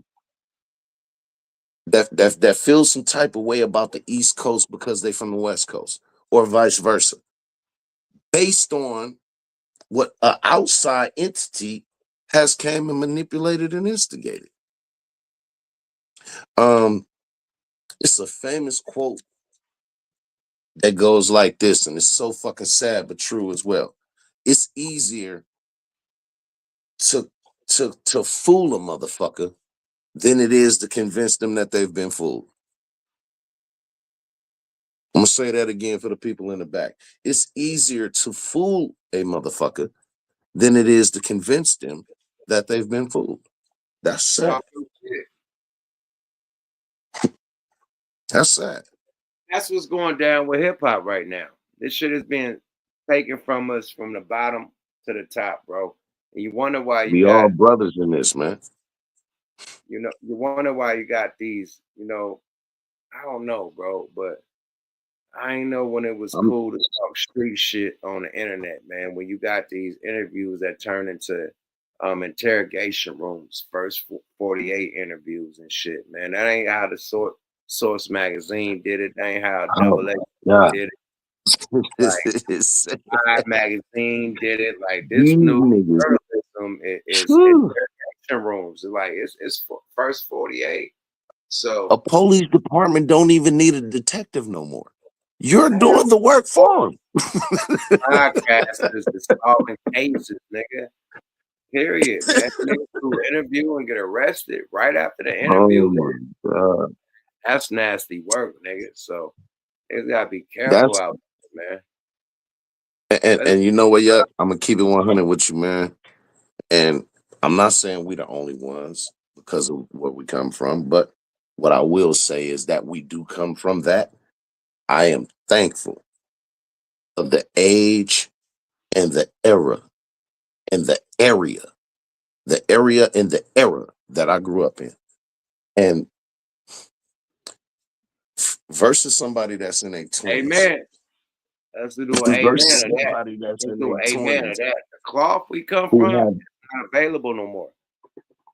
man, come on, man. Listen. Amen. Cloth that we was raised in, my nigga. That cloth ain't available no more. It's just like our parents. It's like Granny's quilt. It ain't around. Yeah, no. We just the lineage to that. Our That's a parents was fact. 10 times more than us, my nigga. The real Renaissance Mhm. nigga. My dad could build a house, to build an engine, weld shit, like all types of real manly shit. Buff as For real. fuck. You know what I mean? Like real manly shit. These little weenie We ass did not. niggas, skinny niggas, like, yo, they could never be our parents, let alone Not us. at all. You know who our parents remind you of? That nigga James Evans Sr., who had that flannel on with them sleeves rolled up halfway up his forearm, nigga, that'll knock your motherfucking ass out. Nigga, we came from that. Yes, that was our parents, my nigga. We came from that. You Yes. feel what I'm saying? And it was just certain shit, even to this day, when I look at the type of well, let's call it what it is, evidence that these niggas display on a public platform. Go ahead, talk your shit. Let me say this to y'all, because a lot of people get on these public platforms with these different internet different apps and shit, and don't necessarily read the 1,000 fucking word privacy policy. They just scroll past the shit and click I agree. Most of them have this in common. From YouTube to Facebook to Instagram to all of that shit, they reserve the right to keep any kind of video, text messages, audio, anything, pictures, whatever, that you put on their website for up to 2 years after you deactivate your website. And if you reactivate that website in the time of that 2 years that you didn't, it resets. A lot of you young motherfuckers don't know the definition between, or the meaning and the difference between erase and delete. It's deleted from where you can get access to it, but it's not erased.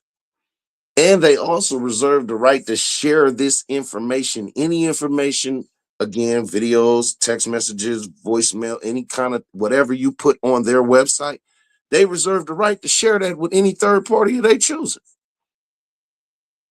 FBI, police department, DEA, or whoever. That should be a little bit of the kind of knowledge that you can't get in college to run with. Please quit putting evidence on this fucking app, on these apps. You're Talk your making shit, the man. detective's job Hey, hold on, a man. Pause. breeze. Say that shit again for the people in the back that couldn't hear, man. Say, Please man, say that. stop putting evidence on these platforms that you have no control. You don't have control to their main servers. You don't. Learn the difference between delete and erase. Goofy. My area wasn't allowed. Nigga, you think we can come around and video a fight and scream out world star? They gonna ask us, nigga, what we doing? We getting locked up in jail with the nigga that got locked up beating somebody up, nigga. Oh my God. These niggas is hot as a firecracker, Jack. Listen, man. At the end of the day, man, like my Acorn nigga said, man, the real niggas in the streets ain't on the internet. That's what I always say, man. If you really in the streets, man, these niggas that's on the internet that's talking this street shit most likely retire from the streets. You feel me? I don't assume they still in the streets because real niggas in the streets ain't got no time to be reporting on these apps when it's really activity going down. They got to watch out for the ops, watch out for the cops. When you got time to type and you can get smashed, nah, you got to be radioactive, my nigga. Not active, nigga. Radioactive, nigga. You got to be on point to make power moves, my nigga. It ain't got nothing to do with no fucking YouTube, no IG, no Twitter, no None of that shit. None of that shit. Facebook to knock a bitch or something like, hey, bitch, get at me a Instagram, but not no street activity that they really doing and putting it on blast. Like my new thing is I ain't even posting new cars I got. Like I don't want None of that. know what I'm driving in, man. It's that type of shit. Don't post your cars, don't post your money, don't post your accomplishments, nigga. If you're doing shows and shit, cool, that's normal shit. But What's the cat name? Cop the new chain. I'm not. If I cop a new chain, I'm not posting that shit. You will see it on the video. You will see it on the next music video, nigga. You in the You feel circle, me? nigga. If you know, you know. Yeah. You gotta, like, I'm gonna keep it a buck. And I'm gonna ask you a question. What car do E40 drive around in? I'll wait. Like, give me the description of the new car.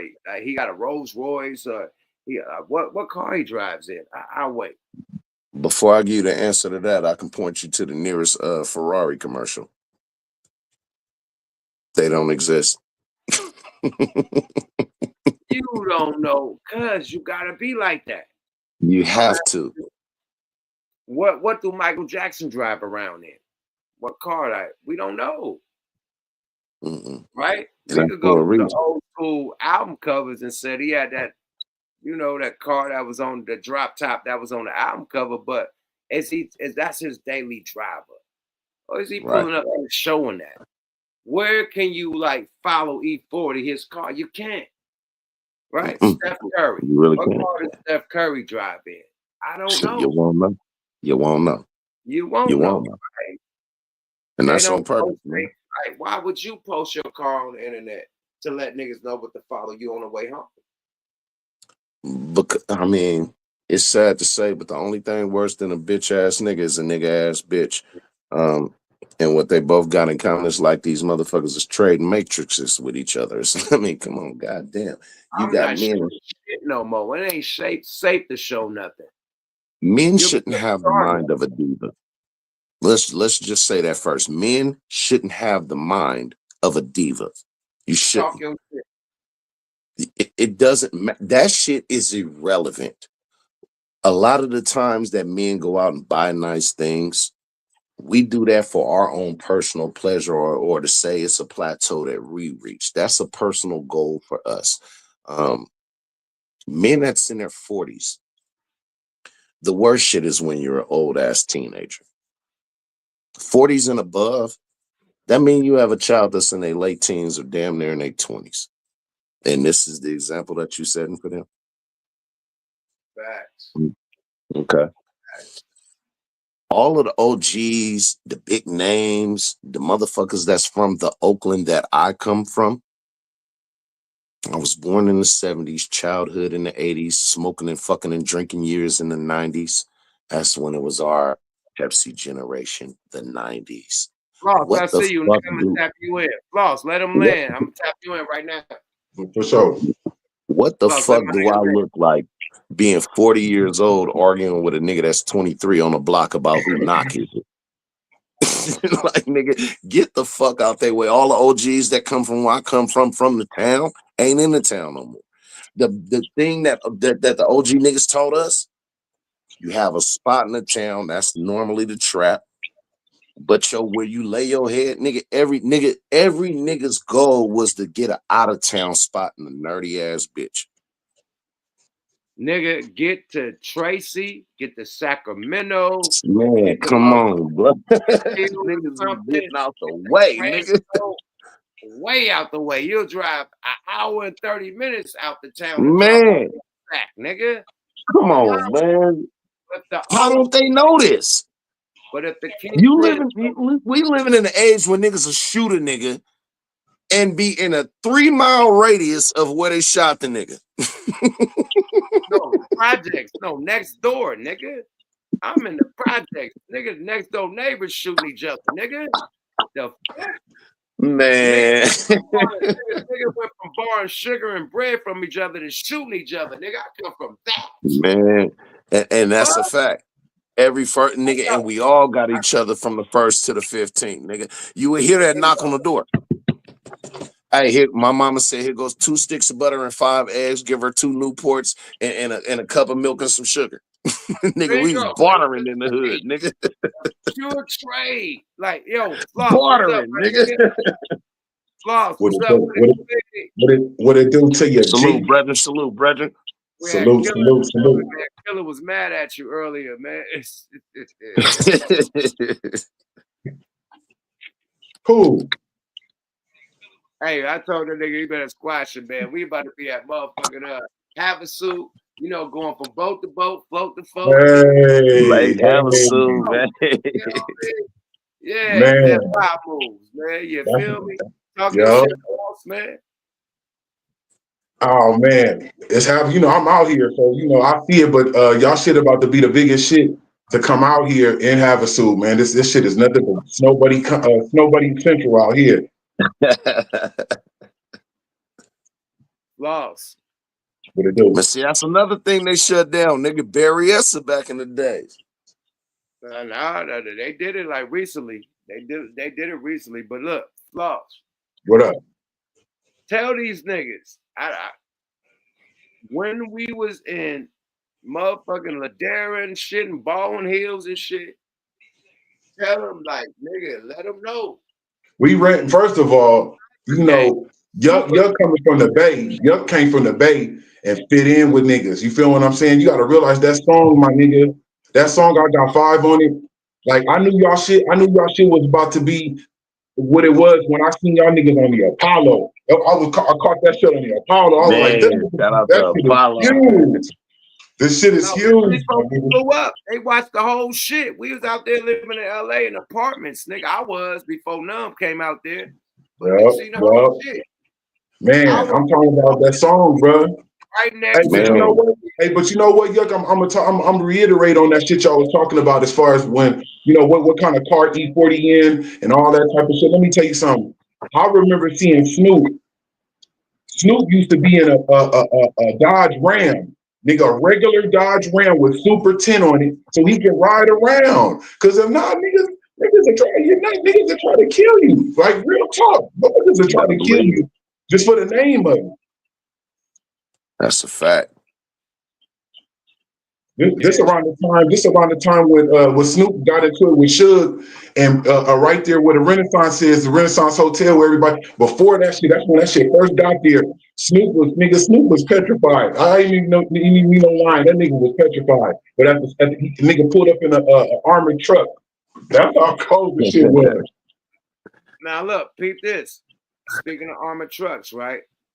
When you get your TVs done, it was on La Cienega, Mhm. but it was right before 310, right before you get the Van Nuys in La Cienega. But it was a TV joint. I think it was right by right when you pass the Beverly Center, like a couple blocks after that. Okay. I go in that motherfucker, get my Range Rover done, the TVs and shit done. You got fucking whatchamacallit, Grace Jones, brother, the preacher in there getting his range done. We have a conversation about the Range Rovers, right? See, if we look to our left, our right, we see a whole A-team band getting done, right? Normal no rims, no nothing. Gutted out, bulletproof, everything, TVs, all this shit. Who band is this? Michael Jackson.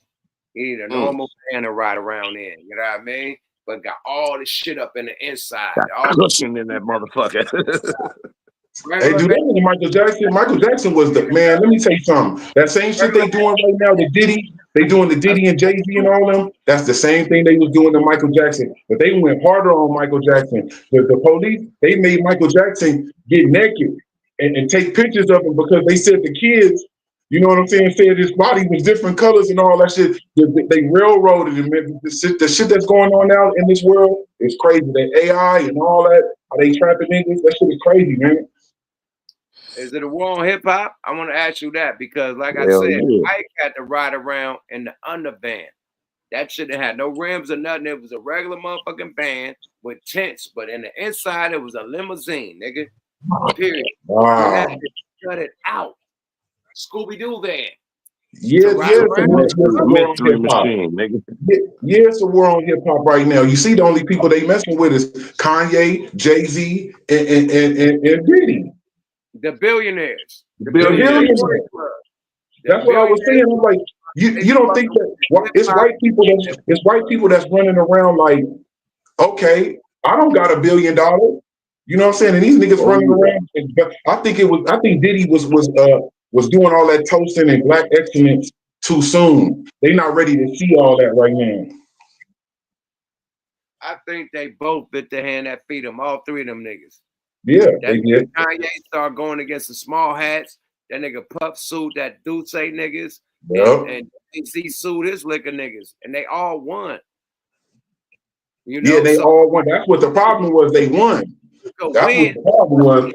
I'ma spank your image. I'ma fuck up your deals. I'ma whoop, whoop, whoop, whoop, put you in prison, put you in the tabloids, and do you like Mike. And yeah, Right. I would be like And Mike. the quickest way to drain a nigga money is the court. You see, that's why Pac was, Pac had all that fame, but Pac didn't have no money like that because of the fact that he was going to court all the time. Niggas was draining his pocket. Facts.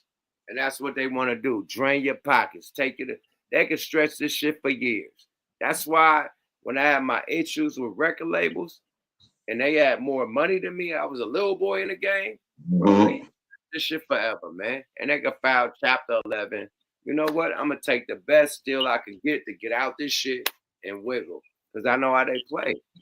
Right. And then who's to say, who's to say that the fact of, when niggas get murdered and all that type of shit, these rappers be getting murdered, everybody always quick to blame motherfuckers in the street. But who's to say that these labels ain't the one doing it? The labels might like the fact that you're making them some money, but they really don't like you personally. You know what I'm saying? I could blame them for the instigation. You know, but Right. I'm That's putting the out fact. the That's top the song. fact. You know, if I'm in Chicago and I got issues with somebody, and this nigga got a song talking about everybody he killed in my clique on the radio and the nightclub and the strip club, I'm an extra feel some. I already feel some type of way from the drama. But if this song is being played on the radio and in the nigga, I'm radioactive. So I think they instigated the shit.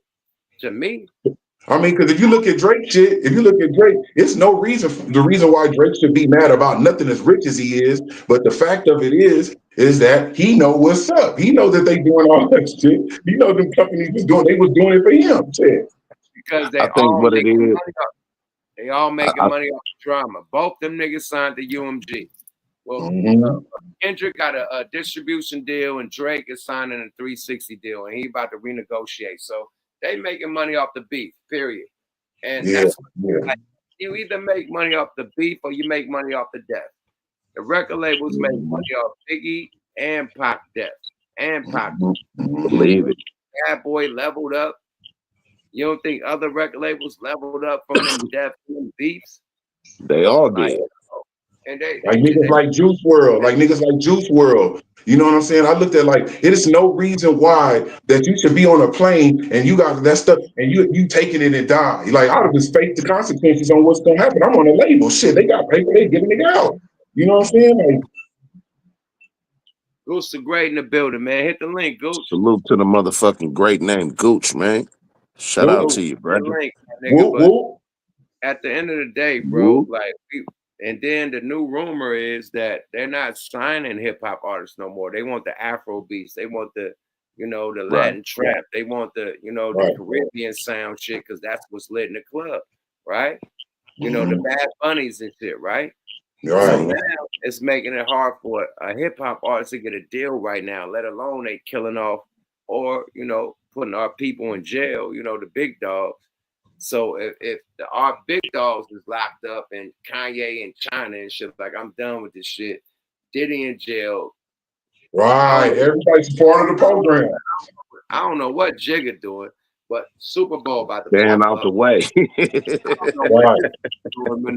what they were scared of. What they were scared of that shit that they was talking about as far as all the big dogs, Jay Prince, the Jay-Z's, the Rockefellers, the Irv Gotti's, all of them to get together and come with their own distribution. Niggas, they was shaking like a stripper. That niggas gonna come with that. That's the real threat. No, it was Jay-Z. It was Rap a Lot. Yeah, Jay-Z wasn't part of it. Yeah, he wasn't a part of that. Rap a Lot, Death Row, and Murder Inc. They was gonna be first distribution, and all them labels got blitzed by the feds. Yeah, that's a fact. That's what I'm saying, man. What I'm saying, like that even further proves that this shit is targeted towards hip hop, to the motherfucking outliers, to the ones who didn't sell out and was like, nah, nigga, I'm keeping my shit, nigga. I'm finna move. To even add it all the way up, right? Look at the two niggas at that time that was the biggest niggas running it. Where they both at? I'll land my plane on that. Right. That's a fact, man. Like I said, bro. And motherfucking Puffy both in jail. Who would ever imagine Diddy in jail? Right. Because people may have uncovered it. All of that. They're all in jail. You know what Suge Knight did? I think some other celebrities did it. I'm gonna say one celebrity that did it. A Kardashian. What's the name? Bruce, the Jenner nigga. He did the same shit Suge did. You know what? That nigga never did a day in jail. None of that shit. So they wanted to watch Suge. Yeah, man. They was tired of Suge almost anyway. You know what I'm saying? So he did. They did what he did. So they was like, "Man, you gone." You know what I mean? What people don't understand, man, is that these folks who said, you know what, I'm gonna push a hard line with my own shit. I'm not conforming to what the fuck y'all selling. They all systematically got hit, like Yuck was just saying. All three of them people, they all got hit. That shit ain't by coincidence. Just because we know what blaxploitation is, do you think that mean that it stopped? just because we know what COINTELPRO is and because it got found out, do you think that they stopped? Hell Like, no. nah, man, they've been making money off of us. And then the second that they find out that we found a way to make just as much, if not more money off of us than they are, is the second that they doing a monkey wrench in that program, man. This nigga over there eating and shit. What's up, bro? This nigga That's whipping a up fact. something in a plate.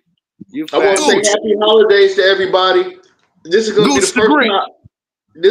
This is a Plan B pill. I want to see what happens if I take it before this girl come over here. That nigga said a Plan B. Shout out to Gooch the Grinch, man. I eat some oysters. I got some canned oysters and a Plan B. I'm gonna take it live and see what happens. Nigga stupid. Nigga, you better have your life alert next to you, nigga. I'm gonna be on y'all. I'm not going anywhere. Click that button, nigga. That's real shit. Yeah, but they programmed them niggas did that. They got everybody in jail and in alignment like how they wanted to. You know what I'm saying? Niggas needed to see this shit coming, man. No, This you're nigga right. Gooch, man. You're absolutely right. We seen it That's when a they fact. did it to Kanye. Right. And then niggas thought that, oh, yeah, Kanye weirdo. It's gonna only happen to him. And then it started happening to the other big dogs, the big three. Like, motherfuck the big three, nigga. It's just Big Me. That was Right. the big three. But you know what? They do that. They do that to people that don't conform. You see, You don't see them doing that to Q. You don't see them do that to Q. Simmons. Hold on. Let niggas land one by one. Who trying Go to ahead, land? Go ahead, dude.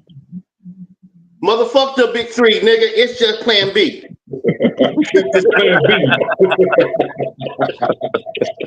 B. Nah, but they really taking down the industry big three. And not only that, the other understudies, you know, the tree, you know what I mean, the branches to them trees is getting RICO cases and getting killed.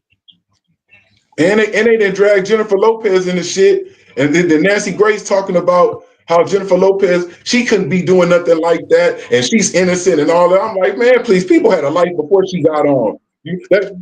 She didn't, what you think she was using Puppy for? To get the black sale.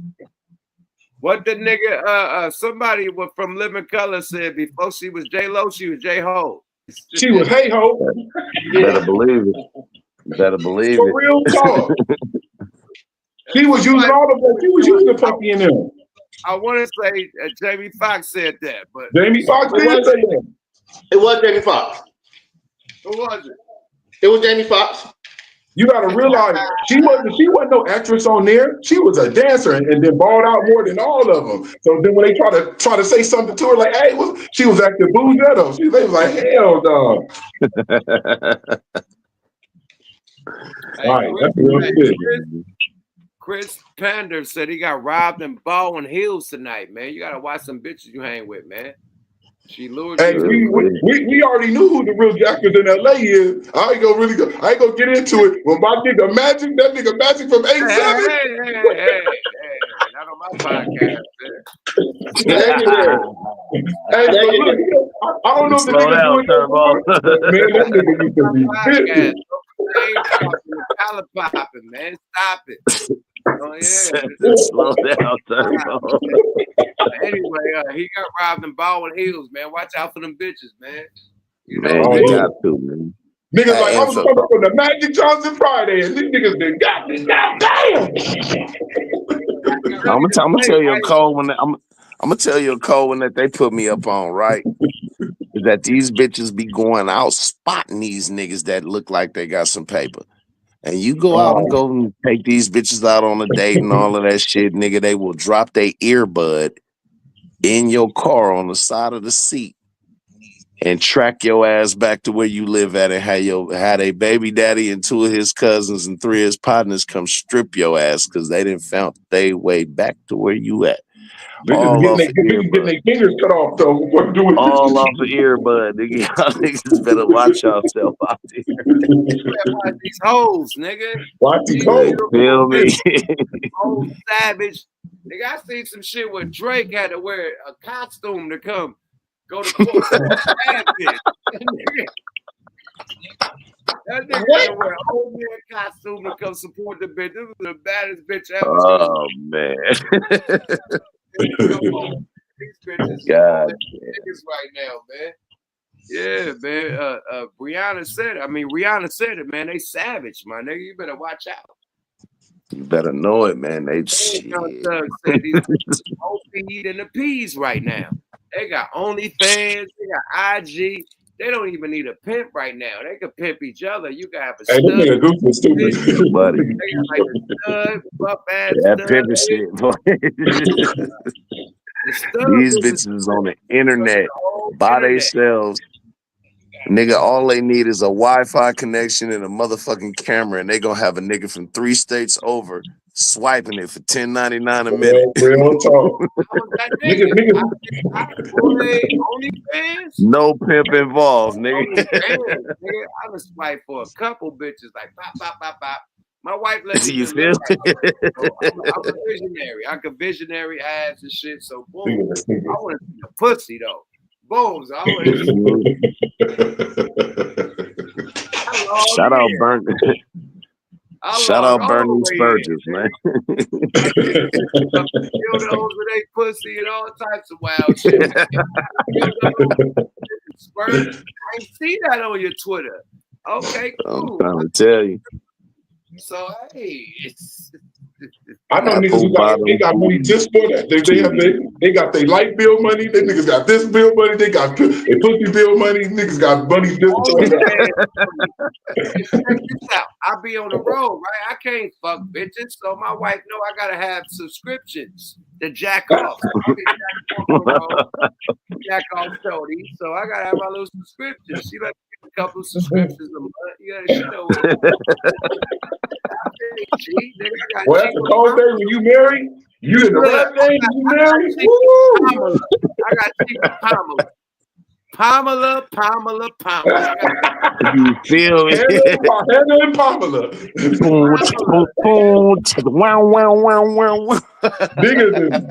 Niggas is stupid. I need a couple subscriptions to make Pamela activate. Hey, this nigga is stupid. That nigga said Pamela Harris, nigga. That nigga like, I got 5 on it. Nigga be like, I got Pamela Harris for president. You better know it. Y'all niggas stupid, man. Let me get up off this motherfucker. Hey, stupid my ass. That caused a whole lot of less problems. My nigga. No, don't leave. Hold up. Look, I got 120 hours. They say I got up to 120 hours, so I can go raw. But the next 120 hours, they got to worry about nothing. Look, I want to wish you a Merry Christmas, man. You are a blessing in disguise and also wise, man. And God bless everybody on the panel. Please don't leave, though, man, because I'm feeling good. I just took a Plan B. I had some oysters with hot sauce. The party don't leave. I'm feeling good. That nigga said, don't leave. The party is just getting started. Nigga, we going to about 5-hour ooh-ah. Hey, Teddy Riley saying, I'm gonna see you in Havasu though, my nigga. So it's a go, right? Yeah. Yo, Gooch. Yes. We are in Havasu in March, nigga.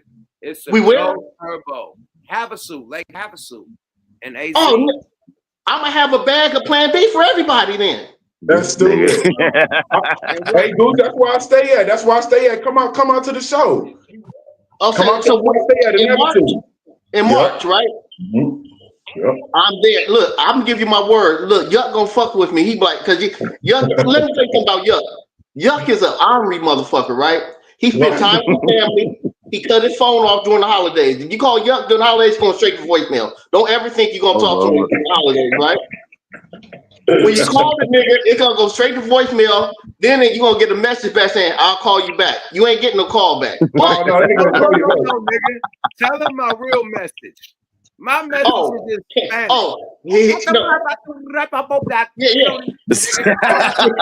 I don't know how my shit is in Spanish. Hey, nigga. Hey, look. That nigga said Spanish.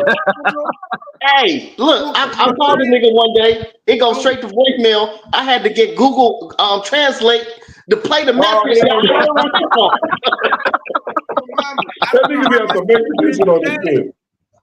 I don't know how my shit is in Spanish, but my shit like Oh shit. Niggas is stupid. Los es que Hey, that's a good idea, though. frenos. That's a good idea, though. Put some Spanish or some Czechoslovakian and shit. You call Yuck and sound like this. You need me a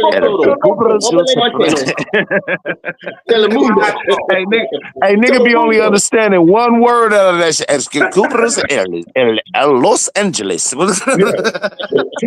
Telemundo, Blado. Right? Watch this shit. I'm about to call on my iPhone, right? This shit is crazy. Watch this shit, right? That shit be saying one word a nigga can understand. Hold on. Stop. I'm trying to hold on. It's making me automatically call somebody. I'm trying to get the keypad. Ooh, nigga, the Plan B juice is good as a the juice from the Plan B is good. That nigga eat that shit too. What is that? I took a Plan B and then I had some oysters and hot sauce. Ooh, with the crackers, nigga. Instead of the crackers, I went Plan B. We're gonna pray for you, good. Let me hear it. Listen to just thing.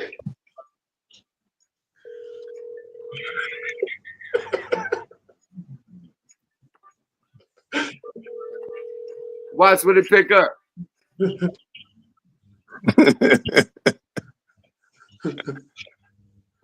Por favor, deje su mensaje.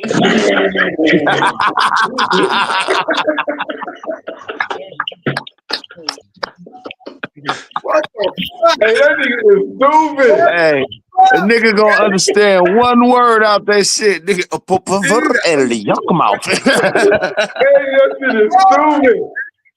That nigga got Pablo Escobar mama on his voicemail. I'm gonna start doing that shit. Hey, that's when you can tell a nigga ain't never fucked with the voicemail feature on. Right. I don't know how to speak to that. I have no clue. I don't know how to change it, but it is what it is.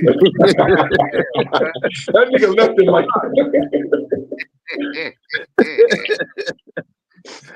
Nigga, I bet you 97% of the people in East Oakland will understand that shit right now.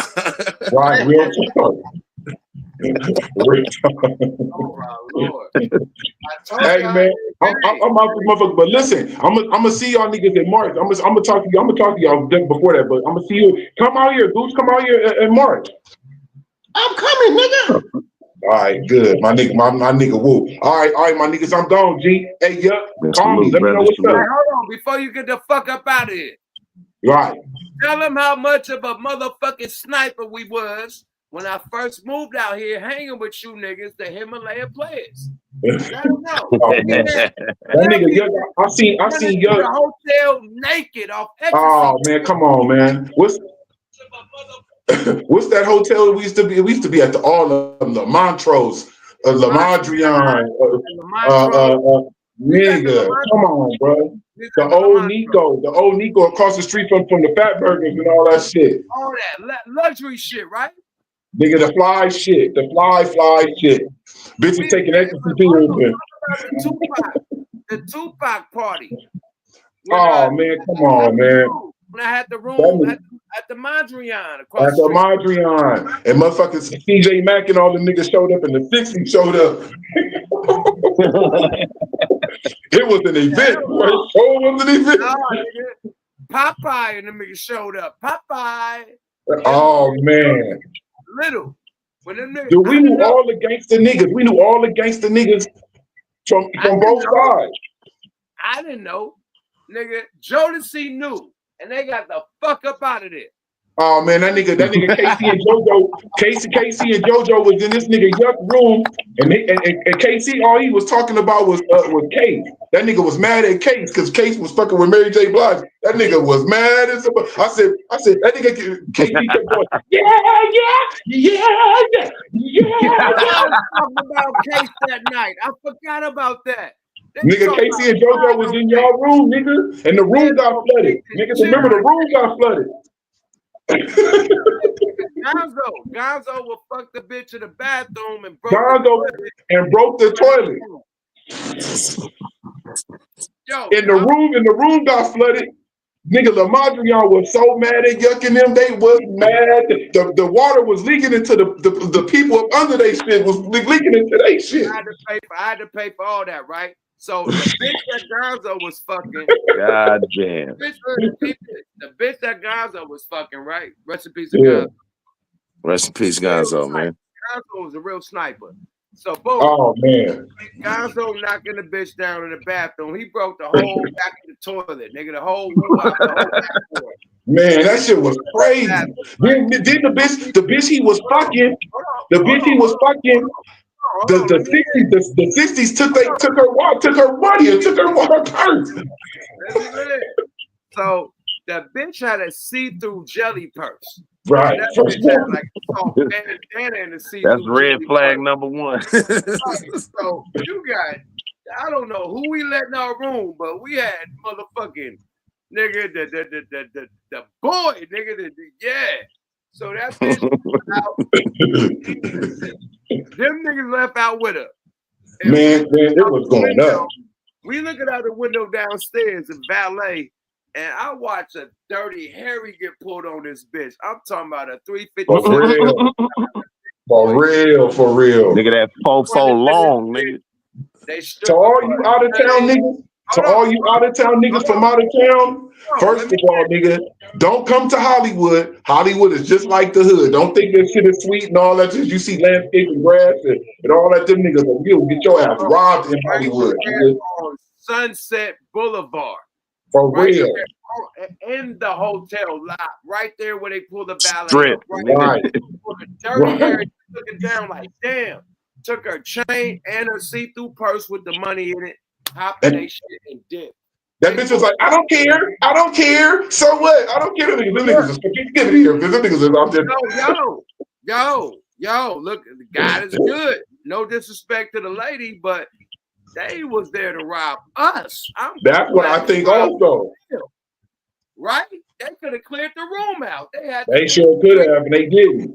Yup, you sure right. You right to them up. That's why Jodeci left. They knew what time it was. They felt the pressure. Nigga, they got out the way. Right. Casey and JoJo got the hell out of here. Hold on. Them niggas came in the room with a bottle of Cristal. Niggas thought they players. Oh, these player niggas. They come with a bottle of Cristal. They got suits on and shit. Hey. The 60s. Them niggas had on suits at the American Music Awards and all that other type of shit. I said, nigga, that's Baby Chico right there. I know that nigga from C. Niggas was dressed up looking like they was like, nigga, I said, nigga, them is the 60s. That's Baby Chico right there. And then that's what I was like, oh, hell no. Hell no, but me. I didn't know nobody. I'm like, hey, if the nigga got Cristal bottle, come in, my nigga. Gold bottle. It was about popping Cristal. Cristal was big. Nigga, I remember when me and Yuck went to that Louisiana Fried Chickens right there across the street from the Marathon, and Yuck had the rover and jumped out with the red rag on. I said, before he jumped, I said, nigga, you better put that shit up right there. Right now. Do you know where we at? Nigga, we crossed the street from the Marathon before it was the Marathon. Yeah. Right. Before the Marathon. Nigga, before the Marathon. Yeah, nigga, I can only imagine what it was like being on the set of that motherfucking apple bottom booties cuties, nigga. I had to learn how to stop saying blood. Like, Bay Yeah, Area. that's an Oakland thing, man. Yeah. blood That like shit don't get no play up in They like, yeah, you can't say blood. And that whole shit that happened with Drew when they ransacked Drew and had that nigga hostage. Oh yeah, I ain't saying blood. Hey, No the nigga from 60 said he was like, wait a minute. Hey man, that's that nigga Drew down. He was like, that mother, that nigga Drew down, nigga, hostage in the 60s, nigga, for wearing all They like, yeah, the nigga with the perm, That's the nigga that Drew down and all that shit. Hey, shout out to that nigga Drew down. Hey, I went out with Drew down one time. It was me, Drew, and he was messing with Hannah, and I was with Ice P daughter, Letitia. And every time we would go out, that nigga Drew would be knocking. I'm like, how this little nigga jump up and knock? He be knocking out niggas way bigger than him. Like, how he doing this? Drew is knocking niggas out. He knocking niggas out. God. About Hannah would start the funk. You know what I mean? Her Samoan ass would start the funk, and Drew down would have to end the funk. Slide shit. Right. Man, I swear on everything. He like, come on, let's go. He like, let's go. I'm like, what? Jack Rabbit. Man, I remember all this shit. Records. All this shit. Shout out to Drew. Man, I remember Dane Fang was telling me a story about Drew Down and said, man, this nigga took like 3 hours to get dressed and shit. This nigga finally get in the car. This motherfucker said, 3 hours? Nigga, imagine if I would have took my time. Oh no. Oh hell no. Hey man, I'm about this motherfucker. I got to go pick somebody up, brother. I appreciate you, Fluff. All right, my nigga. Hey, yo, call me, man. Call me, yo. We'll holler. I got you, fam. I'm out. Yada. For sure, man. Great go, man. Goose. I'm right here. I'm right here. Happy holidays. What Santa got you for Christmas, my nigga? What Miss Santa got you? My bad. Cash apps. Just getting your cash apps. That's all. That's what's up, man. How about them cash apps, man? Any cash app tonight? You feel me? Great content, man. Goes to great. When we coming back with the Wonder Twins? What we doing? Did y'all talk about my man, the football player? Yes. Oh my God. Yes. Yes. You niggas must be blind. You ain't talked about it. Let's hear what you got to say, my friend. Oh, Goose finna go crazy. You know what? It's with Deion Sanders being like his second dad. I'm surprised Deion hasn't sat down with the young man and be like, "Hey, son, you think you want to do this? Because you're about to come into some serious money. You're not about to come into some bullshit money. I mean, he's already making big money with the NIL deals and all that. But I would think Deion would talk to him. I would think other pros would probably reach out to him. And, you know, I thought something Keyshawn Johnson said to, hey, man, let that man live his life. I get it, but we as men are supposed to protect each other as well. If we see an accident about to come head on, do we say, oh, man, let the nigga get hit so he can learn from it? Or do we protect him before he gets hit? You would think to protect him, man. You would think I believe in protecting him before he gets hit. Your girl is for the streets, man. And now, if he knows about this and he's into that, he might be the type of nigga that gets turned on by this bitch getting hit. Yeah, you know, niggas out there like that, right? Cuckold ass niggas, man. He's standing on business like that's back in the day, but if you standing on business like that's back in the day, why you disconnect all your social medias? He like shut down his Instagram, all types of shit. So yeah, precious. Yeah. Well, you know what, man? OG told me, man, with these youngsters, bro, it's hard for them to hear because their ears is being covered up by thighs while pussy is sitting in their mouth. Oh, so say that again. I couldn't hear it. I said, man, a lot of these youngsters end up not being able to hear because their ears is being covered up by thighs while pussy is sitting in their face. Yes, indeed. Preach, brother. And I think that's what this is, man. And I mean, you gotta understand that not all, but a lot of these niggas never really even start fucking with bitches and bad bitches at that until they got a few dollars, man. And I mean, yeah, because he's a funny looking nigga. I don't see him having a lot of bitches all his life. He's an extraterrestrial looking type of nigga. I don't really see a lot of pussy really coming into play until maybe college, high school, college. Nigga, crazy, man. What the Yeah, fuck? I mean, 18? it's like that though.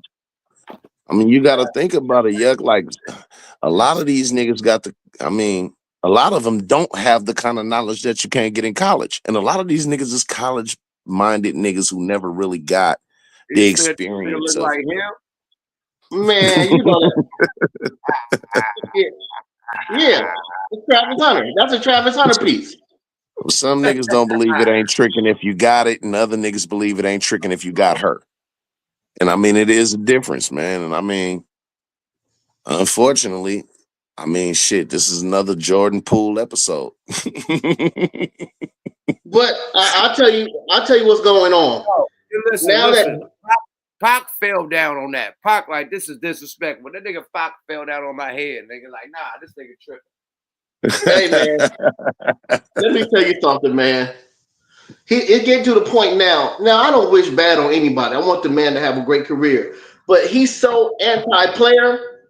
So just say he make it to the league. He fell down again. Like, I ain't mad at you. He fell down twice. Yeah. Pop, thanks, Pop.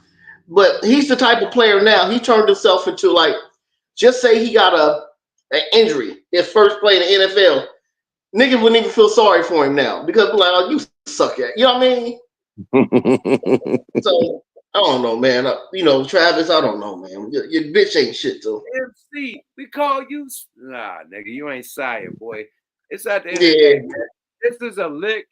You know, she gonna, as soon as the nigga get the bread, she gonna leave the nigga and file divorce. As soon as they get married, have a baby, extra lock it down, leave on some Scotty pimping, wife shit, ex-wife shit, and keep running up with all the other celebrities because she's gonna be a celebrity just because she's this nigga ex-wife or ex-fiance. How many examples do they have to set in front of you niggas in order for you to see it? It's the Amber Rose effect. Just because Amber Rose dated Kanye, now she's a celebrity. Now you got this bitch on all these, hip hop shit and all these slut walks and dating all these people and TMZ following everybody she date. Nobody would have get fuck who she date if she wouldn't have dated Kanye. Right? So I mean, it's the Kim Kardashian effect. So same with this bitch. Nobody give a fuck about her, but she's dating Travis Hunter. So once she become on the field, she gonna be a Kardashian Jr., right? Am I lying? That's a fact. No, that's a fact. That's a fact, man. Unfortunately. Take his money and then start hitting other celebrities for money. Yeah. Right? Yeah. That's what niggas are supposed to be talking about. The P. Niggas thought the P was when Young Thug and Devin Haney baby mom was talking back in the day. The P has been worked on Travis Hunter. He better watch his game because the bitch has been on rap videos, getting her ass slapped and all types of shit, man. Hey, you better watch it. Now, And you don't want to come to the party with your girlfriend and 8 different niggas in the party know what her throat game like. Like, come on. And then she trying that to ain't the one you want to show up with, nigga. Then she trying to regulate what you do. Oh, you can't take pictures. You can't hug on somebody. You can't hug them. You can't do this. Bitch, what about what you done did? Right, niggas grabbing your ass, poking fingers in your pussy, bitch. Come Yeah, on, all man. types of wild shit. You hugging on niggas' necks and videos. What you can't do? Like this is wild. Wait, but every nigga isn't an alpha nigga. Some niggas is just unfortunately beta niggas. Let me look it up, man. You do. This bitch is wild, man. Hold on, man. Let me look up. Some niggas is beta. This nigga, y'all been on almost 5 hours. Oh, we rocking. I've been on since like 5, nigga. Hey, nigga, let me tell you what I did. I said, man, they probably gonna be up at the spot tonight. Let me take a nap. When I wake up, I'll turn it on. So I just woke up from the nap, grabbed my plan B. I see y'all on. You been on for 5 hours? Oh, we've been rocking. You can't stop it when it's hot. It's hot. Making the way in the world today takes everything you got. Check this out, man. We are rocking. We are rocking with But that ain't how a lot of these bitches living. Sometimes you wanna go where everybody snorts cocaine. Doom, doom, doom, doom. Oh man, and I don't know, man. I feel like these bitches can only get away with what niggas allow them to. absolutely. I done literally Yeah. heard bitches say that a nigga got to have this, a nigga got to have that, a nigga got to be making this much and be driving this much. Well, what you bringing to the table? Me, bitch. Well, I'm glad you said that. All a bitch got to bring to the table is a body, a mind, and a soul. This bitch ain't got nothing you can bring to the table. Period. Bitches got an advantage. You know what I mean? They could just have a body, you know what I mean? They looks, they beauty, and they could get the same results as a nigga that have talent and have to work for that billions and millions of dollars. A bitch could just look good and get the same shit. Right? It's all gonna fall down. I mean, I always said it, man. A relationship with a significant other is built on one or two things, man. It's either built on a solid foundation or a house of cards. The solid foundation is that female that you fuck with and the female that fuck with you is gonna love you for you, and it's built and based on love. Or on the other side of the game, where it's the house of cards, it's just gonna be based and built on what the fuck can a motherfucker do for you or get you or give you. Is based on taking advantage of an opportunity that a motherfucker can provide you. And unfortunately, a lot of these niggas lay these opportunities out for females because they got the mind of a John. Fuck trying to get to know you and build a relationship with you. Let me just pay for you. And then the results, when it all fall down and she splash your shit all on the internet, or she make you look this type of way, or she divulge these type of secrets about you and your relationship, you got to remember what that relationship was built on, nigga. You knew the You job was sound like you dangerous when married. you took it. Calico, are you married? Nigga, I've been with my wife for 21 years, man. Oh, that's beautiful, brother. Beautiful, beautiful. Mhm. I am 100% glad that I do not have to be involved in the dating pool of today. Well, being that wasn't fortunate enough to be invited to your wedding, I will come to your divorce. I'll be there. Nigga, I think that plan B kicking in. Yucky, you looking up material. What you looking up? You looking up content? I'm trying to find it. I'm trying to find the highlights, my friend. You feel me? Let me get the highlights. I can't Yeah, talk that's shit. beautiful. I have no. Everybody send Yuck a Cash App, man, so we can get some Cash App alerts. I probably missed some, but I just want to hear Yuck do it. Send Yuck something, please. Trap alert is nice. Man. I like those. Cash up alert. Cash up alert. I like when he does that. Yeah. I like Cash App alert. Miss Mozzie, thank you. Sis, thank you. Yeah, I like when Yuck does the Cash App alerts. He be dancing and. I don't dance, nigga. You got the game all the way fucked up. I mean, you do your little Cash App alert dance. You be doing this and shit. I don't do no dance, nigga. You You dance. be doing this. Cash App alert, Cash App. That's hey, a dance. Hey, you do a Cash App alert dance too, nigga. I do. Absolutely. That's the money dance. Why not? We can't do a money dance. Why you mad at a nigga Yeah, money we dance? do money dance. I think money dance is a dope. When we doing a what you call it? We on tomorrow? We definitely on tomorrow, man. Period. I'm I trying hope to figure something out happens. We everybody need something. react. Yeah, we need. You know what? There's a lot of people who they do the stuff that we would do. It's just that we be too busy to do it. It's like videos of this. She got a video with niggas all types of shit. I want to see that. Okay, let's do it. I'm trying to find a super dirt. A super dirt bag one? The one where it really shows what it is. Oh, with that monkey almost out. Yeah, man. This boy. I think that's beautiful, man. You've been married 21 years, bro. That's nice. No, it's definitely had its valleys and peaks, man. But I wouldn't trade it for the world. That's a fact, man. You feel me? Every real solid ass Clyde need a real solid ass Bonnie, man. That's for fact.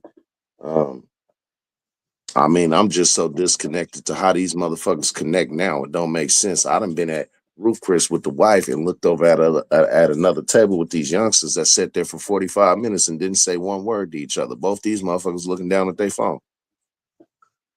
Oh, that The really only damn, time yeah.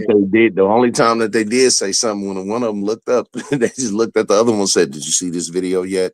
I'm like, God damn. You motherfuckers social skills is at an all-time low. You don't know how to talk. You don't know how to chop it up. Like, what can you say to a female that's gonna make sense, my nigga, without having to use a meme or an app to do it? It ain't no way that you should let the Matrix catch you like that, my nigga. Like, what if all this shit get wiped out tomorrow, nigga? I mean, shit, OG told me, nigga, if the power Wait. go out. Don't throw me with a good time. What you say if she died tomorrow? No, what I'm saying is that if a motherfucker, if all of the motherfucking electricity went out, nigga, and the vacuum cleaner didn't work, you still know how to work a broom? Yeah, she Like, should know. I'm just fortunate enough to come from before this shit. So it doesn't mean as much to me that to a motherfucker, let's say, and they like 25 years old, 23 years old, they've literally been brought up with this shit their whole life. As far as the internet, it's all the way interwoven in their life. As to where me, nigga, I was around before the internet, so it don't really apply to me in the same fashion that it do to a lot of younger motherfuckers who feel Okay, like this internet is everything to their ass. so here it Like is. This is right an old now, fact. if you need, let me just say this. Right now, if you need to discipline or punish your kids, you ain't got to do like our parents did and go get no belt, nigga. All you got to do is cut the Wi-Fi off. No, take their phone, take their computer. It's Oh, nigga. you ain't got to It's whoop none of that shit. You take their devices, it's over. It's literally been cases in the news where the parent took the child's phone and all kind of access to the internet, and the motherfucking kid flipped out and killed their motherfucking parent over that shit. Yeah, I've seen it coming down. Yeah, I'm like, man, that shit is something that's that deep. I'm glad I was born before that shit. All right, so because we get older in our lifetime, what do you think the best invention has been? We've been through the cell phone, we've been through the microwave, we've been through the computer. What do you think out of all those that was the biggest game changer?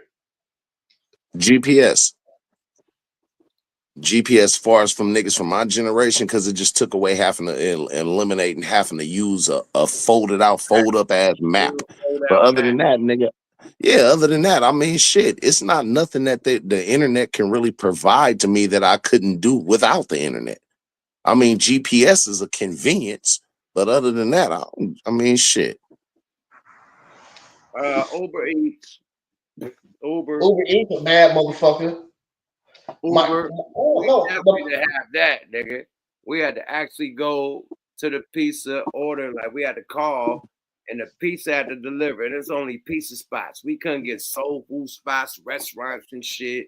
None of that. Like Sizzler to deliver. Sizzler did not deliver. We had to go to Sizzler. That was our first steakhouse where you was broke.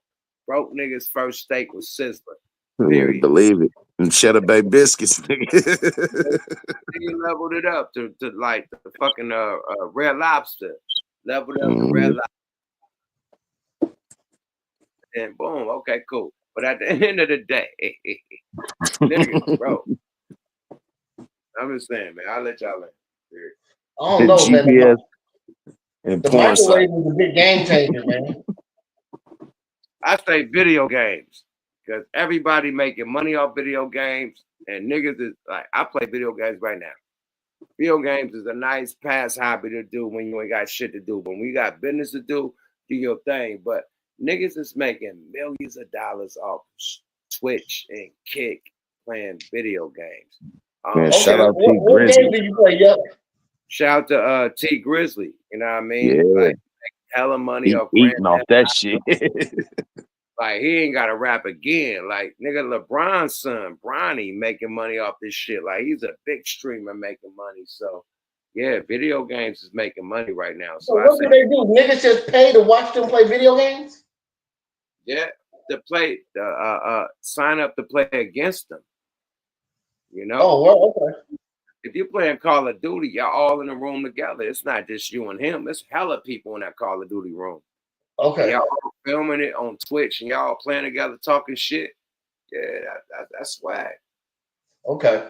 So you play Call of Duty up? Hell no, I don't do that. I can't take the shit talking. I'll throw a controller at the screen.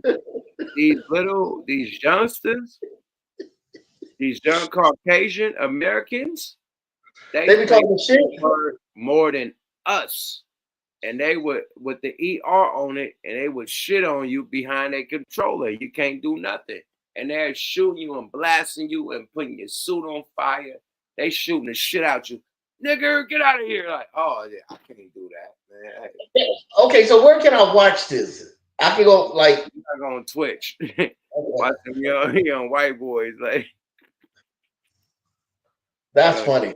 White boys go crazy on nigger. Like, they be going crazy, bro. So I can't deal with that, bro. Motherfucking trolls is crazy. Yeah, I play 2K, man. I can't deal with the vulgar shit, man. How you Oh, doing? wow. I don't play nothing online, man. I get online. I tried to get online and play Call of Duty. I wasn't on that motherfucker 8 seconds before a 9-year-old blew my motherfucking brains out. I was like, yeah, I just play the campaign. I campaign that. I don't know nothing about the hideouts. Nah, none of that shit. Nigga, they'll do an airstrike and pluck my ass off quick as fuck. That's funny. I just stick to the campaign, man. Nigga bought everything. Nigga spent like $3,000 worth of shit. Got airplanes, strike. Nigga, you got a gun. Nigga, your first gun in the game. You got your first gun. Nigga on the battlefield with a revolver.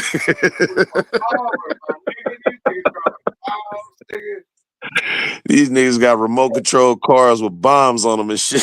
Come on, bro. Nigga, you ain't spend no money on the game.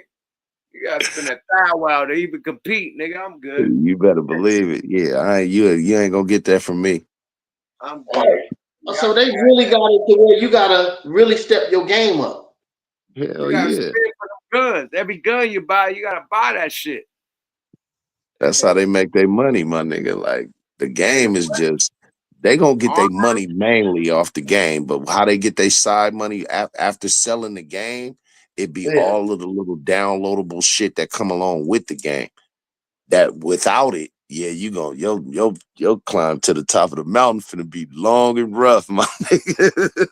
Bro, like you said, first 3 seconds you dead because you ain't got no armor, you ain't got no real guns. You They need gonna armor, tear your guns, ass up.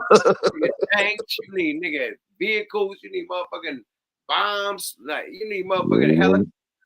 You need all that. That costs money. And these young niggas is advanced. I done seen these young niggas use a sniper rifle like a motherfucking machine gun. Like, these little niggas be advanced on that shit, bro. You know what I mean? Niggas alone, bro. Period. I don't play none of that shit. Yeah, I stay in my life. Max Payne and shit. That was cool, like a computer shooting game. But when you get real outlaws, these niggas like wow. 12 noon, nigga, on the computer, on Twitch, on Kick, and they will blast your ass and put your nigga. As soon as you enter the game, bow, kill. Like, nigga, I didn't even start it. I didn't even walk you just got on the screen, nigga. Bam! The screen, bow. I didn't even get to walk and go in the room, nigga. None of that. Kill. Like, And nigga, the fucked up part about it is I done had youngsters be on the game telling me, nigga, we be looking for niggas like you. Hey, y'all. The screen. You feel me? Hey, we this plan B starting to work. My stomach's starting to hurt. So, oh shit. And you ain't a female, nigga. What you do? Because I thought maybe I could take it and my semen don't be good for 120 hours. But it's looking for some. You can tell it went down there looking for something like, hey, nothing in here. So my stomach's starting to hurt, y'all. So no. I'm gonna give you the new thing. Fuck a plan B, man. You need to take these. That boy, you need a Chewy McNewy. Hey, fuck the Blues Clues. fuck the motherfucking what's them call it, man? The honey. We need that chocolate. That chocolate. That's the new play? That's the new Man, flavor. that motherfucker turn you into a human diving board, nigga. All you need is a chocolate. Take it, yup. Take it, yup. All you need is a chocolate. I don't need You got them on deck. Well, that's a Kit Kat. A Kit Kat that's gonna get you to the Kit Kat. Yeah, Nigga gonna turn you into Conan the Barbarian and motherfucker walking around with a weapon of mass destruction, nigga. Weapon of mass destruction, nigga. Yeah, man. Hey, man. I represent y'all brothers. I appreciate y'all brothers stepping up tonight. You know, happy Absolutely. holidays, everybody, man. We had a long ass episode, man. We gonna let niggas go to sleep. You know what I mean? Yes, sir. It's the season to be jolly. La la la la la la la. It's the season to be high. Salute to the Cash App alerts, man. Okay, you fucked up my little song, but it's high as fuck smoking. La la la la la la. Okay, cool. Gooch, any shout outs, man? One of Twins. We're about to activate tomorrow. What we doing, bro? We're activating tomorrow. I'll call you tomorrow with content so we can load it up and have a smooth show, man. I will see you tomorrow. Love you. Keep Network Calico. I love you. Everybody in the panel, love you. Gooch the Great. I'm out. I can't flirt because my stomach hurt. I'm out. Peace. I need nigga that need that chocolate. Yes, sir, man. You gotta get your one. Before we get up out of here, man. Hey, man, listen, man, shout out to all of my partners in the town. First and foremost, let me rewind that right quick, man. Shout out to the Fire Breathing Dragon for allowing us to come up on this platform, man, and teach, learn, and politic. Salute to 800 Granny Baby, man. You know what I'm saying? Dame Fame.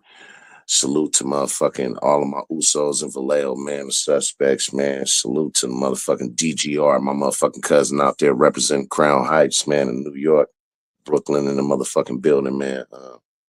We here, man. You know what I'm saying, man? I wish everybody to have the best holidays that they can have, whatever you represent, motherfucking Kwanzaa, Christmas, whatever the fuck. Don't keep it too political. Just be happy that you got your family around you. You get time to hang with them and see them and bond and fellowship with each other, because that's what it's really about. Fuck the holiday. It's about being able to be close to family, man. You know, with that being said, man, to everybody that was, you know, in the chat tonight, man, salute to y'all. Shaniqua Town Business, man, you know what I'm saying? Mac motherfucking Mean. Everybody in the motherfucking building, man. Salute, man. No doubt. I appreciate you, Calico. Thanks for tapping in. Happy holidays, my brother. Town Yes, Business. sir. Yes, sir. You know it, brother. It's the kid, man. Smoke a Lot Radio, man. My brothers and my sister can tap in tonight. Salute to Lady Divinity. Happy holidays to my sis. Salute to Network, the ultimate mover and shaker. You know, doing this thug thing, man. Big salute to the squad, man. I had to hold it down for the mob. Happy holidays, man. You know, we had to put on for everybody. Big shout out to Gooch the Great, my twin getting it in. Big shout out to Calico. Big shout out to motherfucking RJ alumni, all my alumni niggas. But big shout out to my Acorn nigga. He was talking some real slimy shit, man. Acorn niggas. He talking town shit. That's why I can't really bring my town niggas backstage. They wonder like, oh, why you? If I bring my niggas back here, it is going to activate. I can't do that. You gotta separate to elevate. You know what I mean? But I still tap in. I'm still tapped in with my guys, but they know what it is. You know what I mean? They know they too active. Period. They know what they'll do. You know what I mean? Period. And I can't stop them. You know what I mean? Period. I could probably get it back. You know what I mean? Hey, man, get that back. I can't stop them. You know, so at the end of the day, you don't want to bring that type of energy around. You know what I mean? If you can't control it. Just if you got a brand, period. Like, not even being from your neighborhood, just random niggas. Random niggas could fuck up shit. Just anybody that could fuck up the brand, you can't bring them around. Period. The brand is the brand, you know, and the movement got to be the movement. Period. You know, I can't show up to nobody's job smoking weed with 1,000 niggas, you know, trying to hang out at your motherfucking cubicle. So when I do my job, don't try to show up with 1,000 niggas trying to hang up at my cubicle. My cubicle is a stage. It's a different, you know, but it's still my job. And niggas think because we rap, it's not our job. This is our job, man. We gotta keep it professional. It's like you gotta keep it professional at your cubicle, my nigga. So let's have the same respect when we come into each other's workspace. You feel me? Straight up. Shaniqua in the building, the chat in the building. Salute to everybody. Happy holidays to everybody, man. Yeah, feel me? I appreciate everybody for tapping in. I ain't even want to go live tonight. I just went, you know what I mean, just to fuck with y'all. You know, do holiday greetings and shit. No disrespect to Fat Joe. We rock with Fat Joe, man. Got a hot album out. Go fuck with it, man. The world changed on me, man. I definitely rock with it. You know, a lot of people could, miscommunicate. So he just need to put a name on it, like I said. And we'll move forward. Other than that, man, salute to y'all, man. We had a great night, a 5-hour night. 5 on it. It's about to be 2025 on it, man. So this is a good intro to the next year that's coming up. You hear me? I appreciate everybody for tapping in. And it got to be great content for y'all to tap in for that long, man.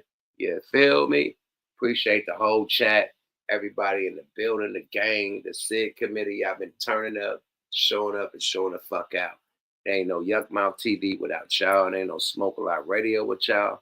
Without y'all, there ain't no motherfucking Wonder Twins without y'all. We can't activate without y'all, man. So thank y'all for tuning in from all around the world, little boys and girls.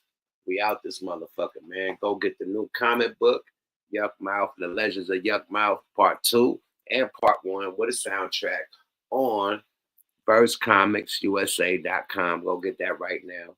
Also, tap in with smokealotrecords.com. Get the new merch, everything that make your body twerk. You see what it do. Ice Cream Man shit, Regime shit, albums, DVDs, the whole shit.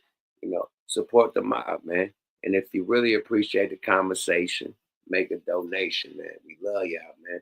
Appreciate everybody. Y'all have a good night. And put them thumbs up if y'all liking the new camera. I could take it back to the old camera. I could take this shit off, man. But if you liking a new camera, how this shit look, man, put a thumbs up. If you don't like it, put a thumbs down, and I go right back to the old school shit. You feel, man? But yeah, I like this is more intimate. You know what I mean? It looks more clear, definitely, man. And yeah, I'm just trying to step it up for y'all. You know, definitely trying to step this shit up. You feel, man? Looks dope. Thank you, Gooch. My twin said it's good money, so we good money. Appreciate y'all. Another episode of Smoke Lot Radio, Yuck Mouth TV. Subscribe to your guy. Hit them likes on the way out. Happy motherfucking holidays and Happy New Year. You see me and Goose the Great on this bitch tomorrow. You know, not giving you sucker niggas no sorrow, man. We going hard in the paint and putting paint where it ain't. You dig? Yada. Yuck Mouth TV. Subscribe to your motherfucking guy. I'm out this bitch, man. Kind of litty in the city, nigga. I can't keep making quotables and shit. We out. Deuces. Yada da. Bye bye now. Oh boy. Love ya. Leave. Yes, leave. Deuces.